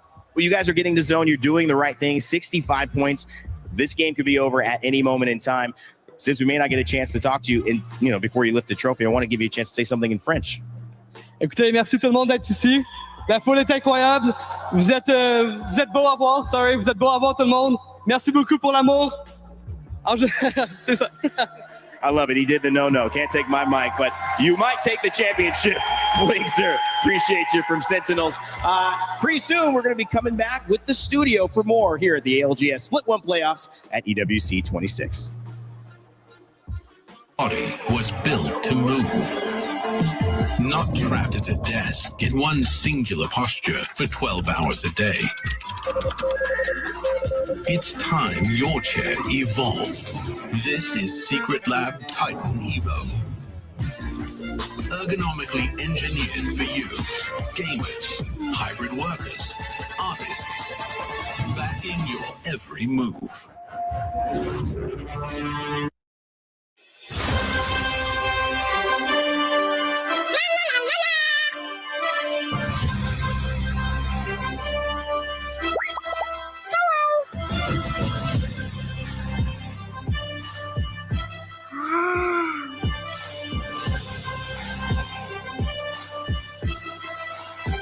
It's beautiful.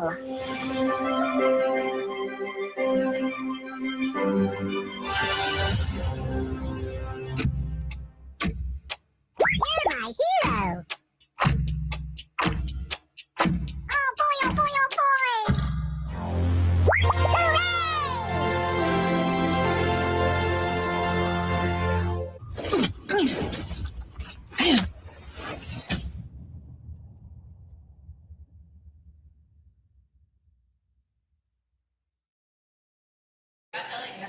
I've managed to grab Clara here. Perfect time to talk to because we are 3 matches in now. Oh, yeah. And we have vision within striking distance of match point eligibility. So talk to me a little bit about that and the crowd that we've got going on right now. Well, the crowd is absolutely insane. They need to get us some more seats here at EWC because we got people sitting in the stands. Like, it's insane over here. But no, Zach woke up feeling today so confident, and all the boys feel really good, and they got the best coach ever. So I'm locked in. I think they got it. I mean, coming out the day with the win to start everything off, that's got to be a good way for them mentally, even just kind of get into the rhythm of things, because we know how chaotic match point finals can be. Yeah, I feel like when you start game one, like, I know the boys, if they win their first fight, they're feeling really confident, they're feeling really good. So especially winning the first game, they're out there for blood. I mean, I love it. Any expectations outside of Team Vision for how everything could go today? See, here's the thing, is I did have some non-biased answers, but then they exited the tournament. So now I feel like I shouldn't say anything. So, give you the bias. I mean, Falcons, of course. We all love Falcons. I got the Alliance fans over here behind me. And, like, of course I'm going for Alliance as well. So yeah, those would be my bias answers. I love it. Well, Clara, thank you so much for chatting. Enjoy the tournament. Yeah, thank you for having me. Hi, Mom. We have 2 teams already in match point. This could be ending in the next match. Sentinels, I mean, what a turnaround. 2 lates, because this squad, if I'm not mistaken, they were in 19th place. Shout out to Sniper, because he's the one that told me that before. After those first 3 matches, they have turned it around. Yeah, I mean, you heard Blinkster say, oh, yeah, not much is going through my head. You know what's going through his head? That his MVP trophy from Champ still hasn't been delivered, and he's apparently blaming me for that. So, yeah, we might need to fix that, because obviously they're looking incredibly good right now. Blinkster is, like, not only managing this team, IGLing this team, but you've, of course, got Monsoon and Fun as well, who actually flex roles and change and adapt no matter what map that they're on. So this team is really showcassing it and telling us why they've won champs, and look, they might even do it again. Yeah, I feel like we might have even another underdog story. Even though they won their last land, I feel like a lot of teams did not give them credit. And to go first, second, third in back-to-back games to jump from 19th to all the way up here in the top 2 is incredibly impressive. We always mention how no team that's got on match point first has won the tournament, but now we have 2 at the same time. So more odds, the merrier. And it's very awesome to watch this team, especially Blinkster, and how amazing that they are doing. The power of friendship continues to perform here at EWC. And one team that we got to talk about as well, it's none other than Team Vision, currently sitting in first place. I know you guys were watching the multi-view provided by ALGS. What were the comms looking like? Dude, the comms were juicy. Zach has never been more on point than he has on this land, I think. So he's one of the people everybody has always rooted for because he's funny. He's had his Macer moments. He's had a lot of fun things. But this land, he is on a different level. When I hear him hold back his teammates when they are literally just screaming to go, go, go, he's like, no, slow down, slow down. And he's at every single angle, even that specific bridge fight as well that we saw in Edish Rig, he's right there. He knows what's happening around him. He's aware. He said, we needed to push this fight. When they fell short, he was like, we should have closed out that game. He still knew exactly what went wrong already before he did. And he's just right there.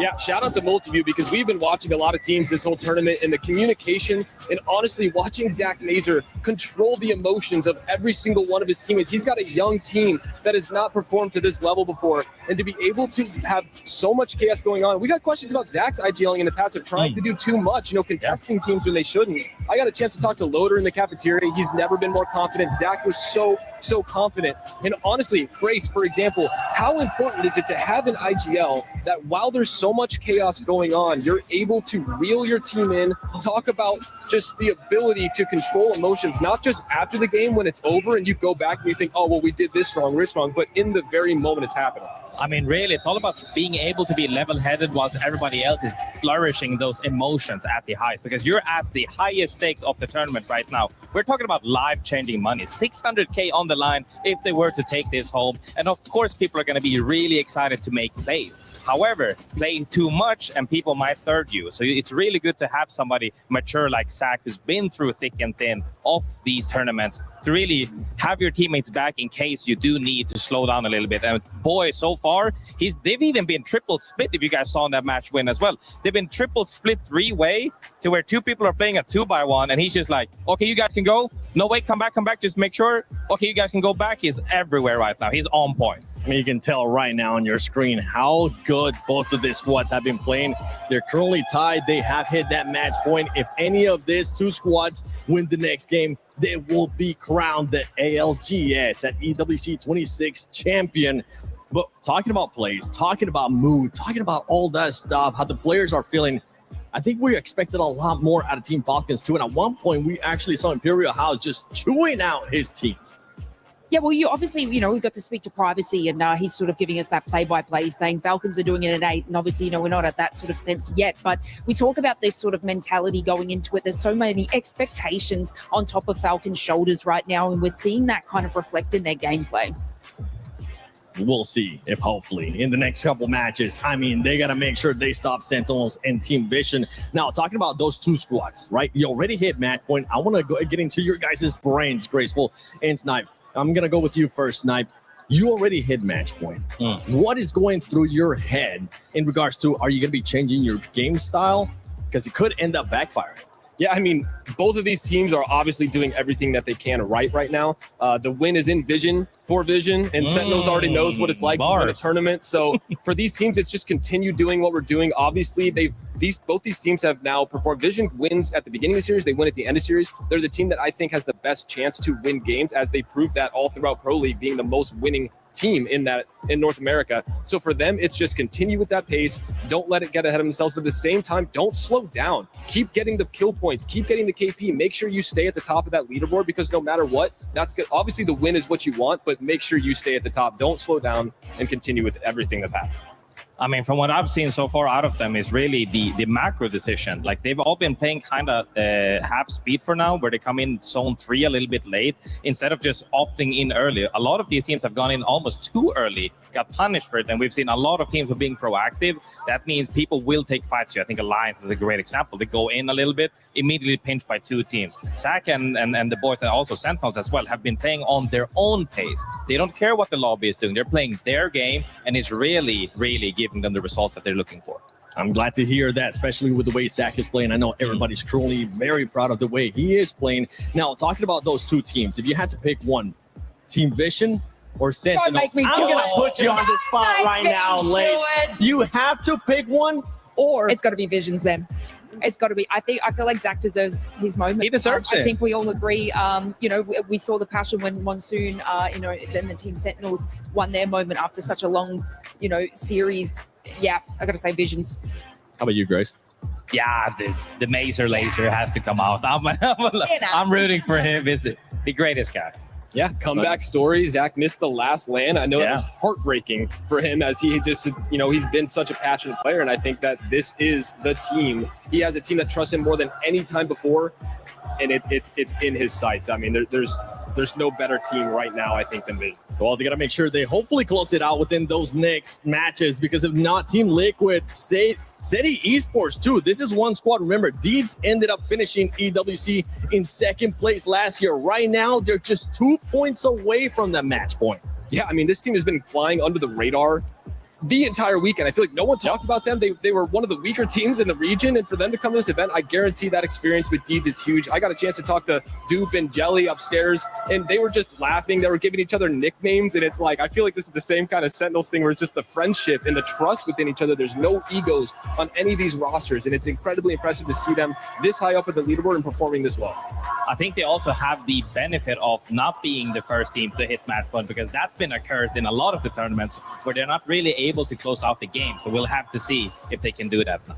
Well, I think we will be finding out as the match is ready. The crowd is ready as well. We're going to be going into match 7 with 2 teams at match point. Let's send it over to Vicky and Spider Tiff.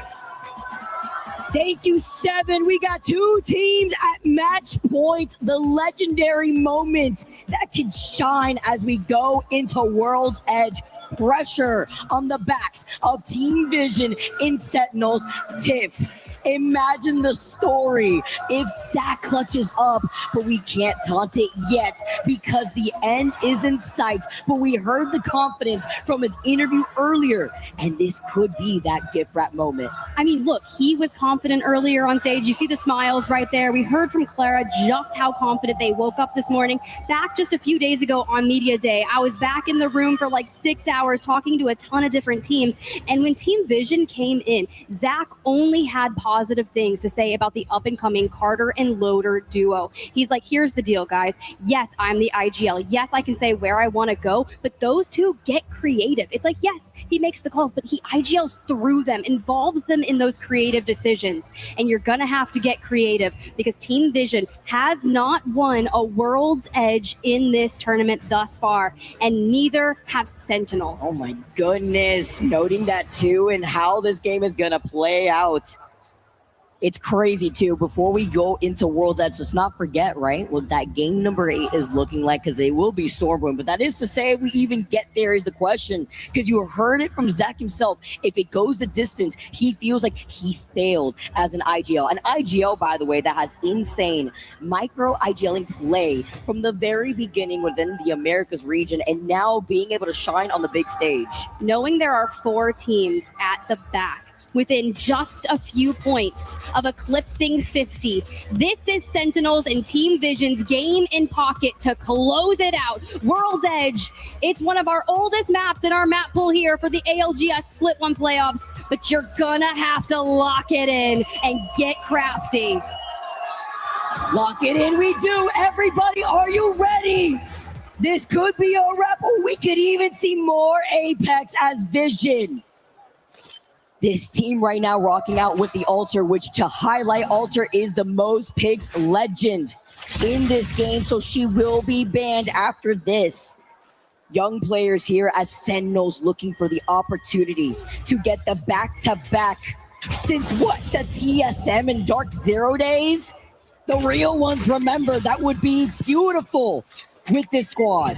And there's some stark differences here when you look at the legend compositions, checking in with Team Vision and Sentinels. But the one thing that rings true is both of them are running Catalyst. They're focusing on getting Ring Console, getting that information. And as we pull it up, you immediately see from Landslide, Sentinels pop the evac and go straight to the north. Now, these circles tend to be incredibly difficult because you think of how open things are post that tunnel where Zeta Division is already starting to walk up on those train tracks. Now, one of the teams that's going to have the longest rotation there is our other match point eligible team, Team Vision, down in launch site. They will have the longest, but that's okay because keep tabs on not only them, but Falcons. Every match that we've seen thus far, Team Falcons and Team Vision have wanted to play from the same side of things. But Team Falcons are over in Lava Fissure. They have information and they're immediately diving up to look towards Trials. And that's really smart to try to rotate over onto the north side because then you look at Skyhook and there's a survey beacon, but you also have to consider Elite Esports,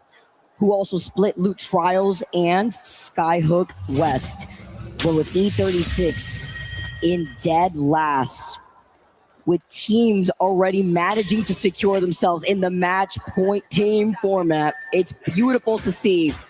As Wolves in the distance, Sentinels in hand, is looking at a team coming out of the choke. I know Sentinel's also going to be able to be on that side. Having to be careful with Wentz.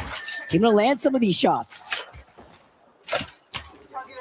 12 points needed, and they have been stuck there. But to Geyser we go for Ninjas in Pajamas and GG. GG also kind of one of those teams that was favored to come in here and do really well.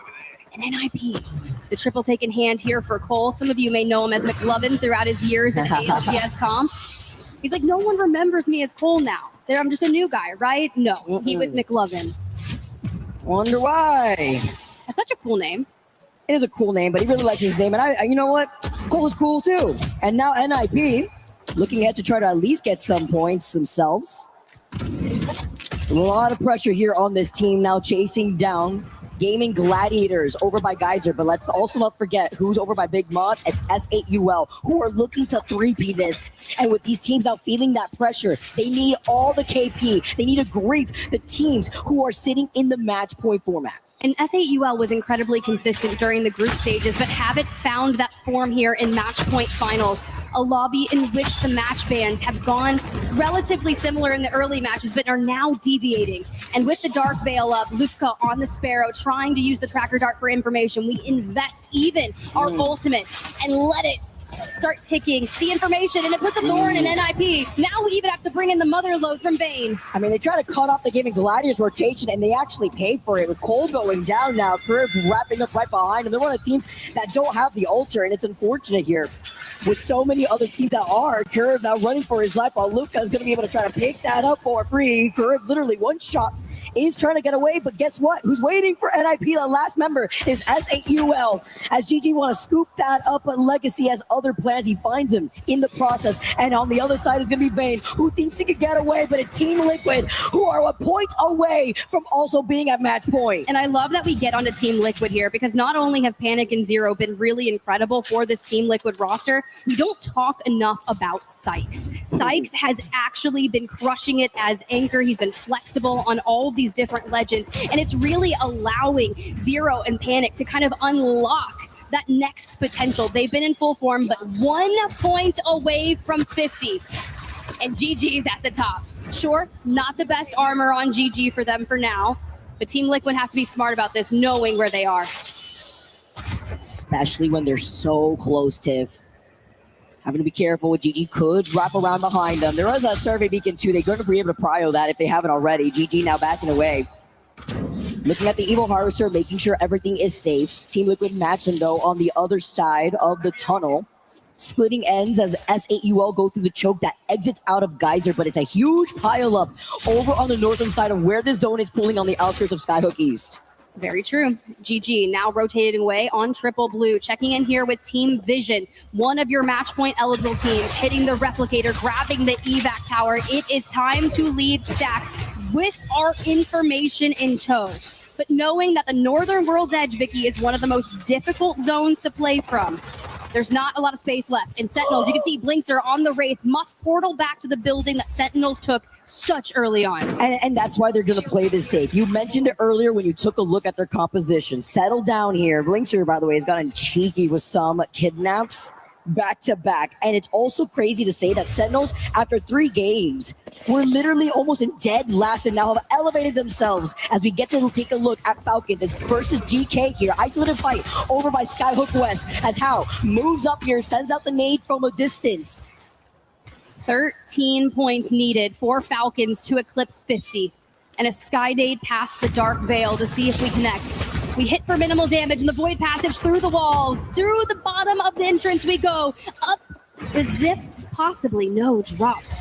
Watching, showing the presence. Keon on the Valve can cover multiple angles. And you know who hears this fight right now? Who wants to invite is Elite Esports, and so is RRQ. Now, TK actually back away because, again, with all the altars in this lobby, why not with the Void Nexus, the Band-Aid here to help them? And Falcon, seeing that they wanted to go back, means that could be an indicator with another team being right behind them, being Elite who are trying to get this KP.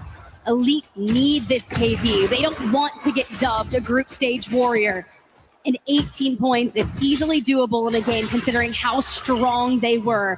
They've already crushed 6 keys and they really want to do the rest. For RRQ, they just need 12 points that they've been striving to get. Same situation as Wolves. Breaking keys. Draven Flame taking a note out of that one as Falcons now looking at the team ahead. It's getting congested here as GK come right back after utilizing that TP out of Countdown where Team Nemesis want to go in for a 3P. And GK just holding steady here. Bruiser on the longbow. You can really do some damage up there in Skyhook. And it's going to be one of those calls where if you don't have the information, you play the wrong side. And Team Liquid, 1 point away from match point. Wait, if they can finish off Blast, they will be at match point. Every kill matters. Every kill matters. And Team Liquid hit 50. Another team, welcome to the Match Point Club. Welcome, Team Liquid. Our third team, Falcons, chasing right behind them, though, involving themselves against GK. Once again, getting a little bit of deja vu while Reject now show face over by Skyhook West. Zone closing in behind their backs in the next 7 seconds. They're trying to break through this door, especially when you have to deal with the Catalyst. It is really difficult. You are 100% right. That reinforcement, the piercing spikes, but Falcons, they disappear for the time being, and GK moves back to their building thanks to the Void Nexus. Hal on altar. A little stair peek to stay safe. Have moved into Diner, but you have to think, we have to go through the chokes. Do you take Tunnel? Do you take the Skyhook West choke? Or do we go to the Sky? Calm before the storm here, because they know once they start moving up, they heard the shots in the distance. Team Nemesis are on the choke that would lead you from Countdown to Skyhook. You even get a scan here in the distance to highlight the teams that are still on the outskirts of this next zone. But it's going to be a difficult rotate because so many other teams waiting for them outside of Skyhook who didn't have access to either a ring console to get that info or even the survey beacon. So here's the deal. Keep your eyes on Team Vision right now, just on the south side of Epicenter. They hit a ring console before they decided which area they wanted to rotate in on. Is that fight with For Fun that's brewing maybe one for the win of the game? Team Liquid at the top of Epicenter seem to constantly run into each other. They've been calling similar end games all day. For the teams that got to get out of Skyhook West, good luck, have fun. Team Falcons go Countdown for the rotation. This is going to be so tough. As you can see, Carter, he hears For Fun right above him. It's going to be Nags as he's waiting to see if he can get the portal up, try to see if he can also get a kid up, but it leads them to the other side of the rock. Unfortunate because they wanted to try to get up on the high ground after hearing that player right above them, together with a Void Passage too, so now they have to kind of backtrack here, take their time. Keep your tabs on AG Global. Just heads up. They are getting and waiting for Mythic Bin in the south of Team Vision. Likely going to have a Kraber, a couple of gold weapons. For now, Team Vision are safe, but big fights are brewing. For the Falcons who went through Countdown, it's not going to be easy. Reject has taken a ton of space out here. You can see one in the tower, and you know just how good at fighting they've been. The fact that they're in 16th with 21 total points if you're looking at Reject. Barufa now jumping down it's going to get congested on this side of zone because SAUL are ahead of Reject on this rotate, and Team Nemesis will show face right behind Falcons, who are trying to pressure them out because there's an Evil Harvester on the outside of the tunnel that leads you out of Skyhook as Hal now gets up to the high ground. Oh, missing out on some of these shots with the Hemlock. Doesn't have the extended heavy mag. It's fine though. But Jesco actually takes that off of Axis, utilizing the nade. And now Falcons still not being able to pick up that KP. And you see exactly what's happening. Reject drops their portal on their Wraith player and tries to get ahead of SAUL. All this is doing is delaying the inevitable and opening up which side the Falcons would like to rotate in on. For now, Team Sentinels hold the building in circle with the survey beacon, and Reject are down to just Urice. This is just to allow Falcons to walk up through this choke for free. SAUL taking advantage of Reject. Well, now they wrap up behind SAUL, but we have to take a look at Vision, who now have pulled up on for fun. Backing away, Carter, one shot. Reject do eventually get eliminated, a second team out of this lobby, but it's up to Vision to stay alive. And it's going to be tough. I like that we've got Zach on the fuse to keep the knuckle clusters going. We have a mother load in the back pocket should we need to expend it for the fight, but managing these cooldowns to navigate that opened end game is going to be critical. Especially when he's got that purple perk too. Through the walls, through the floors. Oh my goodness, that sky nade. Best nade I've seen in a minute. Onto the feet of Zach. Looking behind him to make sure that no team wraps up on the other side, because who can do that is Team Liquid, as you mentioned, Tiff. Trying to neighbor that together of Team Vision, mirroring the way that they rotate. As Carter looking behind them, they do have that portal next to set up just in case. They move up to the other side. Elite do get eliminated. Team Nemesis to join them. Elite were in 10th place on the leaderboard, 18 points outside of 50. The next teams that have the chance of eclipsing are Zeddy and AG Global. Zeta as well. Zeta, who's in endgame across the street from Sentinel's building here. And GK, they've come knocking on the doors. You have to look at the resources of what you have to be able to lay siege to a building reinforced by Cat. The fact that Sentinels have called the circle pool over to Grandma's house. Victor's here to serve you up with some cookies as Wolves get eliminated in the feed through the window. Sentinels are looking at victory in sight. They are primed and ready. 15 squads left. And as you mentioned, Tiff, with AG being so close to being in the match point team, but Zeddy are even closer with a 1 point difference.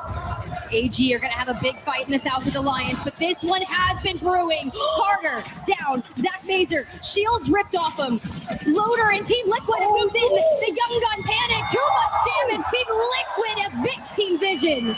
And Vision knew that they were going to wrap behind them. They knew that there was a team on the horizon as Panic.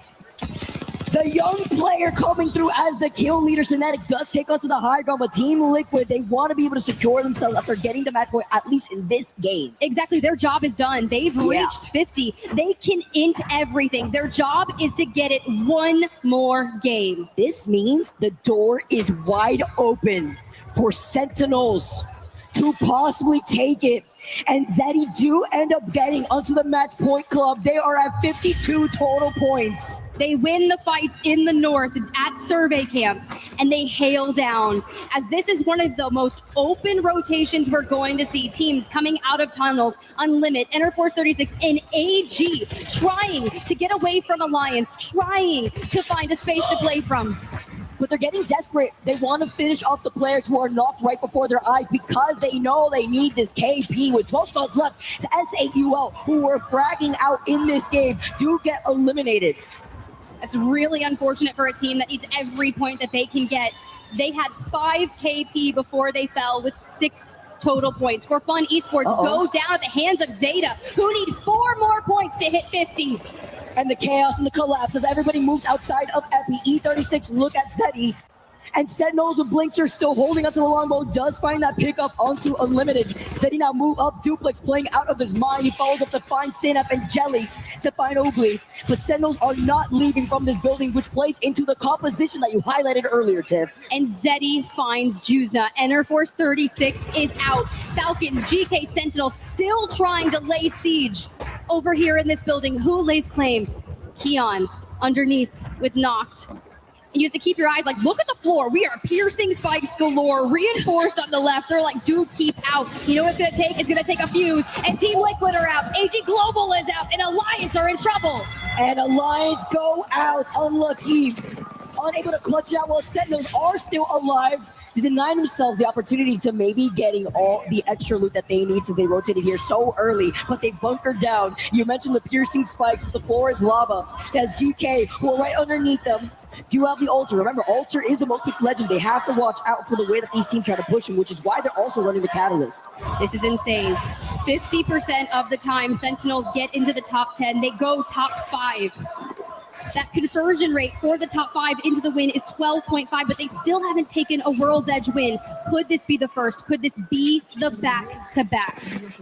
Sen City trying to perform the back-to-back. They're settling down as Zeddy move up. Looking at Zeta as Zeta holds on to Pride Rock.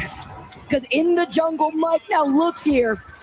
On the fuse, he finds the crack. 7 squads left, and they are a point away from matching that in the match point club. Avoids the nade, by the way, from a distance. Takes the portal down. Flying by, though, with the skyward dive, as well as a missile storm. Mike tries to get the knock. He looks behind him. He's getting whiplash. He gets out the piercing spikes with the melee, but there's only one away. They don't do it. They don't make it. As Eddie greets them. They're out at 49 points, 1 point away, and Sentinels are in the top 5 as we lose GK. I said a 12.5% conversion rate. This will be the first win on World's Edge. Who can take them down? Sentinels are primed. Nobody's behind them. Everyone is on the eastern side. Team Falcons, Team RRQ, and Unlimit as Zeddy falls. The possible back-to-back is here. Blazer being the top fragger in this lobby from your MVP player at Champs. He shows off the consistency. He's gotten so many of these kidnapped off the Wraith. Who can stop them? What do we have? Falcons, an Alter, a Catalyst, and a Bangalore. Do we have the Rolling Thunder? RRQ brings out the Sparrow ult, but they're fighting. Only team that Sentinels have to look at is Unlimit. And Guild is down. If we don't recover here, because Unlimit could send this, but they're up on the top. They have the amped covers. They're using the coverage. They could break out as Sheila and do some damage if they could find them. Straight Flame said Asa La Vista, last 4 squads here. Howard knows they need 2 more points. They're getting beaten by a longbow. That's probably the hands of Blinkster backing away and dancing around the Void. The Void Nexus is available. You have to dodge all of the Sparrow utility, but we're opening ourselves up to the left from Sentinels. The duo of RRQ, Strafing, and Easy Flash, who have worked together to get top 3 at LAN before. They want to halt this. They need 1 more game. 6 points puts them on 50. 2 points for Falcons. Falcons desperate as the final ring closes behind their back, and Sentinels are looking at this pileup. It's just a matter of time. Sentinels do have to move up eventually, but this is their moment. Okay, Waltzy. We didn't find all of our RQ, but we get in. We have coverage. We threw the Rolling Thunder north. We let Unlimit take that, and RRQ are playing for the center of the train tracks. From winning champs here, 4 squads left. Falcons desperate. Unlimit moving up. RQ though are fixated onto Sentinels as they try to back away. It's a duo. They take the Hal is back. down. The Easy Catalyst Flash wall. is down. The only team full up is Sentinels, your former ALGS champs. Sentinels looking for the back-to-back victory in sight. Unlimit also still back up to a team of 3. Unlimit have high ground. Peace, Yalari, man, Itsubi, and Wolsey is the last standing as Team RRQ is out. They got to match point, but is it all for naught? Has Sentinels now move up with Bleacher, making the move off the right. He gets a wall jump. He takes it back. Don't think he meant to take it though. It's only up to Bleacher. No way! Falcons! The script writers are hard at work as Unlimit to stay alive. Falcons get eliminated. Bleacher, that's it. Unlimit! We keep this going! Stop it! 1 more game! Unlimit show no peace. They set fire to the flames. And Blinkster, although trying to stall with a portal play, do not close it out. the celebrations from Unlimited, who held against a rolling thunder from Falcons, who kept RRQ at bay, who let RRQ and Falcons tackle each other, and they focused on the real objective.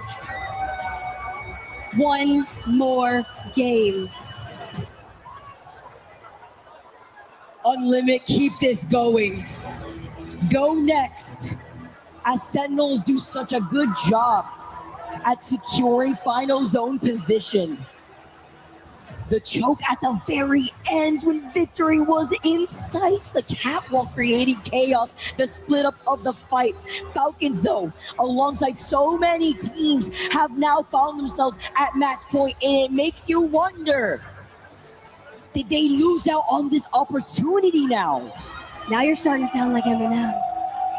One shot, one moment. I'm just kidding. But here's the deal, guys. As we go back to see it from Unlimited's POV, they were situated up north with the Rampart, behind the amped covers, and it wasn't just a win for them. It was 23 points. As you see them annihilate Falcons, fun down on the ground. We just have to locate Blinkster. They're waiting. The portal goes outside the ring. And the dichotomy between the reigning champions and the ones that are looking to take it for themselves. When you need them the most, they don't vanish, they rise up. Unlimited, 43 total points, but we gotta highlight the teams that now meet up with Sentinels and Team Vision in the match point club. Zeddy, Team Liquid, Falcons, Vision, and Sentinels now all beyond 50 points.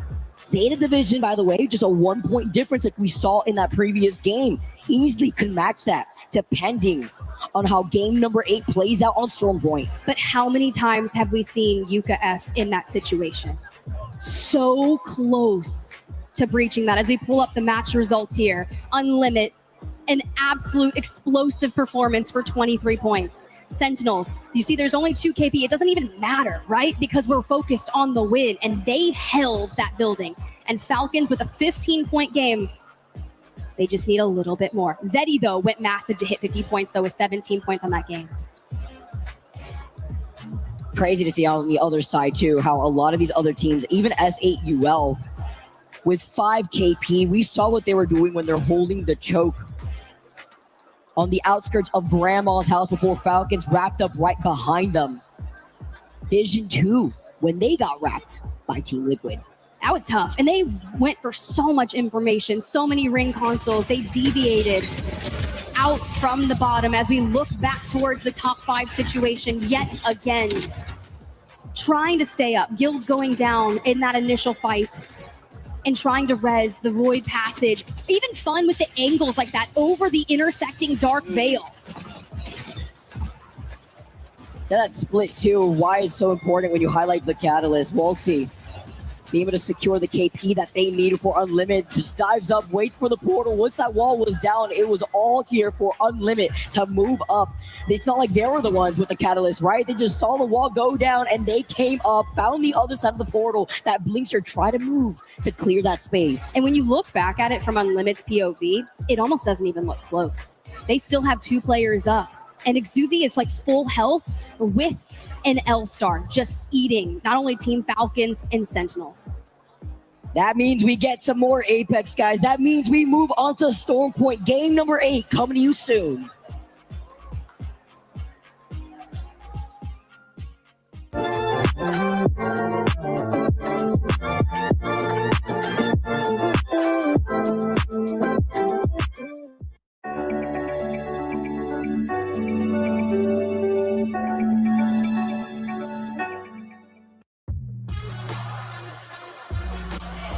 One more game. That's what we get here at the ALGS Split 1 playoffs at EWC. The crowd is hype and so are we. What a moment there, Barney, to see Sentinels on the brink of what would have been history.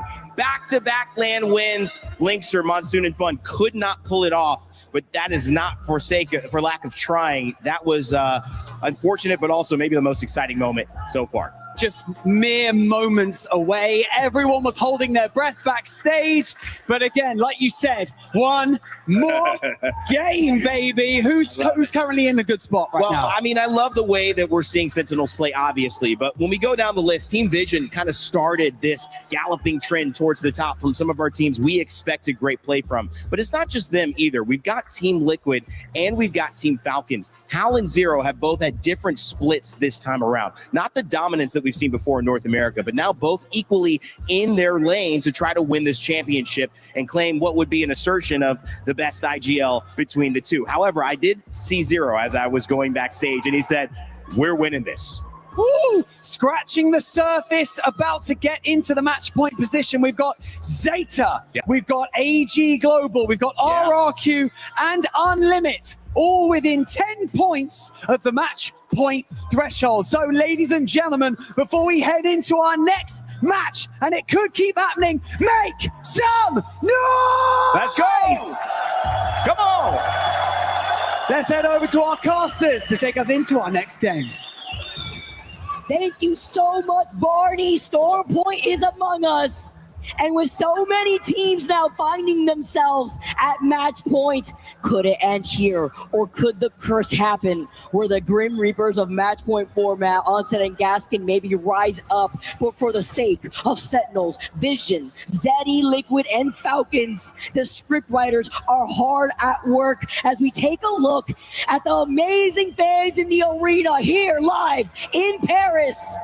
And if your team's not on match point, you need to send that energy straight to them. We need another game. We need more Apex Legends. We went double digits, but the fatigue that it can have on our players as you settle for a gauntlet of a series, a $2 million prize pool, the ability to call yourself the best at Apex Legends right now. Zero. That's a Zen moment if I've ever seen one. Time to lock it in. Sit up straight here, but it's crazy to highlight how Unlimited get to keep this going.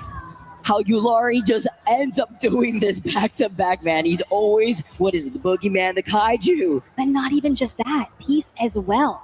Peace is doing so much damage and finding so much potential here at ALGS Split 1 playoffs, but also, it was Exuvi with the L-Star in that endgame that made such a vital difference to swing it their way. The Wolves fans that are asking for the comeback that is needed. But guys, as we look forward to Stormpoint, it's going to look a heck of a lot different. We have no Gibby, no Newcastle, no Alter, no Watson, no Mad Baggy. We are deep into the series. And you want to know what teams have wins? Team Vision have won 2 games on Stormpoint historically. Ooh. Team Liquid have 2 wins on Stormpoint, and Zeta's won 3. We've seen it end with match point finals on Stormpoint so many times. Clara giving them the energy. You love to see it, the support. As Alliance are also feeling the pressure, their fans just rallying behind them. Stormpoint, could it be wraps here? Game 8. We're starting to go the distance now, Tiff. And if you are Sentinels, you are resetting and you go next. That's all you can focus on. One game at a time, one fight at a time. You get into that end game. Your zone calling has been so solid. You know what it takes to be at the top and to convert because you've done it before. And let's make some noise. Game number 8, Stormpoint. As the storm is brewing and putting in the pressure as we welcome more teams into the 50-point threshold in the Match Point Club here at the Esports World Cup. Taking a flyby and to highlight Sentinels, the fact that they landed Jurassic. Will they have the information is the question as Eddie taking a look at this team with the young legend Jelly and the history that this team has also put on with Duplex being on the Valkyrie. Valk needed for the rotations, especially if we go to the north, because you need to know that we're climbing up those battles. And it can be so difficult on foot. For our teams that are in match point, a lot of them vying for that catalyst. You can see Panic is going to be the one playing cat here. 0 on the bang and Sykes on the Sparrow. That's a good setup for the Team Liquid boys. Very similar page in the way that they want to play in that end zone. On the other half, you have Falcons moving out of Barometer where there is a survey beacon. Don't believe I see a ring console here in Barometer, and the zone pulling all the way up north towards, where is it here? Tip Visions over by Lightning Rod. That's a good pickup for them. That is definitely a good draft pick. You mentioned Falcons. That's essentially over in Barometer where Team Liquid played through out of Storm Point for group stages. They have a survey beacon, and that's okay. With the Sparrow, they'll be able to have access to it. And you can see down at Team Liquid, yes, they do have a survey beacon as well. But Team Vision from the north immediately poised themselves. Your next match point team that almost clutched it out, Sentinels from Jurassic, only had a survey beacon, and Zane's getting into early action, and just like that, Game and Gladiators evaporated from the lobby. I mean, just over time, snowballing downhill. NIP do pick that up. Even though they're in 19th, have been able to find this KP, but over onto the north side, look at this. With Vision showing face, Wolves as well, for fun now, take a dive. Right on top of the action. Sentinels may come in right afterwards because in Stormcatcher, they follow. And Wolves are looking down on them, especially with a lot of the teams calling a northern pull on a zone like this. And Zeta Division, I want to give highlight to them, coming from Pylon down south, do have ring console in which Team Liquid wants access to. But Zeta are already out of the POI as For Fun continuously keeps tabs on that. They've moved into Thunderwatch. Vision, they're only going to get involved if it nets them God spot. And for now, this power building that they're able to hold, especially with Catalyst being able to reinforce it, we just, honestly, we wait and we third party. You said pretty. I mean, it's not like we haven't seen an end zone pull up here that has ended the history of our end calls for match point finals. AG were so close to getting the KP that they needed, while Wolves pick up on Fun, taking a look at the side-by-side though of a previous fight. We'll love to see what happens to Sentinels. Yes, NIP, they finish up this fight, but neither of these teams are close to the match point club. They take out Game and Gladiators and Sentinels with Blinkster trying to get the res, get it back up with Fun, but having to be careful because Wolves have them in their sight. They get the Dark Veil out, and with just a few HP, the Bangalore passive from shooting at him just gives him the extra nudge that he needs to get behind cover. You can hear the bullets whizzing by, and we are stabilized. Can Fun get back? Because Wolves portal in, and they're just ahead. They connect one shot with the wingman, immediately send damage towards Monsoon, but do not connect. They have the information from the Sparrow arrow. Wenks letting them know, and after getting that knock, they fully send it. They're trying to stop Sentinels. That was their chance, and now Sentinels are eliminated. One of our match point teams are out of this lobby. Wolves keep the dream alive for themselves, but it depends on what happens to the other remaining 4 teams. They take the portal back. 18 squads now left. And they break the curse of the 30s. They were stuck in the 30s for like 4 or 5 games, one of the closest teams after our first 2 matches to that coveted 50 that have now approached 42, 8 points away. We check in here with Team Nemesis, a team that is very momentum based. They can get super hot, but once they lock in, they're so focused. And a time for a comeback is now. And being 29 points away, we have seen games that big prior. We've seen literally more than half the lobby at match point before. That's what we love about our match point finals here in the ALGS, as Nemesis come take to the skies to mirror that of the team who's also taking an evac in the distance. That's going to be Elite Esports, by the way, who were getting harassed by Falcons, denying the information from the teams who need it over by Cedo. AG Global looking at Nemesis too in the skies while they are so desperate to pick up this KP. You have to imagine how these pros feel with this pressure being so close that they could taste it. Even Team Vision, who over on their POI, over by Lightning Rod, hopefully could build up those Evo shields, poking pressure over time. Especially with the way a lot of these teams have been able to get this information with that Northern Zone pool. We definitely have to keep remembering the fact that we are going uphill. Team Vision still holding down their building. AG Global shouting out the fact they see an evac tower ahead of them, so a team that they're essentially shadowing. A squad that has played in so many ALGS lands together, but are just looking for their first win. See? Vision in the building.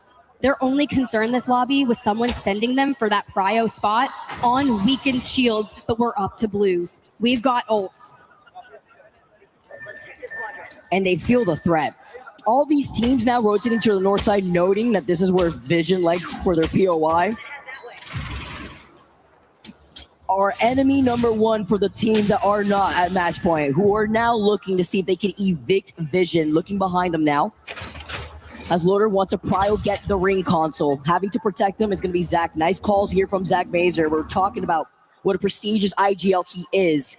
And with the side-by-side view on where the zone is pulling, look at Liquid wrapping on the cliff side of things, going on the outskirts of Stormcatcher, while Zeta Division still 1 point away from being at 50. You can see they have to go either north or go through Stormcatcher. If we go north, we get the battle of the former teammates with S8UL. A little Sharky V0 connection up there. For Team Vision, they're still in the north, but GK and Alliance could wrap behind them. Falcons over at Cascade drop at evac tower and are working their way. Now, how many times have we seen a command center collapse? But there is a ring console in there, and to know exactly where you need to go, but those choke points on the outskirts are being watched by Team RRQ, who have also been stuck in that area, but they have broken. They're just 6 points away from 50.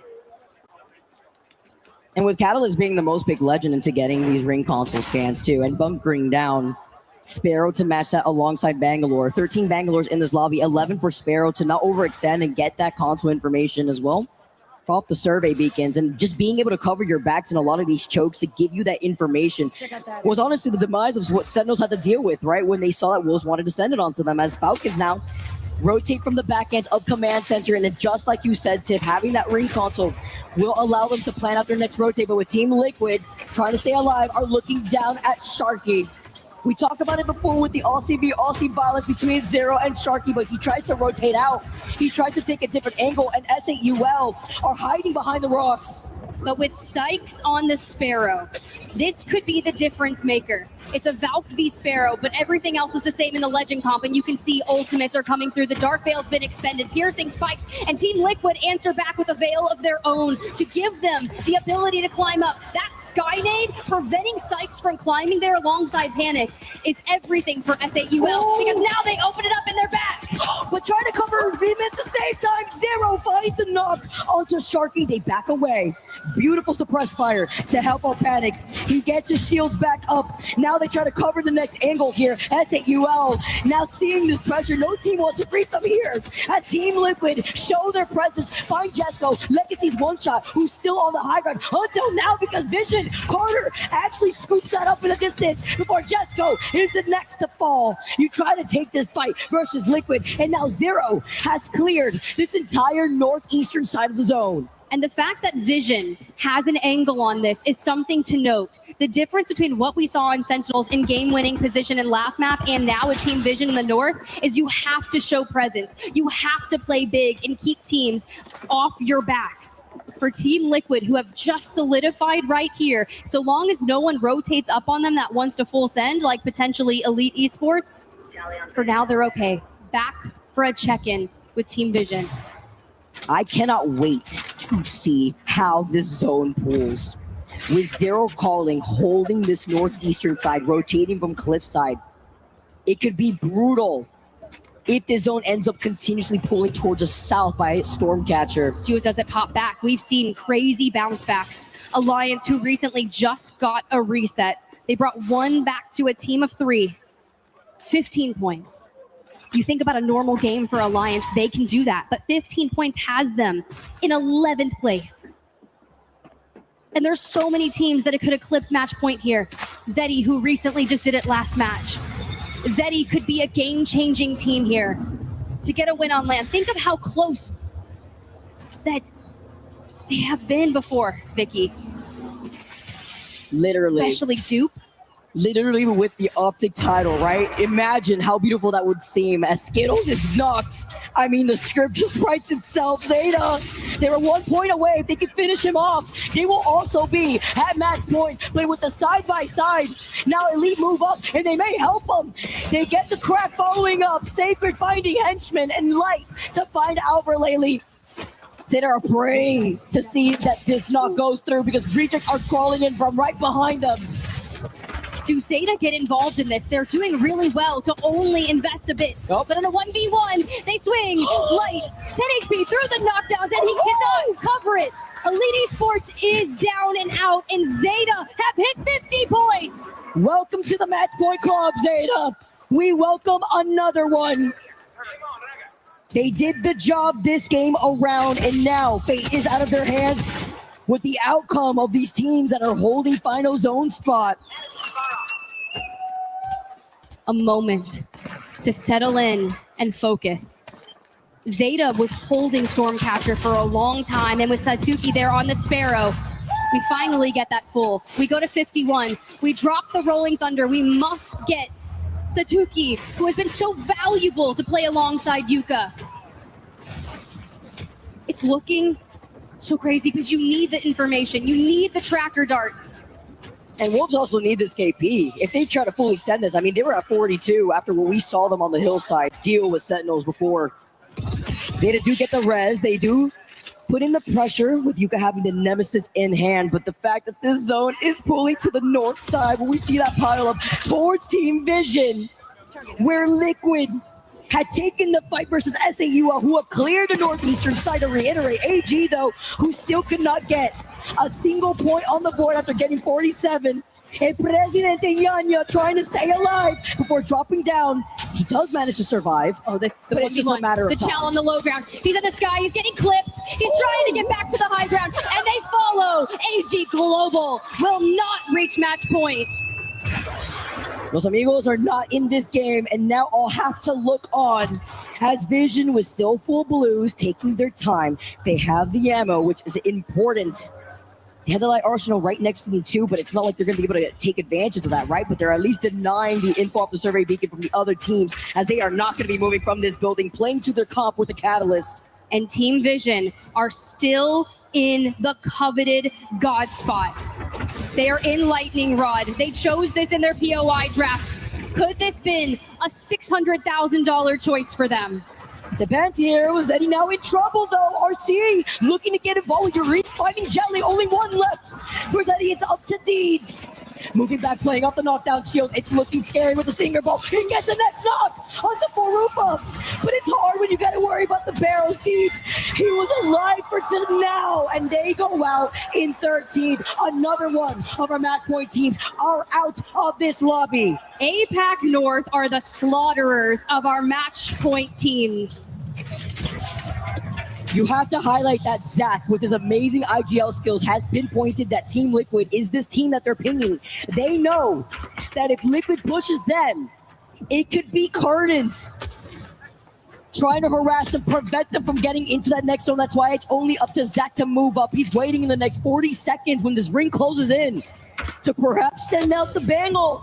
The only team on the north side of the next circle. Our utility is as follows. Loader has 2 ultic cells. Zach has 1. And we are saving our ultimates for the next fight. So long as Team Liquid doesn't push to usurp that. But what does Team Liquid have? It's a mere comp, aside from the fact that Team Liquid has Sparrow and Vision has Valk. It's time to play big here, as Falcons lost out on Waltzy. That's not what you want to see, as the Falcons have clipped their own wings here, moving up as a duo. Ring closing in, and Hal pushes up together with Guild. It's going to be hard as Zeta try to take to the skies off an evac, and it does get destroyed at the hands of Wolves. Great awareness. They take the gravity cannon. It's a Hail Mary attempt to stay alive now as the zone closes in. Vision, though, have to look up to clear their bone building. And the missile swarms coming in from Vision. We have to move, and Hal, after the gravity cannon, loses out on Guild. A solo Bangalore underneath Thunderwatch. And Zeta and Wolves still have to move. And look at Vayne. He's taking just angles. They know someone's underneath them. Mike on the ground. Yuka on the replicator. Wolves at their back. And Falcons get eliminated. Yuka staying alive, but it's up to Visions with RQ, who had pushed up. This is a green light for Team Liquid, but Panic is at least alive while Zero pops in that kit. 2 match point teams are here. Zeta is down and out. Vision, Team Liquid, and RRQ are in the north. And with Zero, last standing for Team Liquid. He's out of here. Vision are alive in the north. Our other match point team has fallen while Team Vision try to keep this alive. The only team left on match point as Wolves get eliminated. Vision are looking with victory in sight. But a new challenger emerges. NIP and RRQ are still showing presence. But 64% of the time that Team Vision hits top 10, they get top 5. But Zach is down, and Cole is here. He's healthy. Oh, and Zane. They know this is Vision. They fully send it. Carter, though, backing themselves up, breaks down the door, and he can't see alive. We go next. We get more Apex. Vision get eliminated. RQ still not showing face. It's thanks to NIP as a limit. Once again, now move up. Talking about timing our final 6 squads. RRQ on match point. Unlimit. Your prior match winners looking to join them. Yulari Man, the Messiah, and Peace and Exuvia alongside him. Through the portal we go. We negative rotate out to the back of Thunderwatch. We push all of the teams in. With RRQ being at match point, we welcome more. Can it be half the lobby is the question. With Unlimit still being alive with 46 total points to their name. For fun now, also looking to restabilize, but RRQ, after hitting match point now, they're looking down at the teams that will be forced to move up towards Lightning Rod. And as you can see, Unlimit need 4 points to reach match point. But 4 teams outside the top 10 are still in it.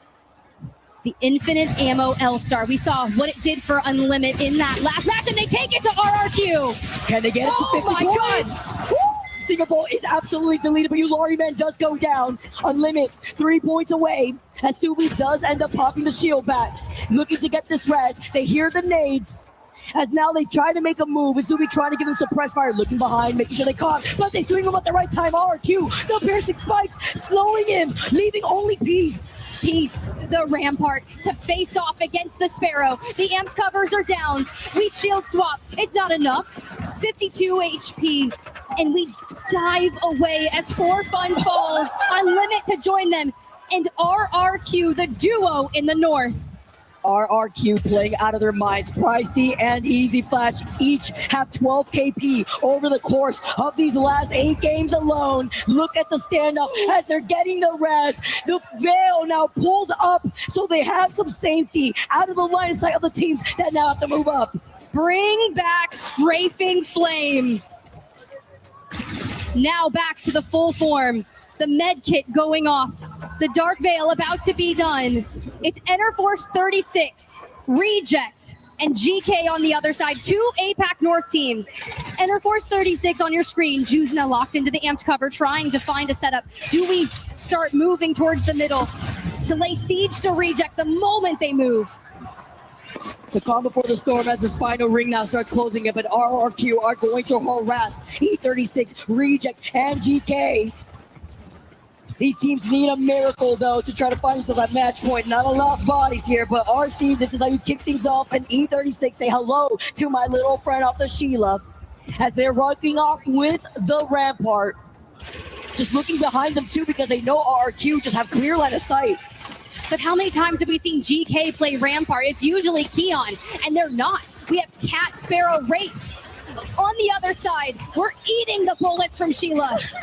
And this is the way to keep all that damage to multiple teams. Justin says, give me another one right here. While Strafing Flame now actually goes and harasses them in the back. The beautiful follow-up with the Thermite to also get the knockout to Ubli. They're completely taking over this final fight here with these last 4 squads. It's going to be E36 now looking at GK while Reject now clear up RRQ, but it's fine. The job is done. They already got over to the 50-point threshold. E36 though, they want the dub. 2 squads left. E36 now face against Reject, and it is Reject after clearing King of the Hill against RRQ. All your game 8 champions, and the curse stays alive. We get more Apex. We welcome more teams. Almost half the lobby at 50 points. I told you earlier, Vicky, APAC North teams are the slaughterers of our match point teams. And Reject inching themselves closer to 50 of their own. Arufa, who after retirement has come back to competitive play. joined by your Reese, who has been playing ALGS since the beginning, and he's back in comp. Those boys just got us one more game. The emotions are high, and this is what Match Point Finals is all about. What a game for Reject, 13 KP. After taking that win, they're so close, Tiff. They needed that. With 46 total points in their pocket, they are within the top 10. HE Global, though, are stuck, have not been able to get the extra KP that they needed for like 2 games in a row. If it doesn't close out here, we are going to have like half the lobby on Match Point. And Axis there from Reject had a positive damage differential there. Tied for almost the most damage on Reject that game with a Rufa. 13 kills. And as we look back to the top 4, we may get a run back of what happened last year, Tip. We may be going the distance. And I ain't complaining when it comes to seeing some more good Apex Legends. We get to see how that fight went down too. After moving up back on the high ground, we saw Reject, they split their attention to take care of RRQ. They closed up the rest of the lobby. They cleaned up what was left on the other side of the fence line. And we see how Unlimited were so close themselves. They were at, what, 48 points before they had gone down before too. But it's Falcons now. Zeta after that game, by the way. RRQ as well, Team Liquid, Zeddy, Vision, and Sentinels, all beyond 50 points. please give me a Yuka F win. Like, do you know how long we've been waiting for that? Yuka F and all the roster iterations we've seen hailing from APAC North, but the match results, Reject with a 25-point game. Enterforce 36, who was at the bottom of the leaderboard, needed all of those points, but our match point teams, Falcons, Zeddy, Sentinels, Stormpoint wasn't it. Imagine Yuka. And what if it was the build-up? Leaving Fnatic and now building up with Zeta. Plot twist, Vicky's the scriptwriter. Sorry, guys. She that's can't why it write never herself works. an endgame call on Match Point Finals. It doesn't work like that. It doesn't work like that. I Don't can't worry, put guys. myself in the script. That's just, how it works with the overall rankings. On your screens, just look at this. 7 teams at Match Point easily could welcome half the lobby into this next game. It really depends on how Game 9 plays out. Looking on the other end, though, Wolves putting a stop in that previous game to Sentinels on that hillside. It's the risk, though, and it was an unfortunate zone pool, even when you look at what happened to Falcons. We've gotten to the point where when you look at that leaderboard, anyone can make it happen. And Sentinels know that. They know they have to GG go next, just like a lot of our other teams. But guys, as you already know it, when it comes to Match Point Finals, we get some more Apex. Don't go anywhere, because we got game number 9 coming to you soon. We were there for every click, every clutch, every respawn. We were there for the years of grind, and we're here now. The proud founding partner of EWC, powering the biggest event in gaming, shoulder to shoulder with the world's best, making history. Greatness deserves a stage. Lenovo Legion, reach your impossible.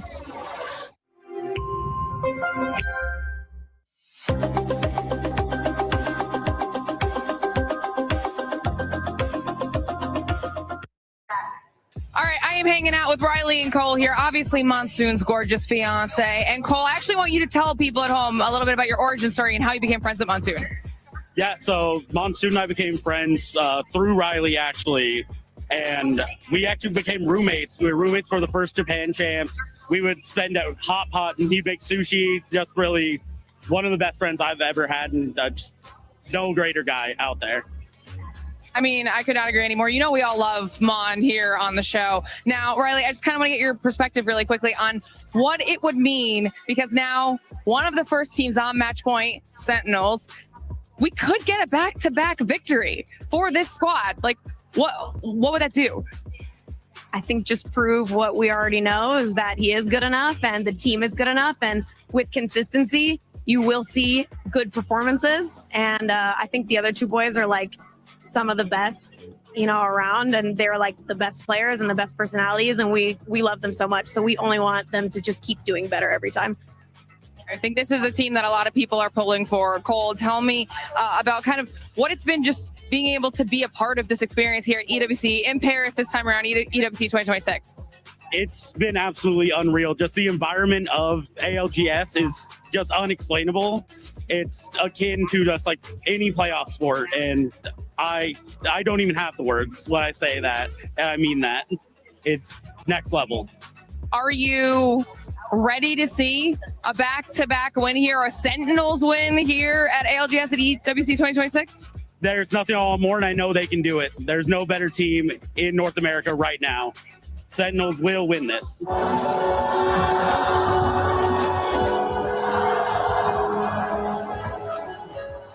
Everybody, and a huge shout out to Dark Angel from Na'Vi. We have our first champion here at the Esports World Cup 2026 over on Fatal Fury. It's Dark Angel from Na'Vi who wins it, and that's always a lovely feeling to put your key up on that totem down. The club championship already starting to get a little bit spicy as the pace has been set. Who from Apex Legends can put their key in that trophy and start to add points to their own club? Can it be the current club champions, Team Falcons? We'll have to find out, but a massive congratulations over at Fatal Fury. A huge moment, of course. Such a wonderful moment to be able to lift that trophy above your head. Again, a huge congratulations to Na'Vi on that big win. Now, let's turn our attention back to the stage here. Let's turn our attention back to some Apex Legends, because we've got a trophy of our own that needs to be claimed. Now, we always say, Dan, when we talk about match point, it feels like if you hit match point, you get one opportunity to close out. Sentinels had that chance. It slipped through their fingers. Team Vision had that chance, and it slipped through their fingers. Will it happen again to one of our match point teams, or will we see a trophy being lifted? Well, this is where you ask me who is the next team that will get that opportunity. Well, if you look towards the statistics, World's Edge has been heavily favored by Team Liquid. They are the far best, far superior team that we've seen so far this tournament on this map, and one of the only teams on match point that has been able to find a win on World's Edge. The only other squad that has found a win on World's Edge that's on match point, Team Falcons. Couldn't have set it up better myself. Yeah, couldn't have set it up better. Like you say, Liquids versus Falcons is a story that even if you don't try and force it, it finds a way to the front of the stories when we get into the Apex Legends Global Series. We are closing in on match number 9. And as you quite rightly said, Dan, a change of scenery here as well.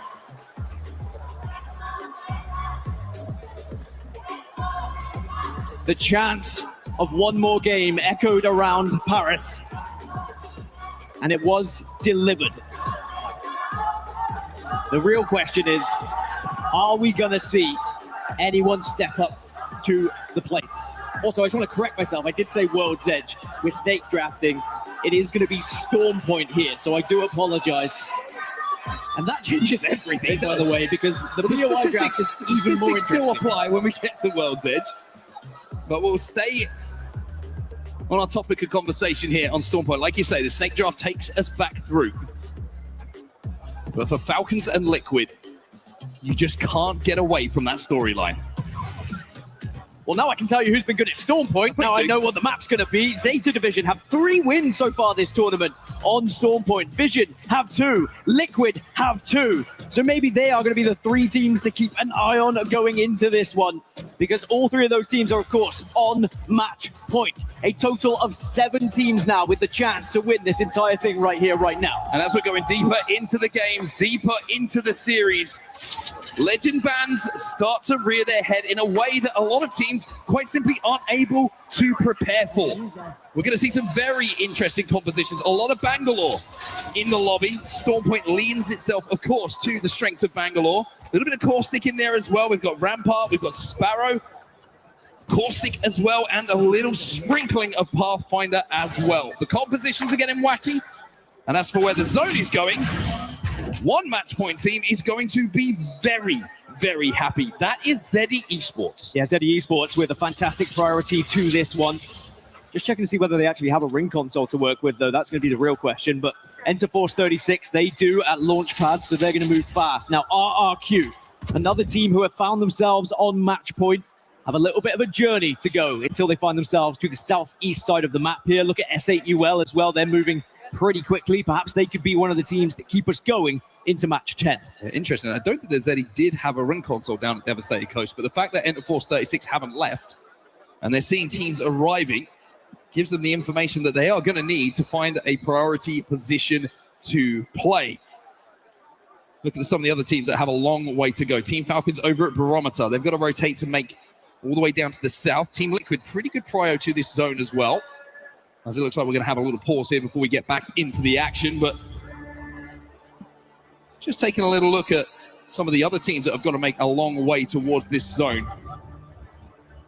Up on that north side, Team Vision from Elrod. Now, one of the reasons that Elrod is such a popular pick when we look at the POI draft so often on Storm Point is your ability to go from the high ground to the low ground so often. They're going to have to do that for the entirety of their journey down to Launchpad. Well, this pause will just allow the players to take a little bit of a breather as well. It's been very interesting just during the breaks being able to see the players just toddle off to the bathroom, of course, but just have that moment to have a little think how they're going to approach this next one. Now we're at match 9. Endurance comes very much into it. And even though these players, I'm sure, have had endless nights playing ranked Apex Legends and tournaments prior, fatigue definitely plays a part here.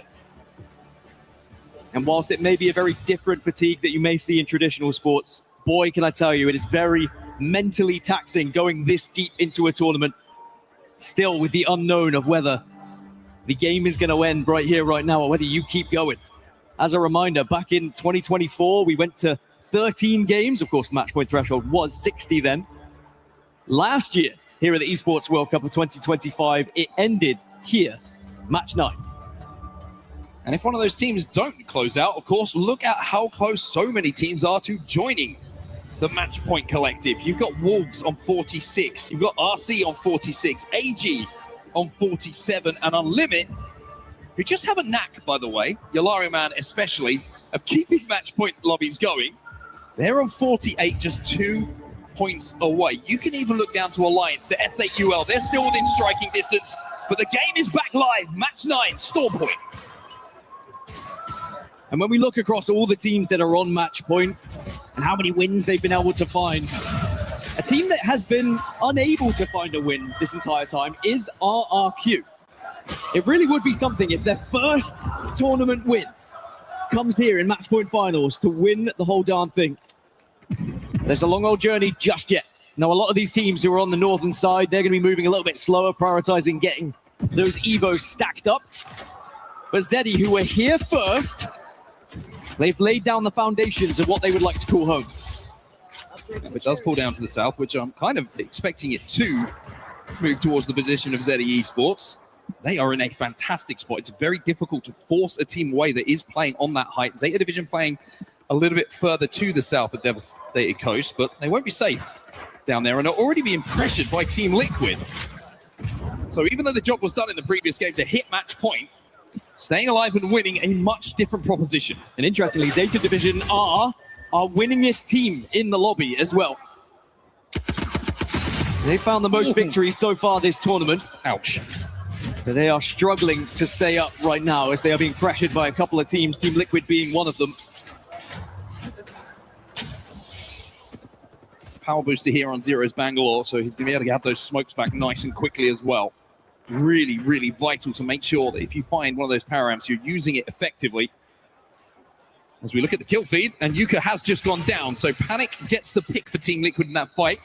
As we check in with another team on match point, Falcons. Now, they took their time getting here, Dan, but I'm sure the rest of the lobby took a kind of a collective gasp of air when they saw that Falcons had hit match point. It feels different when this roster hits match point. We're going to hit the pause as well, just to make sure all the players are comfortable and everything is set. It's okay, crowd, get a little bit rowdy, but we'll be back there, don't you worry. I do want to take a note of the legend that had been banned in the previous as well. Catalyst was taken away from the game, and we saw how impactful Catalyst was in match 8. That completely changes the dynamic of a final circle without those dark veils impacting anything. As our eyes turn towards the teams that could potentially keep us going to match 10 here on set, we have teams like Unlimit, who are only 2 points away from that threshold. All Gamers Global, who have been dominating every single engagement that they force themselves upon. Still yet to win a match as well, by the way. I will say in the tournament. Maybe they're saving the best till last. But then you do have teams that have found wins. You've got Alliance down in the bottom 10 at the moment that haven't been able to find that victory. NIP, who are still down towards the bottom as well. Even Enterforce 36 and Nemesis, teams that could find wins if the opportunity presents itself to them. And you quite rightly alluded to the fact that when that opportunity comes your way, you have to make it count. Sentinels unable to do so. Vision couldn't do it either. Will they get another chance? Because it feels like this one now is being passed over to Zeddy. It's one of those situations, I think, where you get tested something, you know, about your personality, about your mentality as a leader, as being part of one of those teams who knows that the opportunity was there. You could feel it, that you were going to be $600,000 better off by winning this tournament. How do you respond to that is the question. So many times we see teams just fall away knowing that that was the opportunity. That was their moment, and they weren't able to grasp it. Being able to bounce back from that is a skill in itself. And I think it's a skill you have to have as a human, as a person, as opposed to what you can do in game. It takes great resilience, and you really have to take a look at yourselves and just say, look, we've seen enough Apex Legends tournaments. We know it's not always won that quickly. Perhaps we will get another opportunity. You just have to keep focused and make sure that when it does come around again, if it does come around again, you can't let it slip a second time.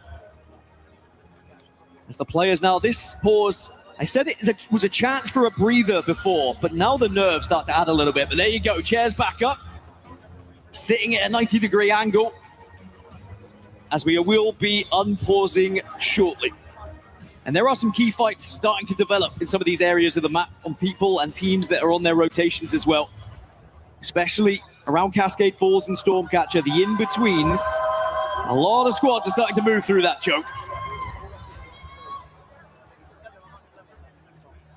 Well, here we go then, everyone. The pause is over, and we are back playing. Game number 9 continues as we jump on board with RRQ on match point. But when you look at their win column in this tournament, there is a 0 there. No better time than now. A lot of second places, and we can look back at some replays as well. This was Liquid just making it difficult for some of these teams trying to get up to the high ground. Panic's a freak. That's what I'm going to say on that. But you are right. And if RRQ can find that victory, boy, with their first one of all tournament, taste even sweeter. And the crazy thing is, even though we're in match 9, we have 7 teams on match point, it still feels like there is a huge possibility we keep going further with how tight this lobby has been.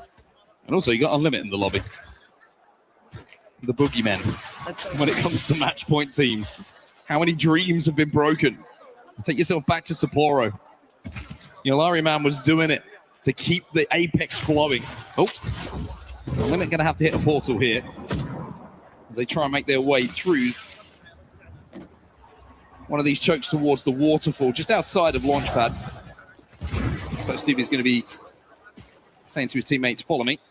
Things are safe over here, but the rotate in looking a little bit more difficult. Team Falcons over at Pylon at the moment. They're going to walk up to that hillside in a few moments' time and probably play from there.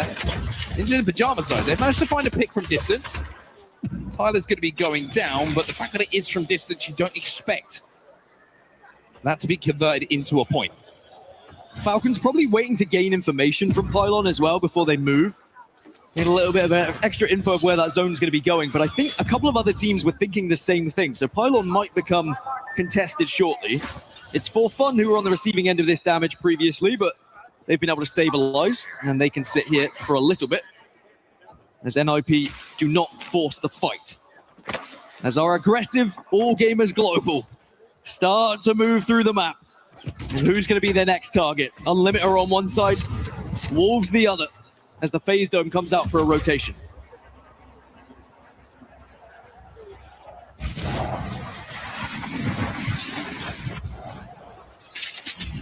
AG getting a little bit closer to the end game, a little bit closer to where they need to play. Having the Rampart in the composition as well is going to allow them to get a little bit of cover down to play these rocks a little bit more successfully and almost as importantly defend it. I get that little bit of extra damage that's going to be coming from standing behind those walls. Elite Esports down on the southern side. Now, they're going to have to go through Team Liquid if they continue to wrap towards Echo HQ. As Alliance take a more direct route from the pylon side over towards Dev Coast. They've obviously got the ability to see where some of these players are going to be as well. So they can pick and choose where they want to try and set up for this end game, but actually they are transitioning outside of the zone now. It feels like there wasn't enough playable space for them, so they're going to go the hard way, and it's going to be underneath Zeta, because that is not in zone. Neither are Team Liquid. I hope for a couple of ult excels, you would imagine, to try and get that Falcon back, to try and get off a little bit later. That's what we're looking at. That's where the zone is going to be going. That's where our teams find themselves as the zone closes in behind them. RRQ over at Barometer, they've got a lot of work to do here from a long way away from where this end game is going to take place. So Zeddy Esports had priority to zone. They find themselves in a good spot. Enter Force 36 in a good position as well. Team Vision starting to make their move from the north after they gain the ring information from Command Center. But their path in, unless they decide they're going to go up into the sky as well, they're going to get held out by the likes of AG Global. Evac towers are very much needed for some of these teams, especially those who are obviously not running the Valkyrie.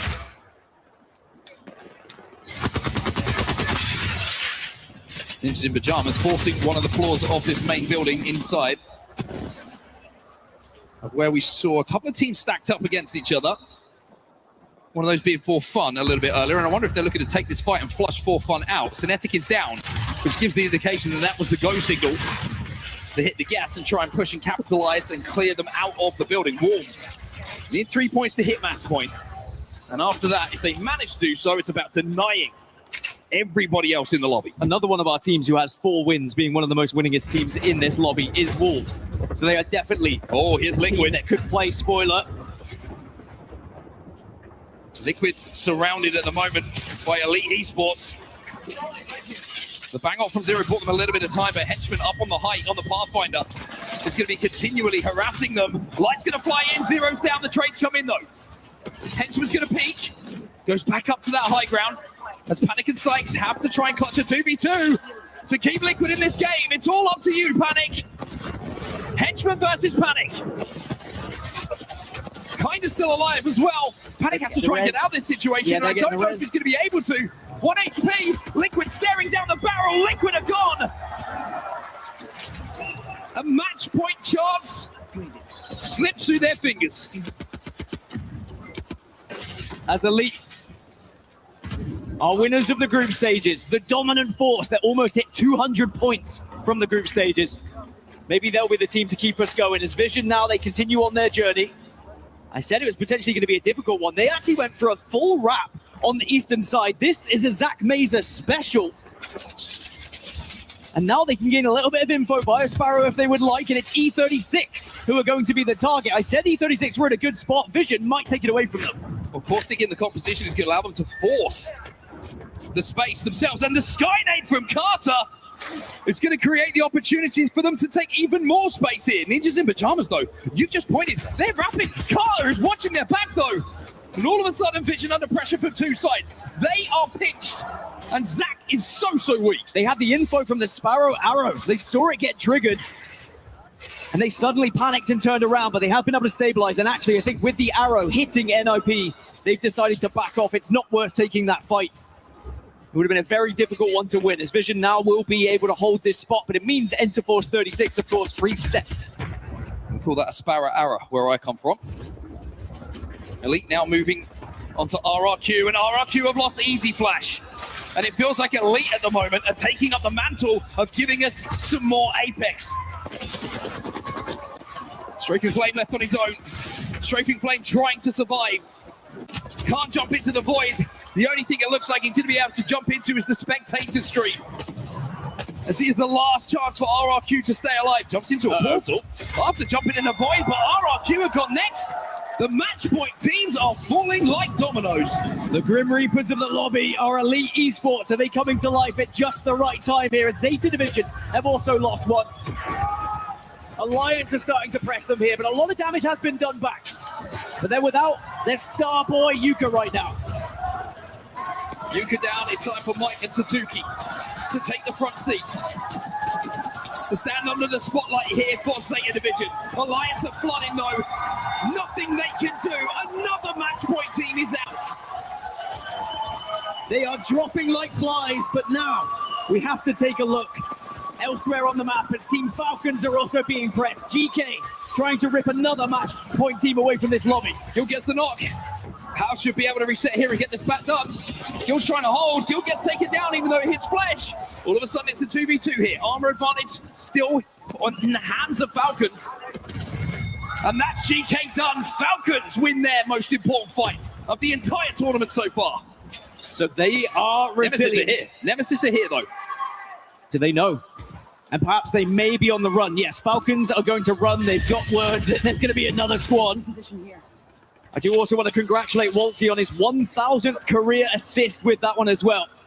But I'm sure right now he just wants to know, are we going to survive? One team at the moment who is in prime position is one of our match point teams. If you're wondering who it is the team that no one was talking about. ZE Esports are bang center of zone. And what a story that would be. That being said, Vision are also on the eastern side of zone. Alliance are there as well to try and disrupt things, as well are the Grim Reapers, Elite Esports. But Falcons survive for now, but sadly, Nemesis are very much holding them here. This could get ugly. I don't really know what Falcons can do here. Elite Esports have been eliminated in the meantime. Falcons have to force it. Has to be a straight 2v3. Zone is forcing everyone forward. Nemesis being one of those teams. Sacred's taking damage, but got that battle. And he's spotted out Waltzy. Somehow Falcons are alive here. But with the zone at their back and everybody looking at Skittle Cakes with a Kraber. Now it's up to the CEO to pull off the impossible. Not going to happen for Fun Esports eliminated. Alliance will fall as well. And Sentinels, they're here. And they want a second shot at this. Vision also won that fight against Alliance on the eastern side. So two of our match point teams winning their engagement, staying in this one. The third match point team, you rightly pointed out. Look at it on that minimap. ZE Esports, prime position. This is the best chance they may get to win this whole tournament. There's definitely teams that can play spoiler. Vision might try and take the fight against them. But they hold so much space, so much power in the current position they hold. And they have the core stick, which is very important going into this final zone. The issue is armor. Vision certainly have better armor in that fight, and it will have to take place at some point. RC, 50 points on the board for them. What an incredible, incredible run it would be for these three. Wolves still need the 2 to hit match point. This lobby is on a knife edge at the moment.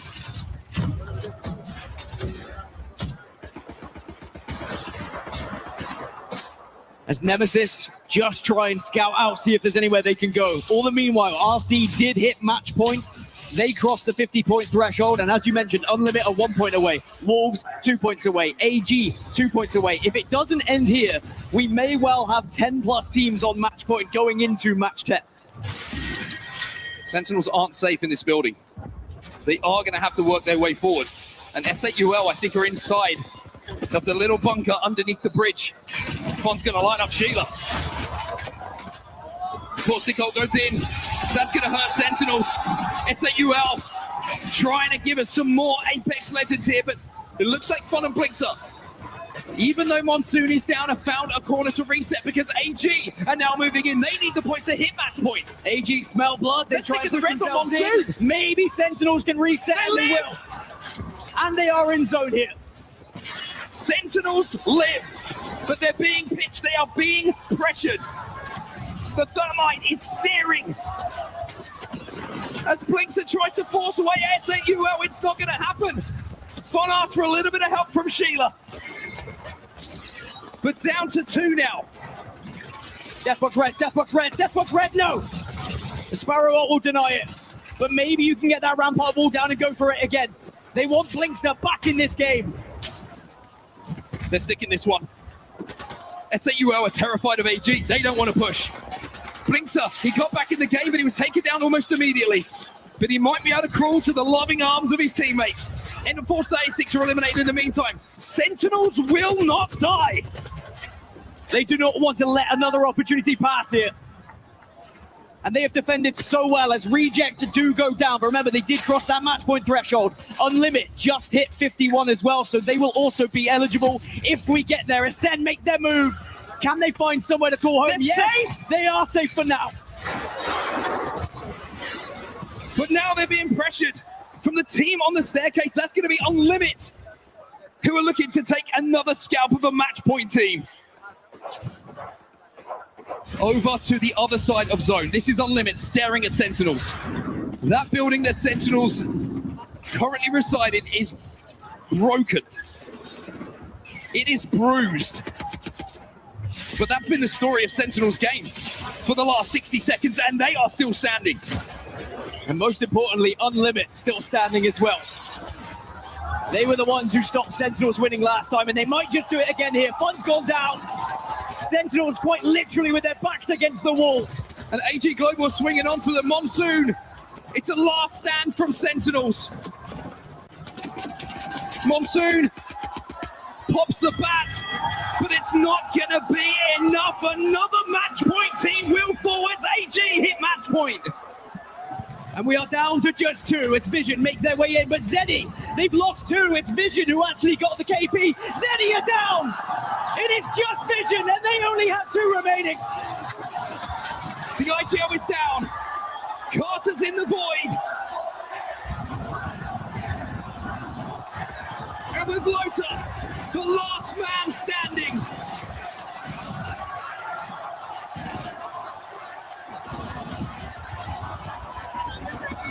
We get more Apex!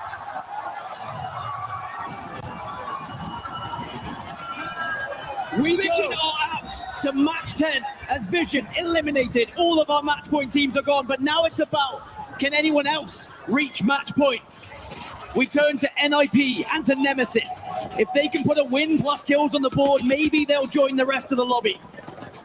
We are going to have 11 teams on match point as it stands, as Cole taking damage. Under pressure, but can get those barrels out, which might just help them reset. Cole's down, Ninjas in Pajamas eliminated. 4 squads remain. Wolves down on the low ground. The only team right now who is not on not match point eligible, I should say, is Nemesis. Is Team Nemesis. And they're about to get absolutely peppered here.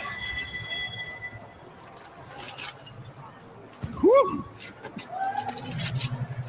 Strap yourselves in, folks. Match 10 on the horizon. And now we can just enjoy some bloody good Apex. The king of the Nater, the boogeyman of match point, stands tall for Unlimit. Yolari Man finds one onto No Name. Wolves Esports eliminated. We're down to just 3. So Nemesis Solar is still alive, but it would need kills plus placement to be able to find Nemesis crossing 50. It's very unlikely, even if it is the young star himself, Sacred, but perhaps about to meet his demise, as Unlimit have spotted him, and there they go. Unlimited versus AG here in the final circle. And Yolari Man's got a Kraber. It feels like we're primed for an Unlimit win, but if there's one team who likes to pull things out of the bag, it's AG down on this low ground. But Yolari Man, with the Stinger Bolt,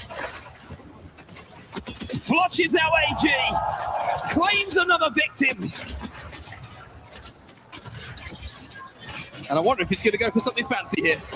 Put on a show for us. Hold your breath. No, that's in the Kraber. He's going to have to reload. Yanya down. It's Unlimit's time to celebrate as we keep this tournament going here in Paris. Unlimit do it again. And it just felt like we were always going to another one with how those match point teams were dropping over and over again. They were being hunted down, it felt like, almost as if they had a target on their back. But as the entire arena once more chanted one more game, that's what they're rewarded with here, and what everyone watching at home is as well.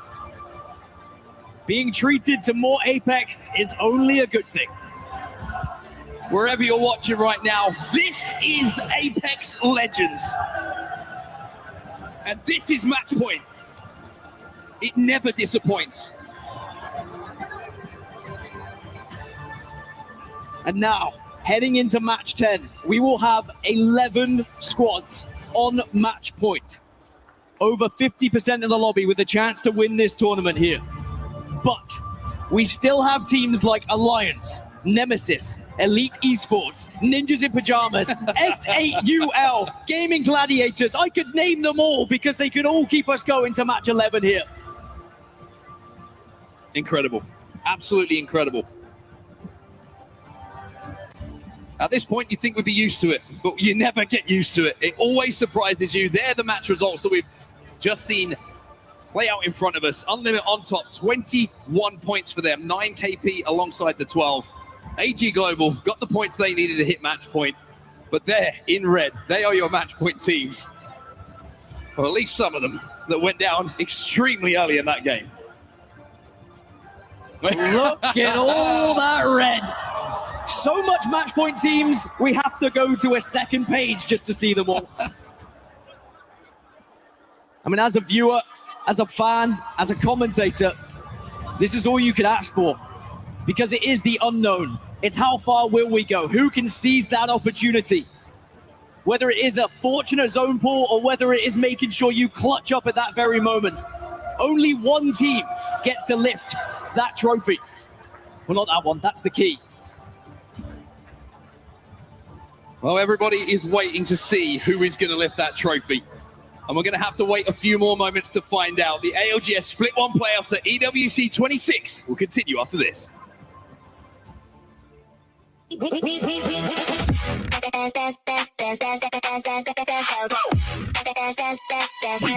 Esports World Cup.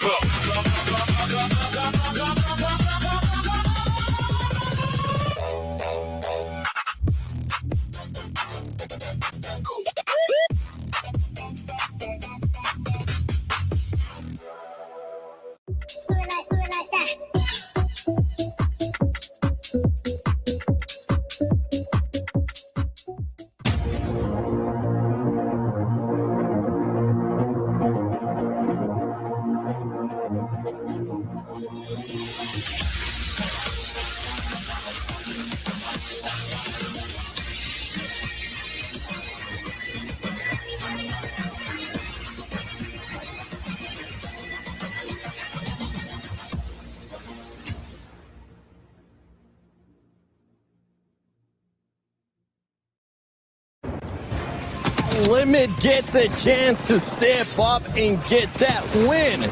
And with that win, they pushed themselves all the way up to third place with 69 points. But we actually have to rewind this night because on game 7, it felt like Sentinels was going to be able to win, but we were talking about teams changing their playing style. It seems like that's what happened with Sentinels. Yeah, I mean, Sentinels put themselves in an insane position to win the game, and all they had to do is they played passive. They only led with 2 kills. That's what they wanted. They had the spot to win the game, and I don't know what went wrong. They placed a portal, and it seemed like things just went chaotic. I think it looked like Monsoon might have gotten kidnapped by his own teammate. At one point, he took it. They got eliminated, and we have not seen them play the same since this last game. They were in a great spot. There were some open spots in front of them when they saw the zone pull. They couldn't move forward. They decided to sit still. They didn't clear their back. They could have taken the room right next to them that we saw them trying to fight for over and over and over with Rampart.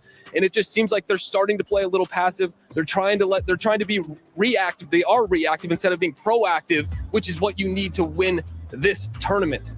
I mean, we've seen people doing too much and we've seen people doing nothing and letting the game play them. You need to find that sweet spot between making it plays at the right moment, because at some point people are just flooding in from the same side. Everything is collapsing. It was like 5 teams from the northwestern side, and at that point you're just getting shot by absolutely everybody.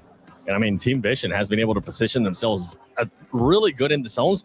They just really haven't been able to close it out. But this squad, if they were able to close it out, they would end the day with 3 wins, which is honestly, it's insane considering teams like RRQ haven't even gotten a win yet.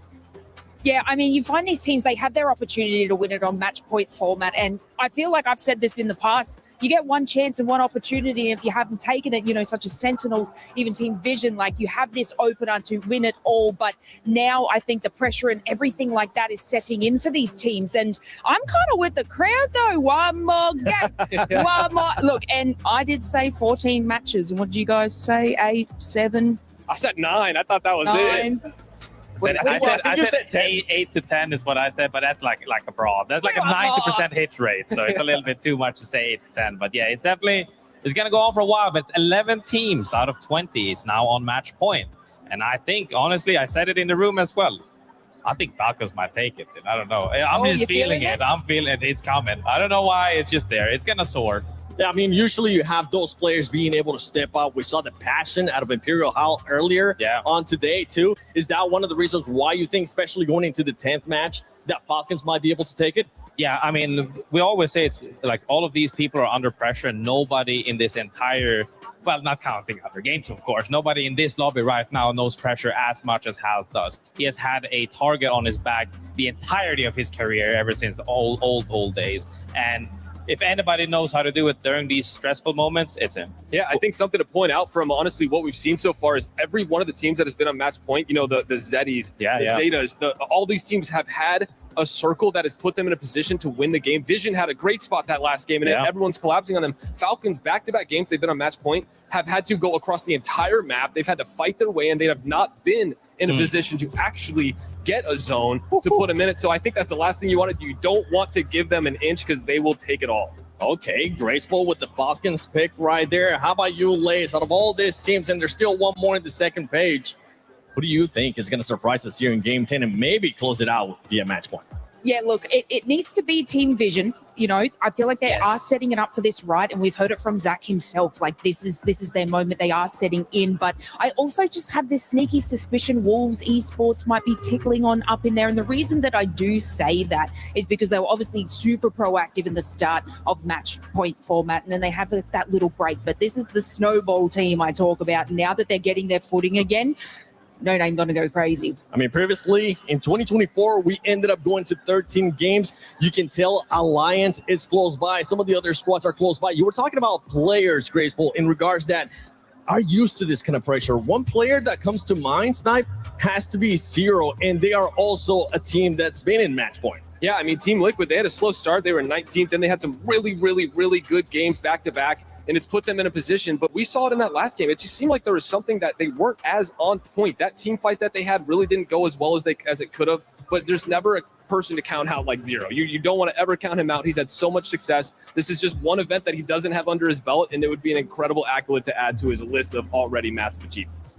Yeah, I mean, it will be insane, right? EWC being able to get those 600,000, and not just that, get those points for Team Liquid in the club championship. Out of everything here, okay, since we have already passed some of our guesses in regards to how many games we're going to be going with, yours we haven't passed yet. But now, Graceful, is it going to be this next match that we're going to see it in? Yes, 100%. 11 teams are on match, but it's over. It's over. You just want to be able to sleep. So you can bro, I got my shuttle in like 6 hours, bro. I gotta get on a plane. Snipe, how many games do you think it's going to go? One more game. One more game. I'm ready. I think we go another one. Oh, yeah. I don't think it ends here. I think we go at least one more. Okay, well, if that was to happen, you would have teams like Alliance that I mentioned earlier, Elite Esports too. Remember how consistent that squad was during groups? They could find some kind of opening to maybe take it one more game and then get into match point. Yeah, Seven, there's just insane teams in this entire lobby. So, I know Graceful don't get on a plane, but like there are so many opportunities for these other teams to win.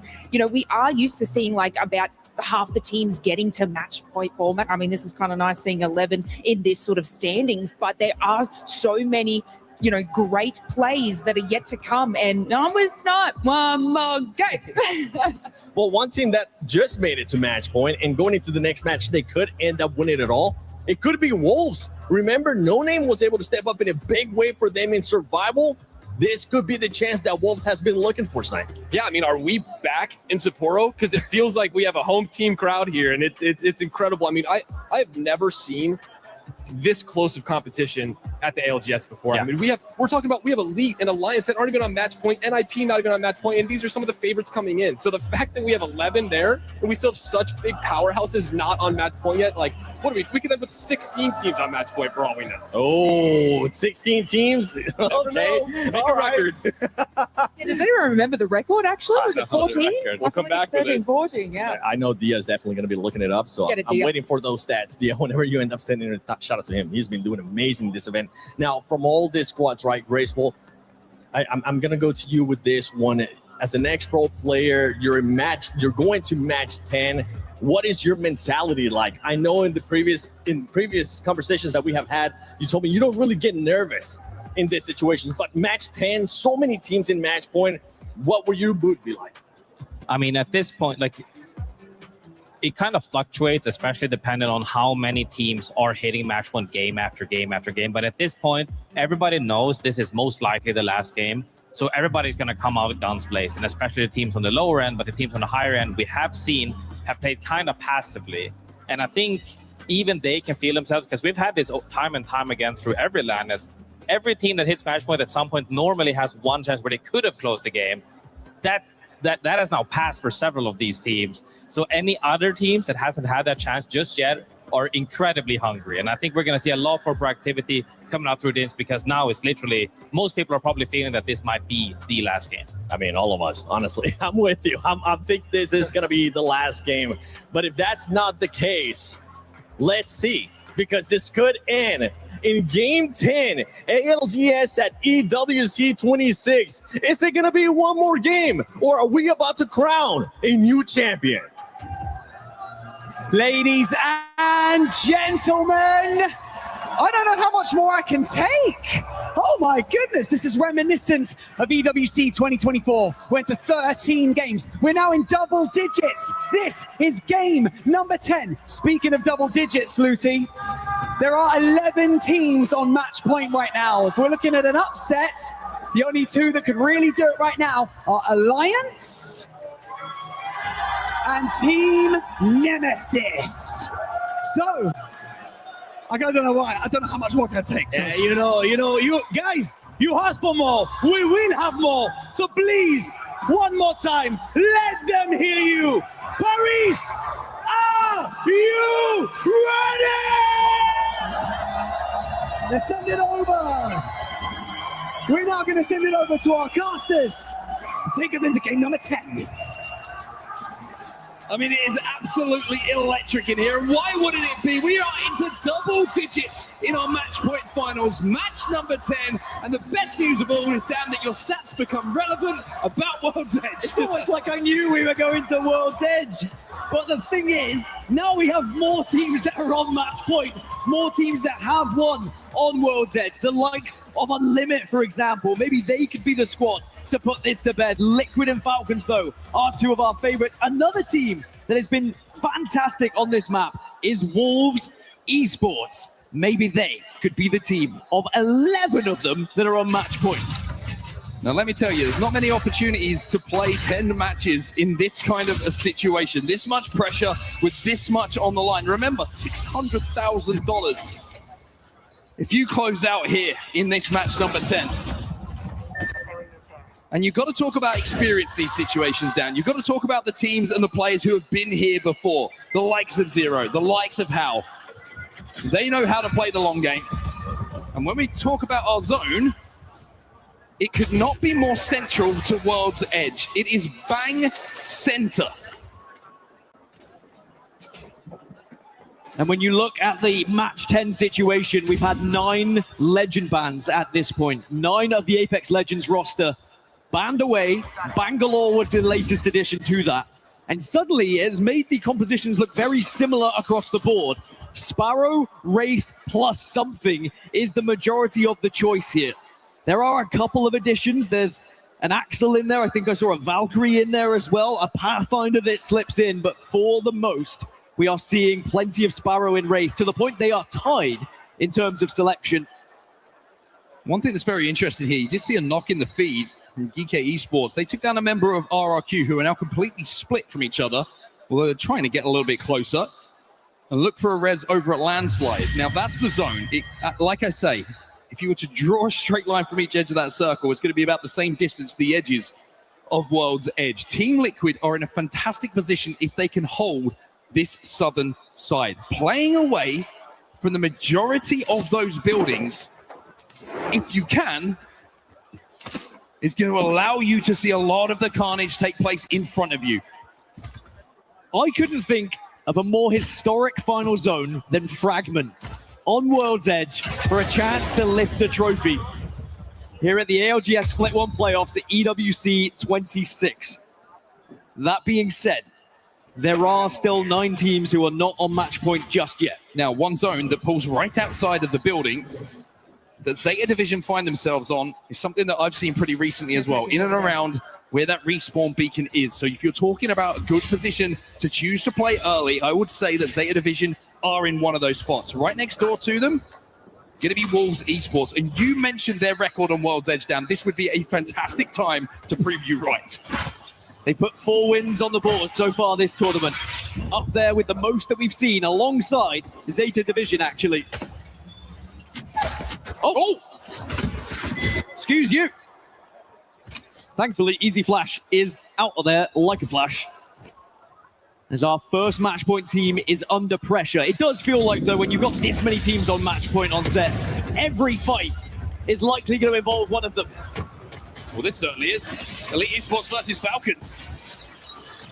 Imperial Hal trying to hew through the Stinger Bolt here to capitalize on some damage. You can see how weak Elite Esports currently are. Hal sends some nades up to the heavens. Well, they don't connect this time around. A lot of these teams that are on match point are going to be reluctant to fight, opposed to the teams who are not on match point are going to want to fight. So we're going to get a little bit of a cat and mouse effect for a lot of these squads as Falcons, they back off. They're unhealthy, but they have been able to create a little bit of distance here. There's GK Esports who are on the other side of Countdown here. And you can see from the POV of a couple of Falcons players, it looks like they're just struggling when it comes to loot, to shoot from distance. No scopes outside of the 2 times that's on the Hemlock of Imperial Hal. Walsey only had the iron sights on that Nemesis. So 2 times good enough. Hal forces GK back, but this slows down the rotate here. And with a lack of Valkyrie in the lobby, only one that I can see being run by Reject, making your way towards zone is a little bit more difficult. By the way, while we look at the replay of RRQ losing players, Survey Camp has provided RRQ with a respawn beacon, and they are back up to 3. So suddenly, the lobby very healthy again, although saying that, I think Liquid may have lost a player here. And you mentioned Reject, one of the Valkyrie teams. There is one more. Nemesis, I think, are also running Valkyrie. So we might see 2 teams beaming through the skies late on, as Team Liquid will try and escape after losing Sykes. Where do you go from here, though, Team Liquid? Because GK look like they're pushing them and trying to force them back. It's the same thing, isn't it? It's a team who isn't on match point, wanting more points, wanting to catch up, and knowing there is a fantastic chance that if you win a team fight, you're going to be eliminating one of the match point teams. Elite Esports are coming through the choke to the north here, which is a little bit of a worry, especially now that they've just, with the Sparrow Arrow, hit that survey beacon. That's going to let them know that there's a duo inside of that building. And if I'm Elite Esports and I'm light, I'm saying this is a chance for KP. Liquid might get pinched here by 2 teams not on match point. And 2 teams who definitely know how to close out fights as well.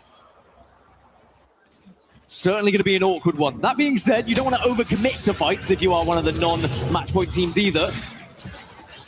But with the amount of Sparrows in the lobby, by the way, there is going to be so much information gained on those rotations if you do not avoid those arrows that are laid down. That's helpful to find on the floor. Little Nitro Gate helps to rotate into zone to try and get your teammate back, be a little bit quicker. Now, I said it was central. It's staying central, and we are going to continue essentially with a very predictable zone and where people are going to play. There's a lot of buildings to play, a lot of floors to play, of course, in Monument and the Fragment side. But Sentinel's position is one that is raising my eyebrow, Dan. They look very, very good. You raise 1, I raise 2, because I do think Sentinels are in a fantastic spot here if we see the zone shift the way it can, slightly towards that southwest area. And the main reason that Sentinels are in a good spot is because everyone else is playing these buildings.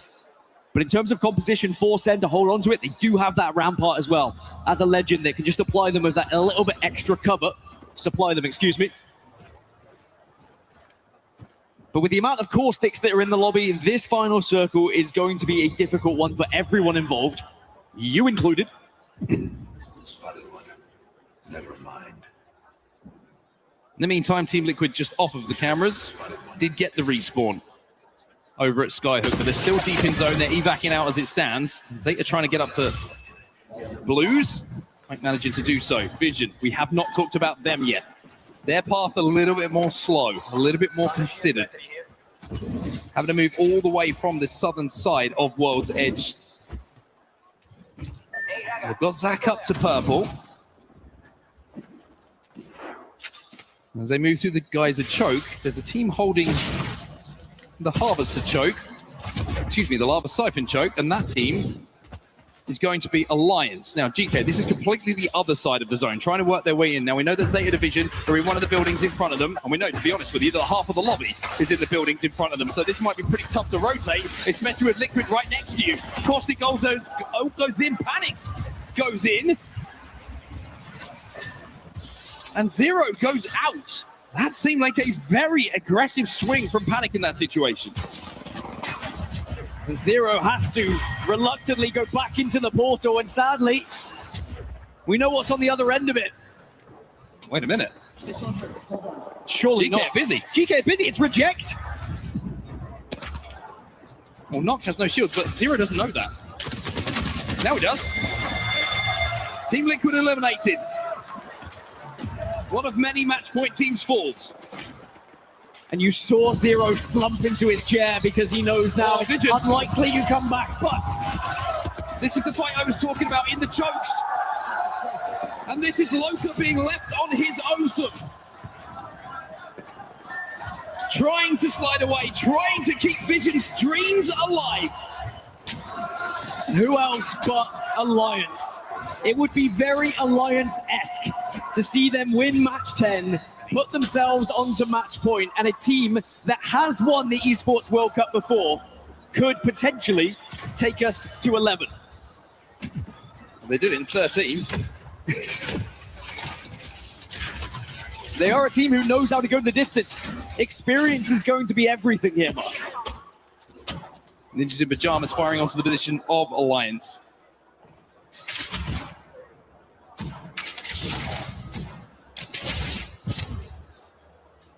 Alliance do have to move in a few seconds' time, but they should be just about safe. But the cover is a little bit of an issue, and Ninjas in Pajamas want to hold them out. Bane's got his attention elsewhere, though, onto SAUL. Yep. Who are now forcing themselves back through the choke. Lota did survive, by the way, as he's wrapping his way towards a crafter. Wow. Which is behind Alliance's position. You can see it just in the background, the top right-hand side of your screen. A little bit lucky to find one there. It's about where you go from here, though. Even if you craft, you go one chokehold, it's Alliance. The other chokehold is going to be Falcons.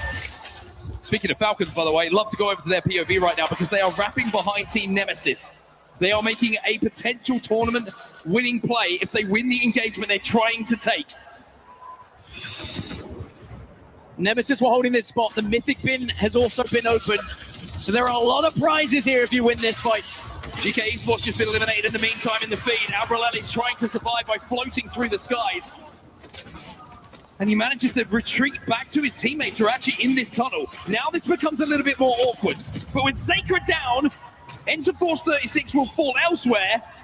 Falcons bully Nemesis away and take away their spot. You know what's crazy is like Sentinels had a position close to this and they have left, gone into Fragment, and now the zone is pulling back down towards where Falcons are currently playing. And you mentioned it. It's potentially a tournament-winning fight for them.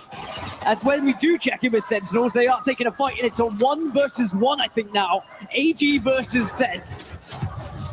Fun left on his own. Yanya. Oh, Fun! Gets the armor swap, but it's not enough. Sentinels' hearts are broken once more. Wasn't a 1v1, it was a 1v2. It's but now Zeta still alive, by the way, on the high ground. Another match point team. AG, perhaps you get the reset. Does anyone dare push a team that has been doing so successfully in their 3v3 engagements? Now, elsewhere on the southern side, Falcons still looking towards Team Nemesis.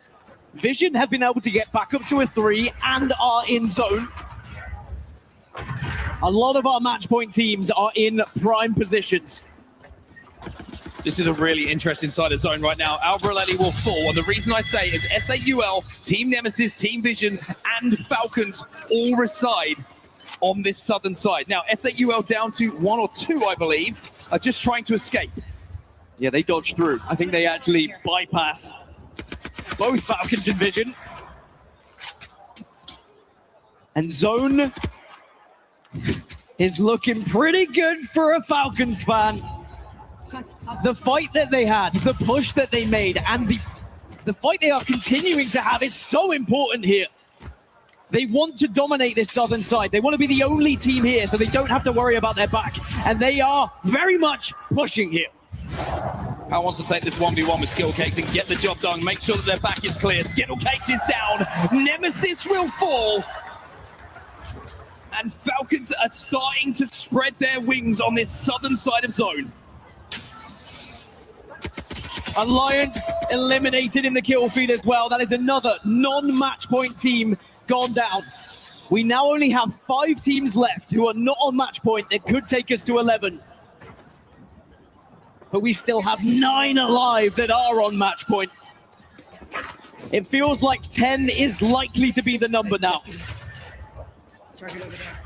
Zeddy Esports tough rotation now through Fragment. Ninjas in Pajamas, another non-match point team are eliminated. Only 4 can keep us going here in Paris.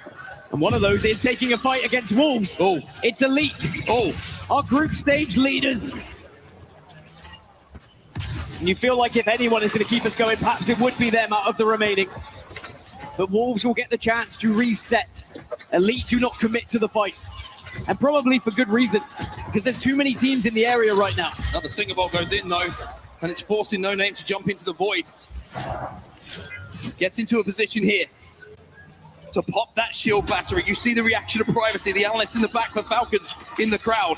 He knows this is their opportunity. We talk so many times about it. We've talked so many times about it in this tournament. You get one chance and you have to take it. That being said, SAU have set up now for Fun Esports. Eliminated, it's another non-match point team gone.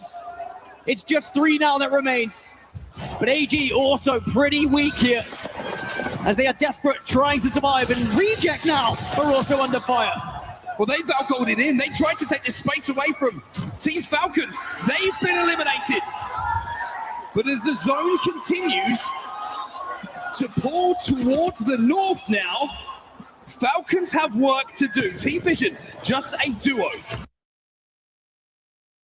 This is their opportunity. We talk so many times about it. We've talked so many times about it in this tournament. You get one chance and you have to take it. That being said, SAU have set up now for Fun Esports. Eliminated, it's another non-match point team gone. It's just 3 now that remain. But AG also pretty weak here, as they are desperate trying to survive, and Reject now are also under fire. Well, they Valcoed it in. They tried to take this space away from Team Falcons. They've been eliminated. But as the zone continues to pull towards the north now, Falcons have work to do. Team Vision, just a duo. I mean, whilst Falcons were taking this fight, RRQ just went down, by the way. Whilst Falcons were taking this fight, SAUL and Unlimit just took their position. Elite are out, GT are out. It is only SAUL are out. It finishes here. But who is going to claim the title of the Split 1 Playoffs champions at EWC? Lota on his own. And boy, must it feel lonely for this young man right now. Pops a couple of shield cells and a syringe or 2 to get healthy. Now there is a crafter, but it would be ballsy to say the least. But if they have been successfully watching and they see that it is definitely ending here in 10, you have to make a play. Now, a team I want to point out on the Southwest, Zeddy Esports. This potential engagement between Falcons and Zeddy, again, could be a game-winning one.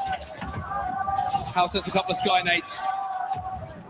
Are they going to connect though? But what it does do is force Zeddy away.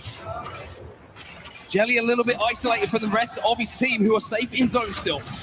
Falcons are trying to bully them. They invested a lot of utility in doing so. Nate, Stinger Bolt from Sparrow. And now it's invited to fight. Waltzy, very, very weak. Guild, very, very weak. Hal has to go huge. Falcons are weak. Falcons are bleeding. And Duke's popped the battery. Here comes Duplex. They're stuck against the rock right now, and they are being surrounded. Duplex in prime position. to remove Falcons from this tournament and to give Zeddy the chance potentially to win this whole thing, as Hal's now gone down. The last hope stays with Wolsey, but he's only got one HP. Wolves! Vision! They're eliminated, but Wolves! Wolves out of nowhere! Wrapped behind Zeddy Esports! And somehow take control of the zone. Wolves, who have a 33% win rate. Wait a minute here, come on, Limit. From top five, might lose out here from a Limit. Falcons are gone. Yulari Man is down though. Crazy Kong follows. Peace! Peace! Zeta Division are still alive, but they are just a duo here. They have not come to. They're rezzing. It's a 3v2 unless they stick the res. They have. Steven gets caught off guard. Yuka's back in the game. He's coming from the skies now. Everyone might get healthy here. When you're looking at the armor differential though, it favors Unlimit. No caustic ult here for Mike. Is this the moment that Yuka has been waiting for? Or will Unlimit, who have been known to keep the tournaments going, finally claim their moment? A Kraber for Yuka. The star boy of Apex Legends for his region, probably in the world. Could he finally lift a trophy and rise to the occasion that it feels like he's been destined for his whole career? On the other side, though, Unlimit, who have denied so much already. Stubby is down, 2v2. Piece up on the high ground, the beams come in from Yuka, but it's Unlimit!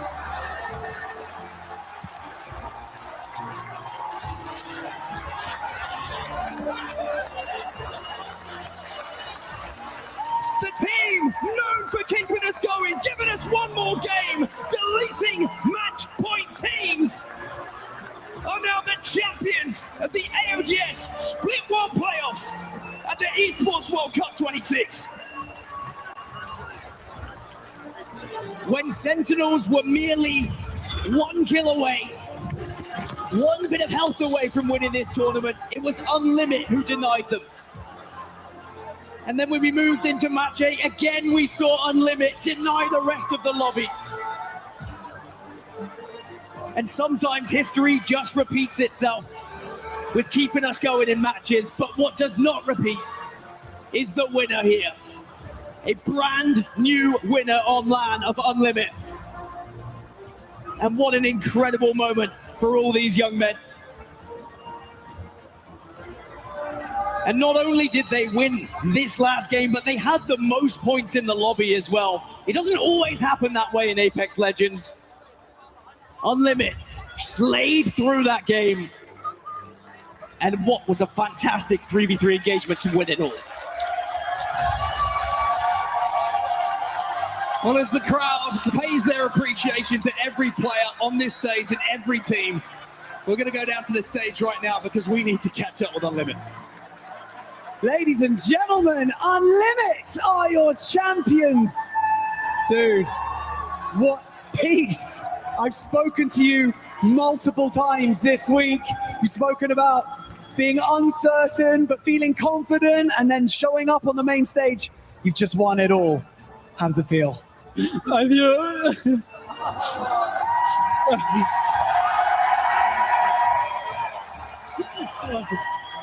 I appreciate everyone who supported me. Dude, you can't find the words. It doesn't surprise me. This is the most phenomenal day. Yulari Man, the boogeyman of match point finals. So many people have been saying it. When other teams were in the final, they were in the match point threshold, and you were down there. You weren't quite there yet. Everyone said, Yulari Man, you've got to watch out for him. How are you feeling? 他の方たちはみんなユラリマンをとにかくマークして気をつけなきゃいけない強敵だというふうにおっしゃっていました。今のお気持ちをお聞かせください。もう本当に最高です。Just the best.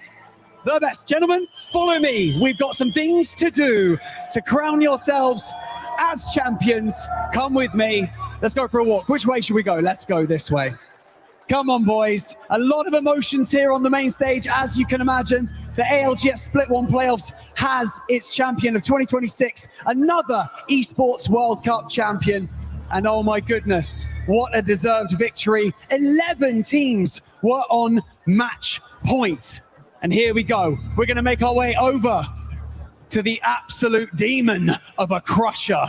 Gentlemen, please line up in the middle over here. So, take a breath. You're okay. Take a breath. We're going to go through some bits right now, okay? So, firstly, if you can remember, which 3 teams are you going to have placed in the base of your trophy with their crushed keys? I remember one team that we all 3 wanted to crush. The best team, Falcons. This team Falcons is going in the base of that trophy. Would you like to ask anything, my man? I mean, I don't want to. I just want them to push this button, and here we go. Like I will have the right to ask them some question when they go to the totem place right after. So I mean, if you can go and press this button for me. So you want to press this button first? Yeah. Don't worry, your key is safe and sound. And the crusher is alive. One of them's already gone. Sayonara. Okay. Here we go. Stuvie, would you like to do the honor of just gently pulling this lever? Is there anything you would like to say before we send these 19 keys down? Well,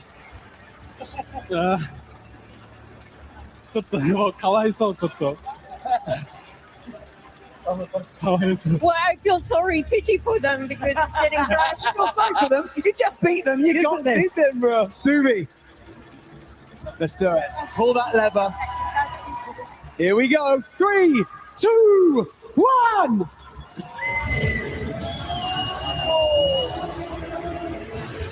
You can hear it crunching. You can hear the keys being absolutely decimated. And there you have it. And so I would like to now call our key master out onto the stage to present you with your key. Here we go. Make some noise for the key master, everyone. Nice round of applause. You have your key. Your Lari man. Okay, gentlemen, your job now is to walk all the way to your trophy. Place your key in the center of the trophy and lift it for everyone to see and cement your legacy as champions of the ALGS Split 1 Playoffs. Ladies and gentlemen, make some noise for Unlimit!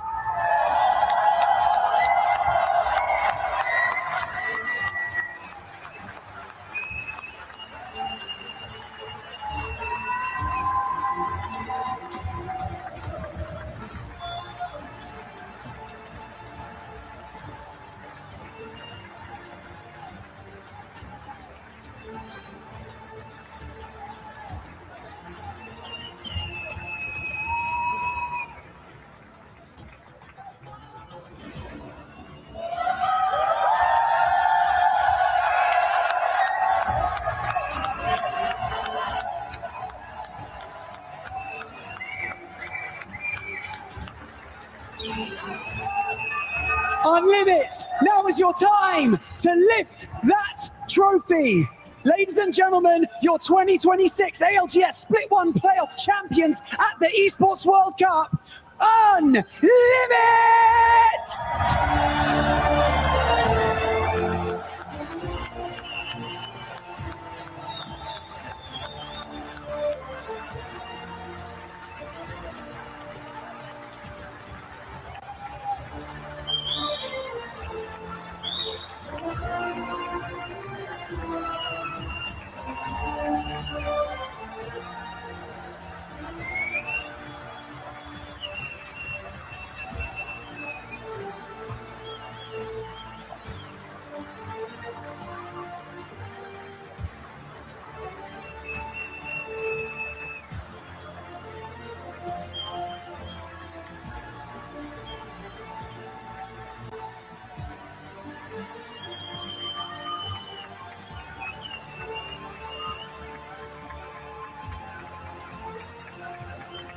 Gentlemen, I'm back.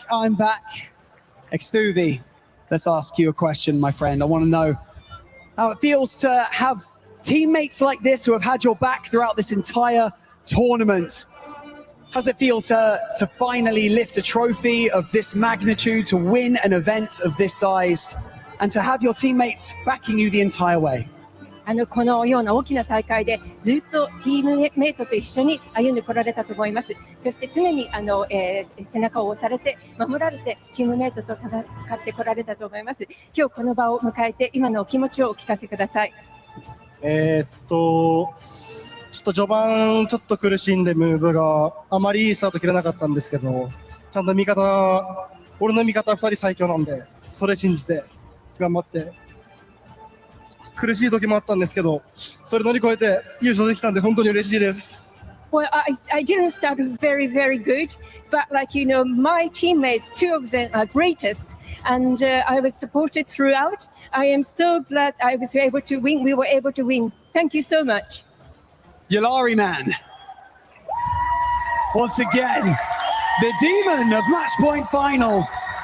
Congratulations. Obviously, you've been in this ALGS community for such a long time. So many people have such high respect for you.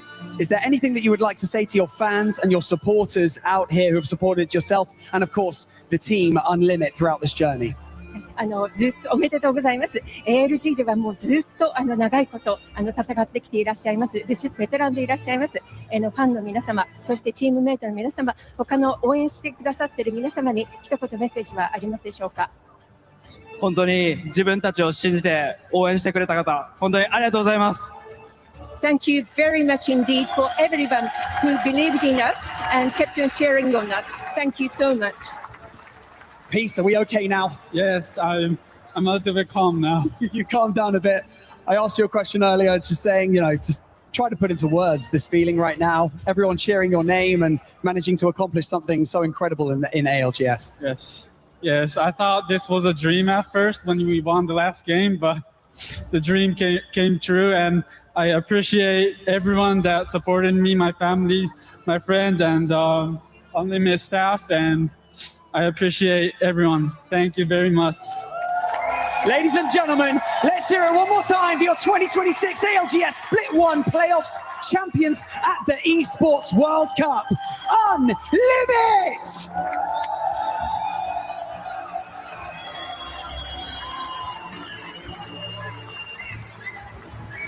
Okay, there is one more thing. I'm so sorry. I know I've been here for way too long. There is one more thing. At this tournament, we have the MVP, of course. And so, ladies and gentlemen, your MVP of the ALGS Split 1 Playoffs is... It's Peace. Congratulations, my friends. Can I get the Keymaster to bring over our MVP trophy?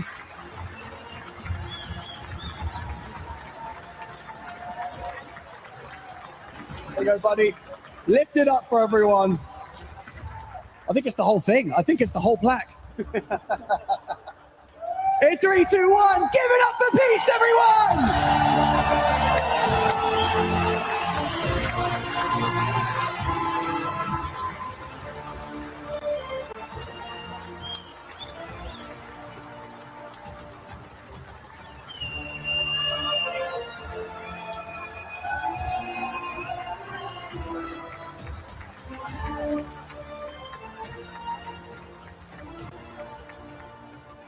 You can wake up, Peace, because this is not a dream. You are the champion of ALGS at EWC 26. And not only that, he has won MVP tonight. Yeah, I mean, Peace, Love, and EWC Champions is the name of it. I am so proud of this team. Yulari Man has done his job so many times of keeping Match Point Finals going, and for them to finally pull it out and get the win like this, we saw the emotions on the stage. We saw the emotion from the competitors. It is the best feeling that they could have, and we've seen it all on their faces. Yeah, I mean, it's really super Ladies hard and gentlemen, one more time, we'd like you to lift this trophy. So Yulari Man, come over here, grab that trophy. Ladies and gentlemen, it is your champions one more time, Unlimit!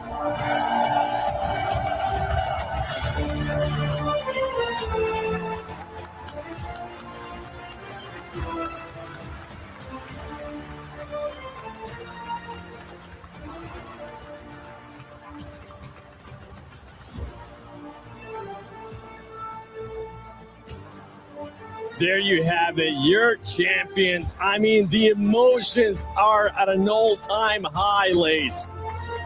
I mean, it's really hard to not get emotional yourself with such an incredibly humble team. You know, they have been working day in and day out for this moment. So, of course, you know, wipe back the tears, but of course, tears of joy. And just to see them have an incredible performance throughout match point format as well.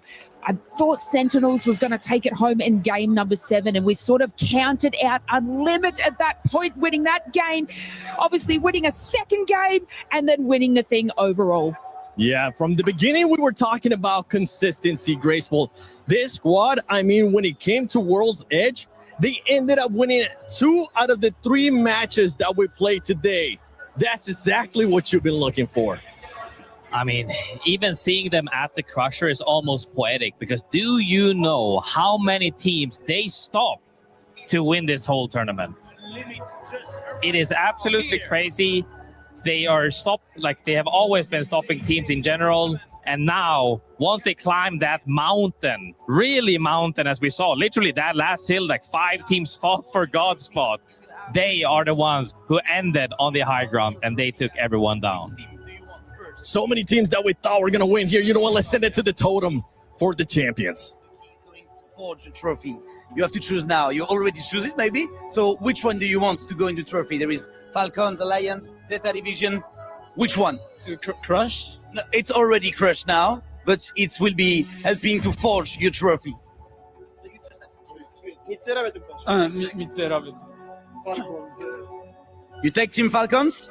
Okay, here we go for Team Falcons.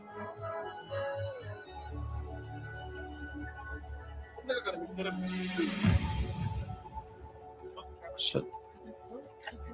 If you take the trophy, if you win all of it, and then will be put this in the trophy of EWC this year. Well, what does Forge mean? It's okay, it's forged. So Falcons were the first. Now, can we have the second teams you want?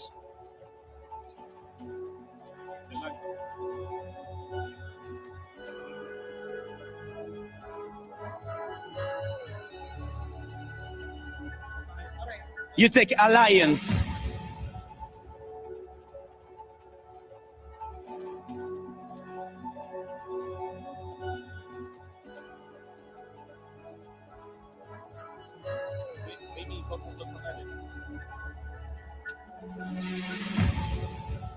And so now you have to choose for the last team which one you will take.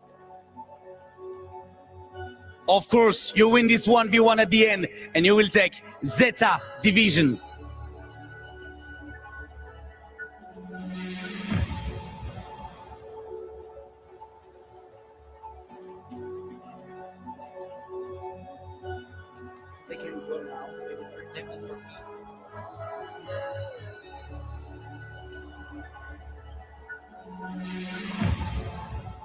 So now, guys, you can go for raising your trophy once again and put your key in the walls of this Esports World Cup 2026 here at Paris.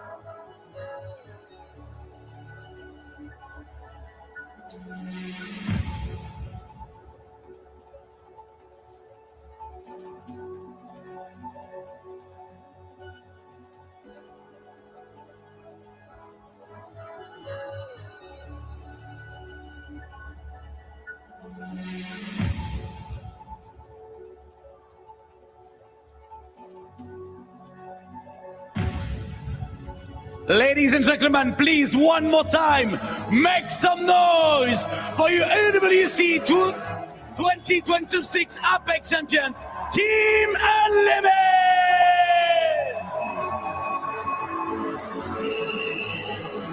Now, guys, you can take your frame.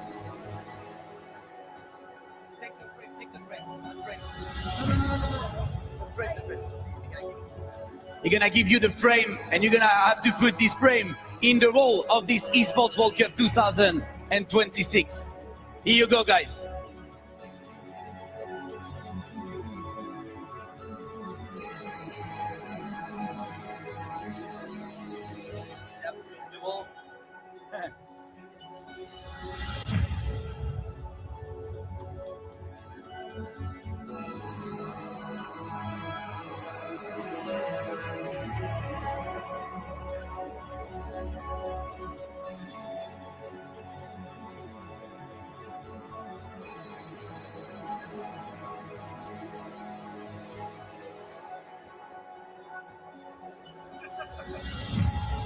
second frames, ladies and gentlemen, of this Esports World Cup 2026 here at Paris for Apex Legends. It's now written in the history. Team Unlimited!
And there you have your champions of the ALGS Year 6 Split 1 playoffs at EW6 2026.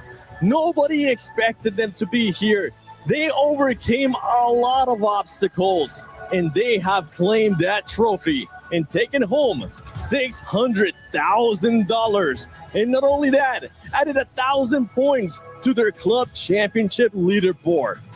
Stay tuned because there's more EWC action to come.